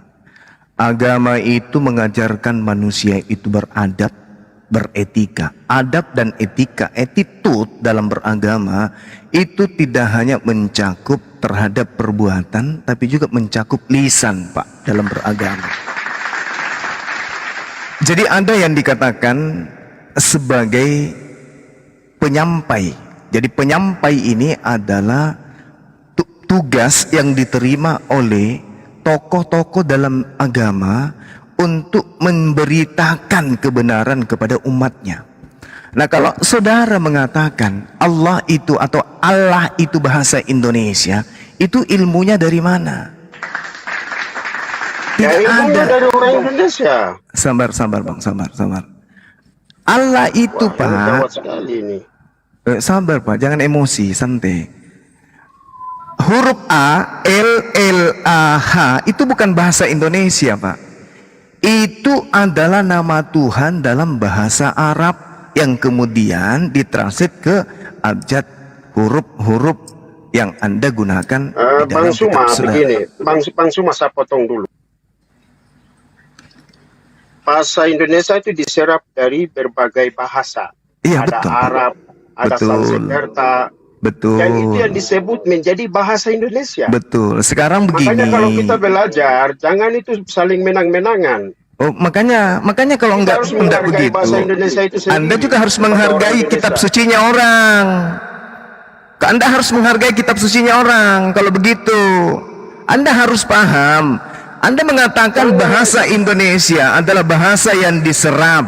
Kata Allah itu diserap dari mana? Dari bahasa Arab. Allah dalam bahasa Arab itu apa? Nama Tuhan. Ya, Tuhan itu juga dari Hindu. La Anda haula wala kalau mau quwata illa kita harus billah. menghargai juga agama lain. Aduh. Jadi Anda belajar tentang bahasa Indonesia itu diserap dari berbagai. Sekarang Ada kata agama Allah juga. itu berasal dari mana, Pak? Sekarang Tuhan itu dari mana? Tuhan itu bahasa Indonesia, akar katanya dari Tuhan. Itu nggak ada masalah. Yang saya tanya Allah. Allah atau Allah yang kalian sembunyikan dengan memutar lidah membacanya dengan Allah, itu sumbernya dari bahasa apa? Ya Tuhan, Sang Yang itu dari mana? Bahasa dari mana? Hei. Yang saya tanya kata Allah bukan kata Tuhan. Nah inilah kalau orang kelamaan menyembah manusia ini otak nggak berfungsi. Bukan, Anda jangan emosi lagi. Saya tanya, Biar saya tanya, dengarkan saya baik-baik. Jangan kau emosi. Justru Anda yang emosi. Saya tanya, Allah itu berasal dari bahasa apa? Kenapa kau bilang menyembah manusia dan segala macam? Emang Jangan Yesus emosi kamu ke pikir situ. Yesus itu ayam? Terserah. Begini sudah kalau kelakuan Anda Yesus yang itu manusia. Dasar. Tuh bacanya Itu kan sudah marah-marah. Itu KBBI itu tuh. Masukkan dalam Itu bahasa lihat Arab. tuh. Lihat tuh KBBI dia. Itu belum. Allah masukkan dalam bahasa Arab. Pengikut setan dengarkan itu tuh. Tuh baca tuh. Allah adalah Cuma kau jangan emosi. Anda itu belum pernah sekolah. pengikut setan dengarkan itu tulis tuh. Allah pengikut setan, kamu ke gereja, kamu habis itu kau cebok 1 sendok. Ini itu. Allah adalah nama Tuhan dalam bahasa Arab. Saya tanya kepada ente barusan, namamu logika, tapi kamu cacat logika. Saya tanya, kata Allah yang kalian pelintir karena menyembunyikan identitas Tuhannya umat Islam dengan sebutan Allah itu berasal dari bahasa apa? Anda bilang Tuhan. Saya bilang Allah yang kalian baca Allah untuk menipu itu dari bahasa apa? Harusnya Anda menjawab bahasa Arab. Oke, bahasa Arab. Bagi bahasa Arab, kata Allah itu apa? Harus Anda menjawab yang jujur. Bagi bahasa Arab, Allah itu adalah nama Tuhan. Ketika nama Tuhannya orang lain, bisa nggak diterjemahkan ke dalam bahasa lain? Tidak bisa. Bisa nggak nama Tuhannya orang lain disadur ke dalam bahasa lain, diterjemahkan ke dalam penamaan makna lain? Tidak bisa. Tidak ada ejaan yang menyatakan itu. Contoh misalnya nih. Contoh. Kami orang Islam tahu nama Tuhan Anda namanya Yesus. Boleh tidak kata Yesus ini kami sandingkan kepada nama ayam dalam bahasa Makassar? Padahal ada pilihan lain. Jangan manuk-manuk, apalagi kalau orang Makassar orang Bugis, manuk. Bisa enggak Yesus itu kami pakai? Saya memiliki 2 ekor Yesus. Bisa enggak? Pinjam dulu dong nama Yesus itu. Saya memiliki peliharaan di rumah dan dia sangat rakus makan jagung. Namanya adalah Yesus. Bisa? Gak bisa kan? Kenapa? Karena kata Yesus itu murni berasal dari bahasa Kristen. Maka kami tidak akan mau menghina dan merendahkan Tuhannya saudara kami, meskipun itu hanya sebuah nama. Tapi kalian segala macam tipu daya muslihat kalian gunakan. Itu kan bahasa saduran, itu kan ini kan nenekmu kiper lah. Kalau Anda itu punya logika sehat, agama Anda ajaran kasih, apa susahnya sih mengganti kata Allah itu dengan nama Tuhan? Mengganti kembali ke original teks kitab saudara. Tuhan dalam bahasa Yunani Theos. Theos di Indonesia kan ada disiapkan. Boleh dewa, boleh Tuhan, boleh sembahan. Kenapa larinya ke Tuhannya umat Islam? Mana ajaran kasihnya? Kalau kami juga menggunakan nama Yesus, boleh nggak kami pinjam?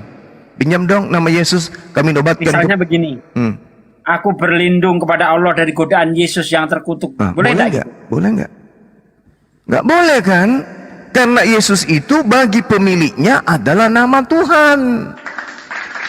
Tolonglah kita pikirkan itu. Allah yang kalian pakai itu adalah nama pencipta langit dan bumi bagi pemiliknya. Hargailah itu kawan. Udah puluhan tahun pun kami sabar. Sekarang ketika kami ingin meluruskan, masih juga kalian menggunakan jurus Paulus. Ya, tolonglah pikirkan itu. Umat Islam itu adalah umat yang sangat bersabar, khususnya di Indonesia ini, terhadap kelakuan teman-teman Kristen terkait dengan penamaan-penamaan yang sangat sakral di Islam digunakan pada bukan tempatnya di kitab saudara. Contoh Alkitab. Oh, Alkitab itu adalah bahasa yang dari Arab disadur masuk ke dalam bahasa Indonesia. Siapa bilang Alkitab itu bahasa Indonesia, Paman? Siapa bilang? Alkitab itu bahasa Arab. Kalau mau dikatakan dia di Indonesia kan, ya buku-buku atau kumpulan buku-buku.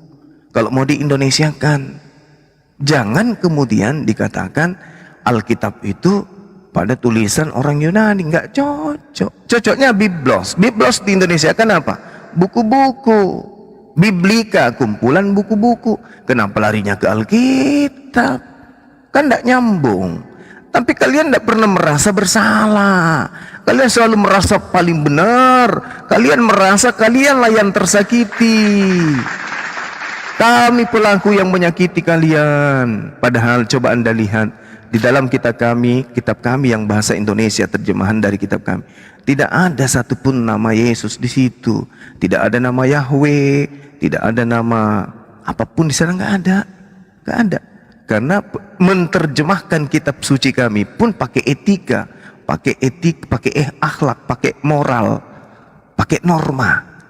Ya, sementara kalian coba, tiada Allah selain Tuhan. Apa itu? Apa itu maksudnya? Tiada Allah selain Tuhan. Maksudnya apa bedu? Yang lucu lagi, siapa nama Allahmu? Siapa nama Allahmu? Allah Abraham, Allah Isa, Allah Yakub. Ya Allah ya Karim. Harusnya kalau mau pakai gunakan bahasa Arab, gunakan Ila Abraham, Ila Yakub, Ila Ismail, Ila Ishak. Jangan pakai Allah, karena Allah itu adalah nama Tuhannya kami. Jangan kamu pakai, nggak bagus itu penghinaan sebenarnya. Cuman karena umat Islam di Indonesia ini sangat sayang kepada saudara-saudaranya, maka umat Islam tidak frontal. Tapi coba kalau umat Islam sepakat kemudian ya, menerjemahkan kemudian Al-Quran dengan menggunakan kata Yesus di dalamnya untuk ditujukan kepada Dajjal, kira-kira ngamuk enggak? Pasti ngamuk. Tapi itu tidak akan mungkin Islam lakukan. Kenapa? Islam itu tidak suka mengedit-edit kitab sucinya agar dianggap benar. Tidak. Sedangkan kalian dari Yunani kitabnya, tapi kenapa ke Islam-Islaman? Mendekati kepada kebenaran Al-Quran. Segala sesuatu yang ditiru itu adalah yang benar, yang meniru itu yang tidak benar. Islam, Al-Quran, kitab sucinya berdiri dengan kokohnya, tidak pernah niru-niru kitab lain. Maaf Bang Juma, boleh saya potong? Silakan Bang. Tadi Bang Juma tanya kenapa kalian meniru-niru, kenapa mendekat-dekati Islam seperti itu. Nah, menurut Bang Juma, saya tanya balik, kenapa begitu mereka itu? Kenapa seperti itu Bang Juma? Menurut Bang Juma. Oke, jadi gini. Di mana salahnya? Oke, baik Bang. Di dalam kitab saudara, mohon maaf ya, saya kasih dua data. Filipi 1 nomor 18. Di sini diterangkan dengan sangat jelas bahwa tapi tidak mengapa, sebab bagaimanapun juga Kristus diberitakan baik dengan maksud mengelabui maupun dengan jujur. Tentang hal itu aku bersukacita dan aku tetap bersukacita. Mengelabui. Kita lihat lagi di dalam 2 Korintus 9. Apa yang diterangkan di 1 Korintus 9 kitab saudara. Demikianlah bagi orang Yahudi aku menjadi seperti orang Yahudi, supaya aku memenangkan orang-orang Yahudi. Bagi orang-orang yang hidup di bawah hukum Taurat, aku menjadi seperti orang yang hidup di bawah hukum Taurat. Sekalipun aku sendiri tidak hidup di bawah hukum Taurat, supaya aku dapat memenangkan mereka yang hidup di bawah hukum Taurat. Ini maksudnya apa ini bang? Ini, andai saja Paulus hidup di zaman Islam, maka dia akan menuliskan begini.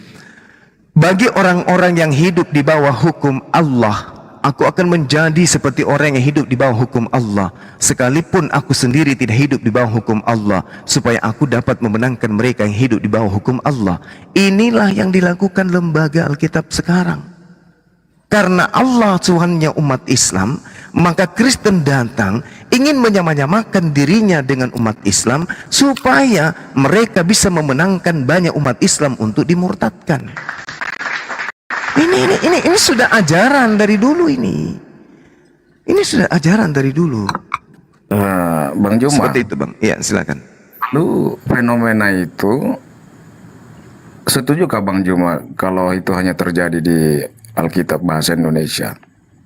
Di bahasa lain yang diterjemahkan ke berbagai bahasa kan tidak menggunakan nama Allah. Oke, baik. Kalau kita melihat Bung, di Barat, ketika kitab Kristen itu ditulis dalam bahasa Yunani, mereka tidak ada masalah. Mereka tidak mesti kemudian mengajarkan Tuhan mereka, misalnya di Barat menuhankan apa, menggantikan Tuhan mereka dengan Tuhan mereka. Maksud saya gini, andai saja orang Barat, misalnya di Amerika sudah punya agama sebelum Kristen, maka Kristen akan menerjemahkan kitabnya dengan bahasa Tuhan yang disembah oleh orang Kristen. Bukti, kata Theos. Orang-orang Barat memanggil Tuhan mereka dengan God. Theos kemudian berubah menjadi God. Ketika kemudian kata God masuk ke Indonesia, di Indonesia mayoritas menggunakan kata Allah, maka God berubah menjadi Allah. Itu fakta. Tidak punya pendirian kan bang? Sebentar Bang, pertanyaan Anda itu saya konfirmasi itu di dalam berbagai bahasa suku Bang yang ada di Indonesia. Ketika Alkitab diterjemahkan ke dalam bahasa-bahasa suku, misalnya bahasa Jawa atau Batak atau yang lain, itu nggak ada kata Allah loh Bang. Misalnya di dalam bahasa Jawa mungkin ada ya Bang ya, Gusti Allah ya Bang ya, Gusti Allah ya. Saya ke Batak lah Bang. Ke dalam bahasa Batak itu nggak ada kata Allah loh Bang, adanya Debata, Jehovah. Ini nggak sedikit saya urun rembuk. Jadi gini Bang, Kristen itu selalu kamuflase di mana dia berada. Kalau kita ibaratkan itu bunglon. Sebetulnya jadi ketika dia bentar sedikit, nanti saya kasih bukti. Misalnya dia tinggal di Islam, dia ke Islam-Islaman. Tinggal di antara orang Hindu, dia ke Hindu-Hinduan. Ini saya kasih contoh Bible bahasa Bali Yohanes 1 ayat 1. Sadurung jagat punika kawatenang atun idah sang yang widiwasa. Nah, Tuhannya berubah jadi sang yang widiwasa, Bang. Nah, Pak Sugi, ya kan? Ustadz Sugi. Kenapa bisa begitu? Supaya bisa menarik orang Hindu untuk jadi orang Kristen. Itu alasannya. Nah, Kristen itu kan Pak Sugi agama misionaris, agama yang mencari pengikut. Jadikanlah seluruh bangsa. Itu kan agama syiar. Jadikanlah seluruh bangsa di dunia muridku. Baptislah di dalam namaku. Jadi karena itulah bagaimana supaya mewujudkan itu, Kristen itu melakukan sinkretisme. Jadi sinkretisme itu Anda tahu sendiri bagaimana Islam juga agama syiar Bang. Tapi Islam itu gentle, dia berdiri kakinya sendiri. Nggak perlu ketika Allah di Bali jadi sang yang video, nggak bisa. Tetap Allah di sana Bang. Sama-sama syiar kita. Tapi Iya. cuma caranya ada yang seperti bunglon, ada caranya yang terang-terangan menampakkan jati dirinya. Begitu kan Bang Juma? Lanjut. Iya, nah itu metode agama Syiar berbeda-beda dalam mewujudkan misi mencari umat ini ya kan. Seperti itulah. Jadi campur tangan manusia itu tidak bisa dilepaskan dari penyiaran agama Kristen itu. Jadi menurut saudara itu benar tidak itu, Bang? Dengan metode itu? Ya, apa yang bisa saya jawab benar atau tidak, saya hanya Kristen kelas jemaat, bukan apologet atau teolog ya kan. Apa saya Kristen biasa yang mewarisi agama saya dari leluhur, dari ini agama warisan, bukan agama yang saya cari ya kan. Tiba-tiba Jadi dalil yang ujung-ujung dibawa Bang Juma itu tidak bohong kan? Mulai dari Filipi 2:18, nggak 1 Korintus ada. 9. Cuman mungkin yang kalau orang Kristen memahami Alkitab beda dengan orang di luar Kristen memahaminya kan. Tapi ya itulah fenomenanya sama realitanya kan. Secara Bang Juma dan kawan-kawan semua memahami Alkitab itu pasti beda dengan orang Kristen sendiri yang memahami Alkitabnya. Sama dengan kami di luar Islam yang mencoba memahami Al-Quran, itu pasti beda dengan Anda memahaminya. Walaupun Anda sudah berbuih-buih mengatakannya kepada kami, oh bukan lo begini lo, pasti ngeyel. Karena beda cara memahaminya, nggak ngerti. Udah diblok dari awal, ya gimana lagi menerangkannya sampai berbuih ya kan. Izin setoran boleh. Pak Jadek, saya boleh bertanya kepada Anda boleh sedikit? Boleh Pak, silakan Ya. Pak. Terlebih dulu perkenalkan saya Pak Jadek ya, saya petelempu dari Kota Makassar. Iya, saya tahu ada temannya Bang Juma tadi udah cerita-cerita, udah dengar Jadi, di bawah tadi. Pak Jadek, saya dengar dari tadi ini, kalau saya sih boleh menyimpulkan sebenarnya Pak Jadek bukan orang Kristen lagi sebenarnya. Loh, itu yang dikatakan oleh orang-orang Kristen yang lain kepada saya. Sebentar. Jadi maksud saya kenapa? Karena narasi-narasi yang Bapak bangun, kemudian narasi yang dibuat oleh Bang Suma, itu boleh saya katakan tidak 100% ya, tetapi boleh dibilang 80% Anda mengakuinya. Nah, ada hal menarik tadi sebenarnya yang saya mau tanyakan kepada Anda. Mudah-mudahan Pak Jadek ini mencoba menjawab dengan akal sehatnya ya, berdasarkan konteks ya. Tadi Pak Jadek mengatakan bahwa kalau kita di dalam non Muslim ya, untuk membaca Al-Quran itu kan tentu beda pemahamannya ya kan, begitu ya? Ya.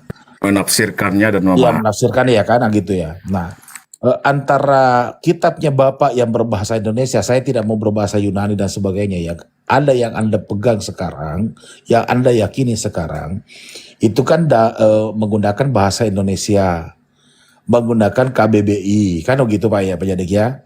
Nah, pertanyaan saya kepada Pak Jadek, mudah-mudahan Anda bisa jujur.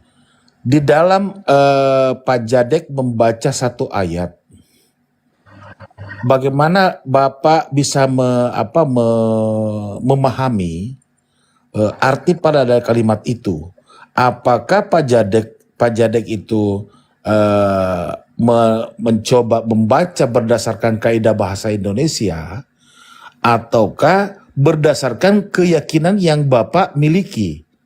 Atau dalam artian berdasarkan apa yang disampaikan oleh bapak-bapak gereja? Itu pertanyaan saya kepada Bapak. Silakan. Ya, apa yang disampaikan oleh bapak-bapak gereja. Oh, apa yang disampaikan Bapak gereja? Terus kalau menurut Bapak gereja kan Yesus itu adalah Tuhan. Ya. Sementara kalau menurut pemahaman Pak Jadek itu mengatakan bahwa dia bukan Tuhan. Saya tidak mengatakan Yesus bukan Tuhan. Dari tadi saya tidak mengatakan hal itu. Oh, begitu ya? Tidak ada statement saya dari awal mengatakan bahwa Yesus bukan Tuhan. Enggak ada loh sama sekali. Nah, terus yang ada apa Pak? Maksudnya? Kan berarti Pak Jade sampai dengan saat ini meyakini bahwa Yesus itu masih Tuhan gitu ya? Dia Tuhan, Lord. Dia anak Tuhan, dia firman Tuhan, dia firman Tuhan lah. Jadi bukan Tuhan itu sendiri ya kan? Bukan Dia Tuhan bukan pencipta langit dan bumi ya? bukanlah di mana ayatnya itu. dia pencipta langit dan bumi. Nggak ada ayatnya itu. Itu yang maksud saya, Pak. Itu yang maksud saya. Karena kalau menurut yang sering kita dengarkan, Itu oneness, Pak. Kalau mengatakan bahwa Yesus adalah sang pencipta langit dan bumi, itu adalah Kristen oneness, Pak. orang-orang Trinitas juga biasa bilang begitu, Pak. Nah, makanya di awal saya katakan, kadang orang Trinitas itu rancu. Kadang-kadang dia oneness. Kadang-kadang dia Jesus only atau Unitarian. Jadi Kadang Triteos juga, Pak. Enggak, Triteos bukan Triteos. Kalau Anda katakan Triteos bukan. Karena menurut Trinitarian atau Trinitas, Yesus itu adalah putra Allah. Yesus Allah sendiri yang mengatakan itu, bukan manusia. Jadi manusia mengatakan Yesus itu Allah. Di mana ayatnya? Ikutlah perkataan sang Bapa. Apa kata Bapa terhadap Yesus? Inilah anakku yang kukasihi, kepadanya lah aku berkenan. Bukan dikatakan inilah aku, inilah titisanku, ini adalah aku juga. Mana dia berkata seperti itu? Allah sendiri, Bapa sendiri, Yahweh sendiri yang berkata seperti itu. Jadi manusia ngambil dari mana mengatakan bahwasanya Yesus itu Allah sendiri? Kan manusia yang bilang itu. Nah, ada lagi ayat, aku dan Bapa adalah satu katanya. Ya, pengertian satu, mungkin teman-teman oneness mengatakannya aku adalah Bapa, tetapi dalam pengertian saya sendiri ya kan, aku dan Bapa adalah satu, itu kan Yesus dalam menjawab pertanyaan orang-orang Yahudi yang menanyakan siapa Yesus ya kan. Ya dijawab, aku dan Bapa adalah satu. Satu artinya, kenapa nggak dibilang aku adalah Bapa, aku adalah Yod-Heh-Vav-He, aku adalah Allah? Kan dia nggak bilang begitu. Jadi pemaknaan yang saya dapat, aku dan Bapa adalah satu, itu saya memaknainya sebagai satu pekerjaan, satu misi, satu hakikat mungkin, atau satu apalah istilah sederhananya itu ya. Satu tujuan. Betul, bisa seperti itu saya katakan. Bukan ujung-ujung aku adalah Bapa itu sendiri, bukan seperti itu. Itu oneness itu. Oneness itu. Kalau Trinitarian nggak seperti itu. Kalau Trinitarian memaknai Yesus itu adalah sang firman juru selamat. Oke, Ya kan? Pak Jadek ya.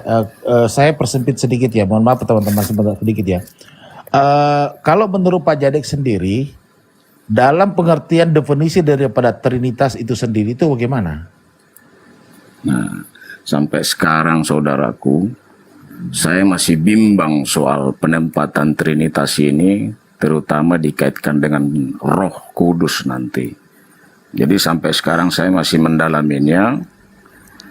Jadi itulah makanya kalau Anda sudah tahu lah realitas dunia Kristen itu sekarang sudah terang-terangan terbukti. Sekarang ada dialog ribut antara oneness dengan Trinitarian, Unitarian, dengan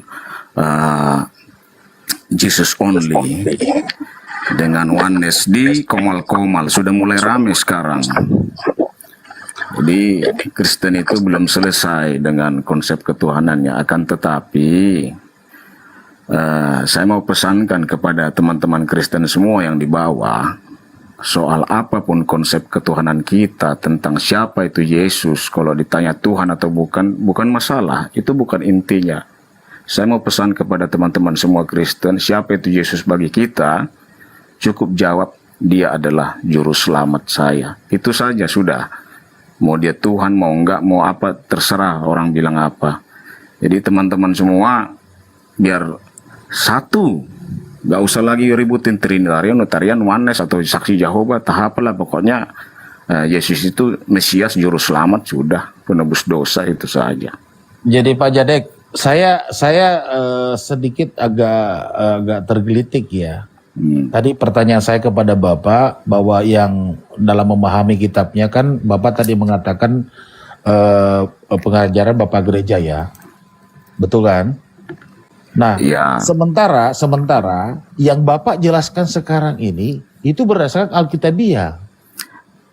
Dan ini kalau saya yakin dan percaya tidak pernah dibahasakan oleh Bapak gereja yang baru-baru Bapak Jadek jelaskan kepada kita semua. Bapak gereja yang mana dulu? Bukan bapak gereja mula-mula. Ya Bapak gereja saya lah.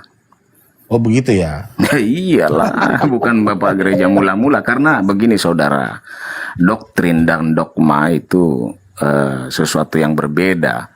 Kalau dogma itu ya hubungannya dengan konsep ketuhanan ya kan. Tetapi soal itu tidak bisa dirubah, itu sepakat semua. Doktrin bahwa Yesus adalah sang juru selamat itu nggak bakalan bisa berbeda antara gereja yang satu dengan gereja yang lain. Itu doktrin, itu dogma. Akan tetapi soal doktrin itu antar gereja mula-mula, gereja aliran satu dengan yang lain, doktrin gerejanya itu beda-beda.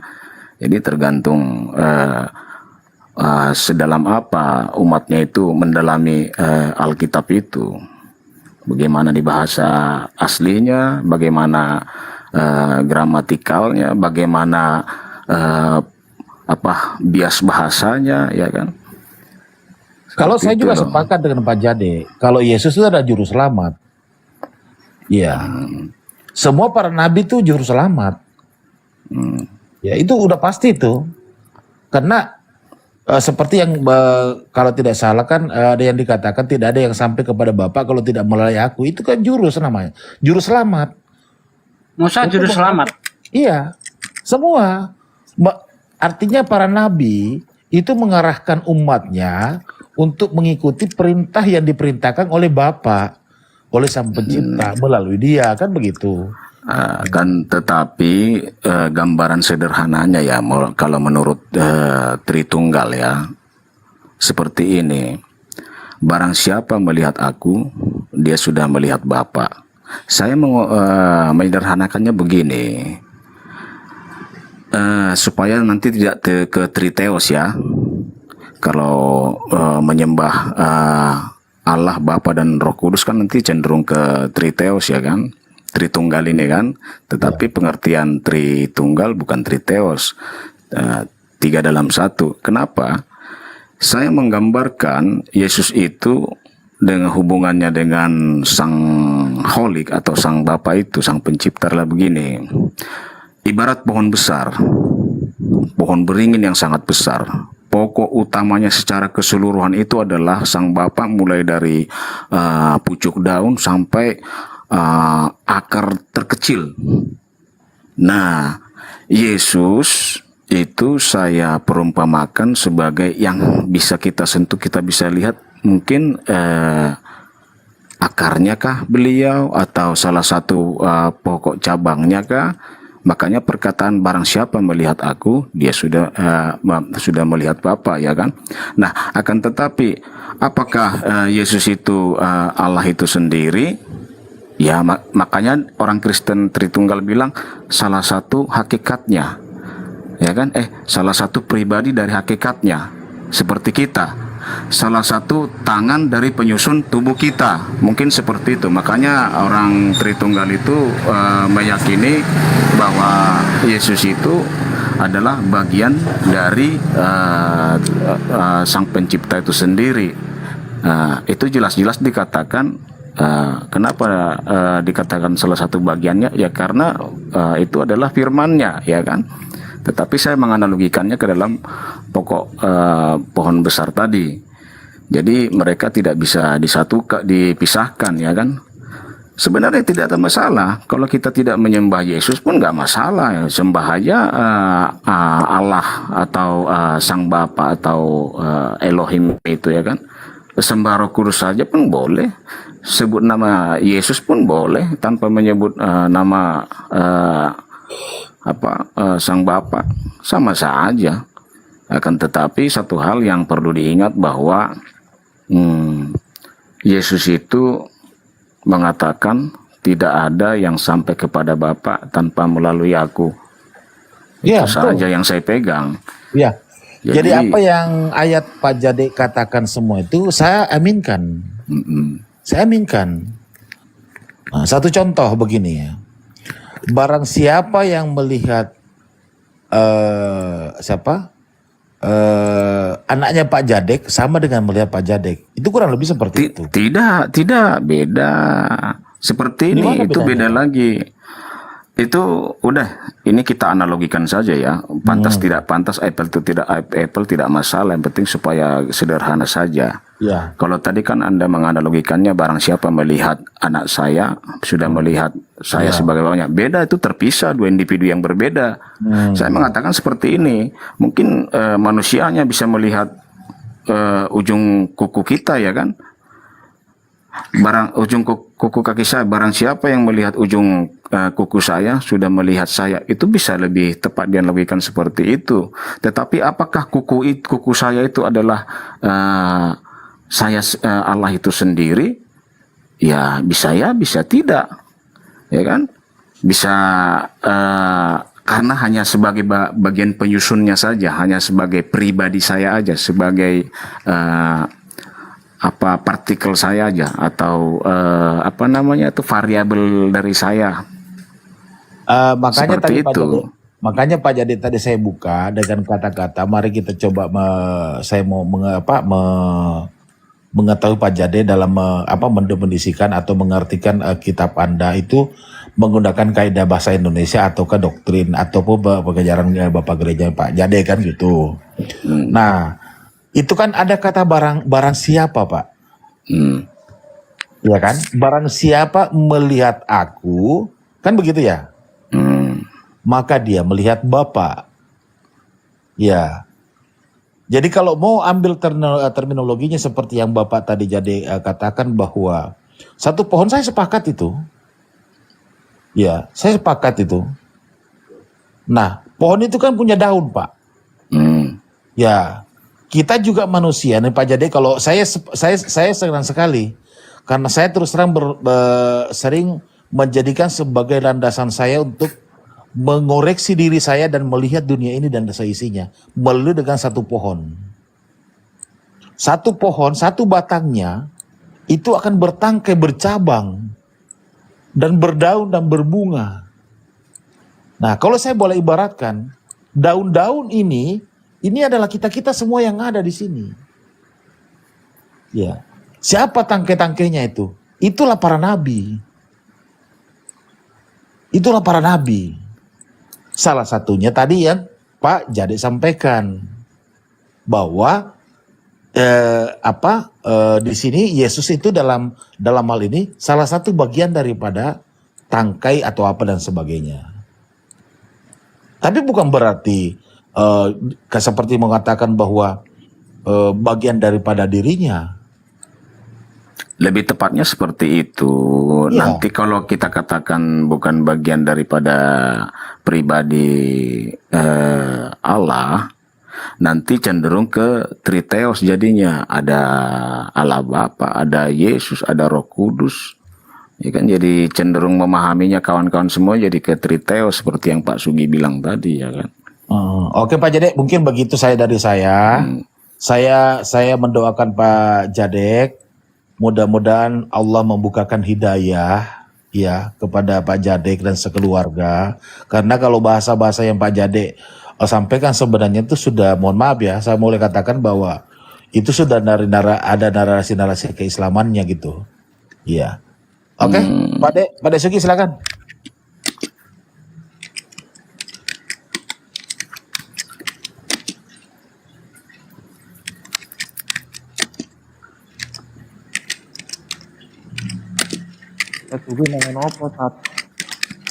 Iya Pak Jade, iya.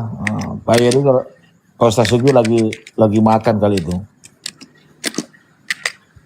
Jadi saya senang nih Pak Jade, orangnya yang sangat terbuka gitu ya.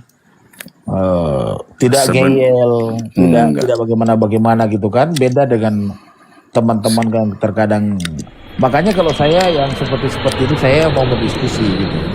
Karena kita mendapatkan ilmu gitu.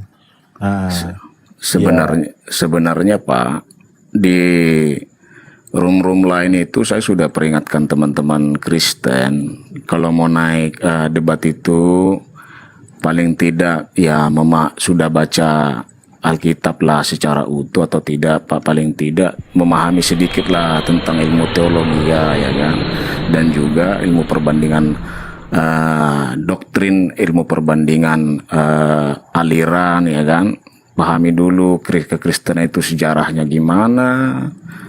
Jadi jangan kita ngeyel-ngeyel ketika terpojok kita malah balik hujat teman-teman dari Muslim ya kan.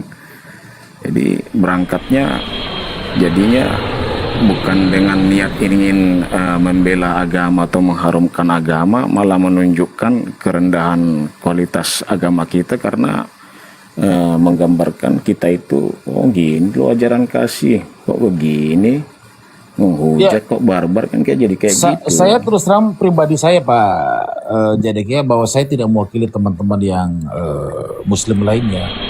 Saya baru malam ini mendengarkan orang Trinitas tidak mengakui Yesus itu sebagai Tuhan Sang Pencipta. Ya, kalau mengakui Yesus itu sebagai Sang Pencipta, saya harus tanyakan kembali, di ayat mana tertulis hal itu di dalam Alkitab ya, di dalam Bible? Ya, tapi kan tadi di awal saya katakan kan manusia yang menyimpulkan seperti itu kan, di dalam ayat kan tidak ada. Betul. Itu perkataan manusia, perkataan Sang Pencipta sendiri atau Elohim atau Yod-Heh-Vav-He atau Theos lah itu namanya. Apa yang dikatakan oleh Allahnya Kristen itu terhadap Yesus? Apa yang dikatakan? Inilah anakku yang kukasihi, kepadanya lah aku berkenan. Ya kan? Ya, betul. Jadi harus kita ikut apa pandangan, apa perkataan daripada Sang Bapa itu sendiri, penilaiannya, penggambarannya, penamaannya terhadap Yesus itu siapa dia. Kan Allah menyebutkan Yesus itu anaknya, putranya yang sulung. Ya kan? Jadi manusia datang ujuk-ujuk mengatakan Yesus itu adalah Bapa sendiri. Sementara Bapa mengatakan enggak, Yesus itu bukan Bapa, Yesus itu anak saya, putra saya, firman saya. Ya oke, Pak Jadek. Saya mau tanya Pak Jadek ini, bagaimana Pak Jadek itu mengartikan itu Yohanes 17 ayat 3? Apa bunyinya coba? Hidup yang kekal itu adalah mengenal Engkau satu-satunya Allah yang benar. Ya. Dan mengenal Yesus Kristus yang Engkau utus. Ini kan perkataan Yesus kan? Nah, kira-kira Pak Jadek gimana?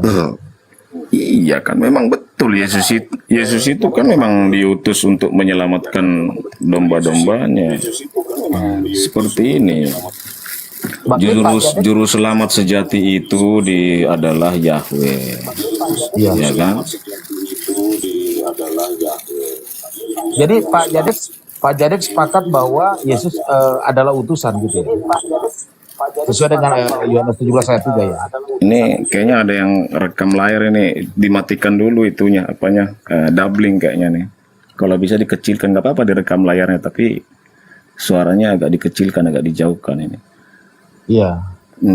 Jadi Pak Jadek sepakat ini. Pak Jadek sepakat bahwa Yesus dalam hal ini di ayat Yohanes 17 ayat 3 itu hanya sebagai utusan. Karena kan Yesus berkata di situ bahwa hidup yang kekal itu adalah mengenal Engkau satu-satunya Allah yang benar dan mengenal Yesus Kristus yang Engkau utus. Jadi ada kata-kata yang di situ yang sangat-sangat menurut saya itu sangat-sangat penegasan. Kemudian yang pertama ya, ayat itu mengatakan hidup yang kekal. Berarti adalah untuk mencapai keselamatan. Kalau boleh kita definisikan seperti itu ya Pak Jadek ya. Ya, untuk mencapai keselamatan yang hakiki, untuk menempati kerajaan surga yang paling, kamu harus percaya bahwa tiada Tuhan selain Allah, gitu. Ya, ya artinya betul-betul tidak ada Tuhan yang patut disembah kecuali Allah pencipta langit dan bumi.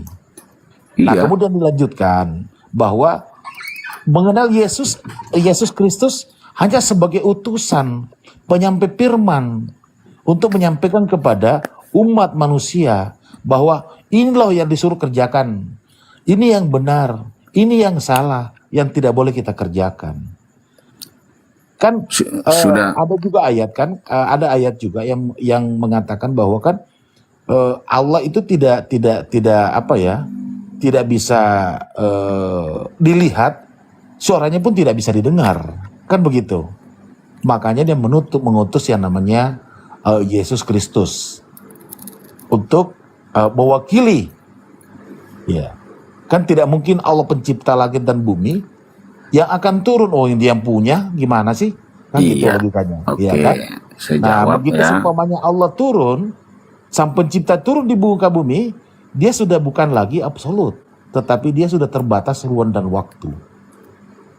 Iya. Makanya saya analogikan tadi, boleh kok dikatakan Yesus itu utusan, boleh dikatakan dia manusia, itu fakta semua, itu realitas semua, nggak ada yang itu, karena itu tertulis semua. Betul. Dia diutus, memang Yesus mengakui aku diutus oleh Sang Bapa, ya kan? Betul. Dia manusia, iya. Siapa yang bisa menyangkal itu? Dia disebut guru, iya. Dia disalib, iya. Dia dikubur, iya. Semua itu fakta betul. Akan tetapi untuk menegasikan bahwasanya saya sebagai Tritunggal mengatakan Yesus itu hanya, diksi hanya itu saya tolak. Hanya sebagai utusan, itu saya tolak. Karena kita berangkat seperti ini, Tritunggal itu ya, itu hak pribadi atau esensi dari hakikat Sang Pencipta itu sendiri. Kenapa? Yaitu firman-Nya. Dalam bentuk apa? Bisa dalam bentuk manusia, ya kan? Kalau zaman Musa dia dalam bentuk tiang awan, bisa dalam lidah api. Orang Oneness mengatakan itu teofani, ya kan? Atau inkarnasi, walaupun itu tidak ada tertulis di dalam Alkitab teofani dan inkarnasi, ya kan? Nah, pemahaman sederhananya seperti yang saya katakan tadi, untuk menyelamatkan misalnya sesuatu barang berharga saya di depan saya atau yang jatuh ke parit, maka saya memiliki kuku yang sangat panjang, ya kan? Saya gunakan itu mencongkel, ya kan? Itu yang saya selamatkan itu, ya itu mungkin melihatnya kuku saya itu, saya ibaratkan itu sebagai Yesus itu sendiri yang diutus oleh saya untuk menyelamatkan binatang peliharaan saya yang di bawah sana. Karena Yahweh itu adalah sang pemilik domba, dia itu juru selamat sejati. Lalu saya utuslah kuku saya yang ujungnya kecil untuk mencongkelkan dia, menyelamatkan dia. Seperti itu. Saya sebagai juru selamat sejati yang melaksanakan proses penyelamatan ini adalah hakikat dari saya. Hakikat saya itu esensi dari saya, yaitu kuku saya itu untuk menyelamatkan domba-domba saya ini. Seperti itu pemahaman saya. Makanya kalau untuk menyangkal bahwa Yesus itu bukan Sang Pencipta atau bukan Tuhan itu sendiri, kita perginya ke situ. Yesus itu adalah Sang Firman yang diutus untuk menyelamatkan domba-domba itu. Seperti itu pemahaman saya. Pemahaman Kristen itu antara Kristen yang satu dengan yang lain berbeda-beda soal konsep itu. Iya. Berbeda, sangat berbeda. Makanya sampai sekarang perang semua mereka itu. Antara ada yang dengan antara Mikana kah dengan bom kah itu, atau dengan PS Band itu, atau dengan Bro Jerry Elim itu. Betul-betul mereka tuh saling, malah lebih parah lagi. Ada yang saling hujat-hujat lagi mereka tuh. Kamu sesat, kamu tung-tung, kamu perlu diketok kepalanya. Jadi lebih parah, antara satu bendera aja udah saling sikut mereka semua, apalagi dengan Anda semua yang udah jelas-jelas beda bendera, ya kan? Gitu pemahamannya. Jadi saya sekarang masih dalam terus penggalian, dalam pencarian sesuai dengan apa yang tertulis di Alkitab, apa yang jelas-jelas dikatakan oleh firman, ya kan? Kalau soal penafsiran itu bisa saja berbeda-beda semua antara denom yang satu dengan denom yang lain, ya kan? Jadi seperti itu, saudara. Makanya ketika ada teman-teman muslim seperti teman-teman ini semua mengulik-ngulik ataupun bertanya tentang konsep ketuhanan Kristen dengan tendensius, itu wajar saja. Karena apa? Sesama Kristen pun tetapi beda denom, mereka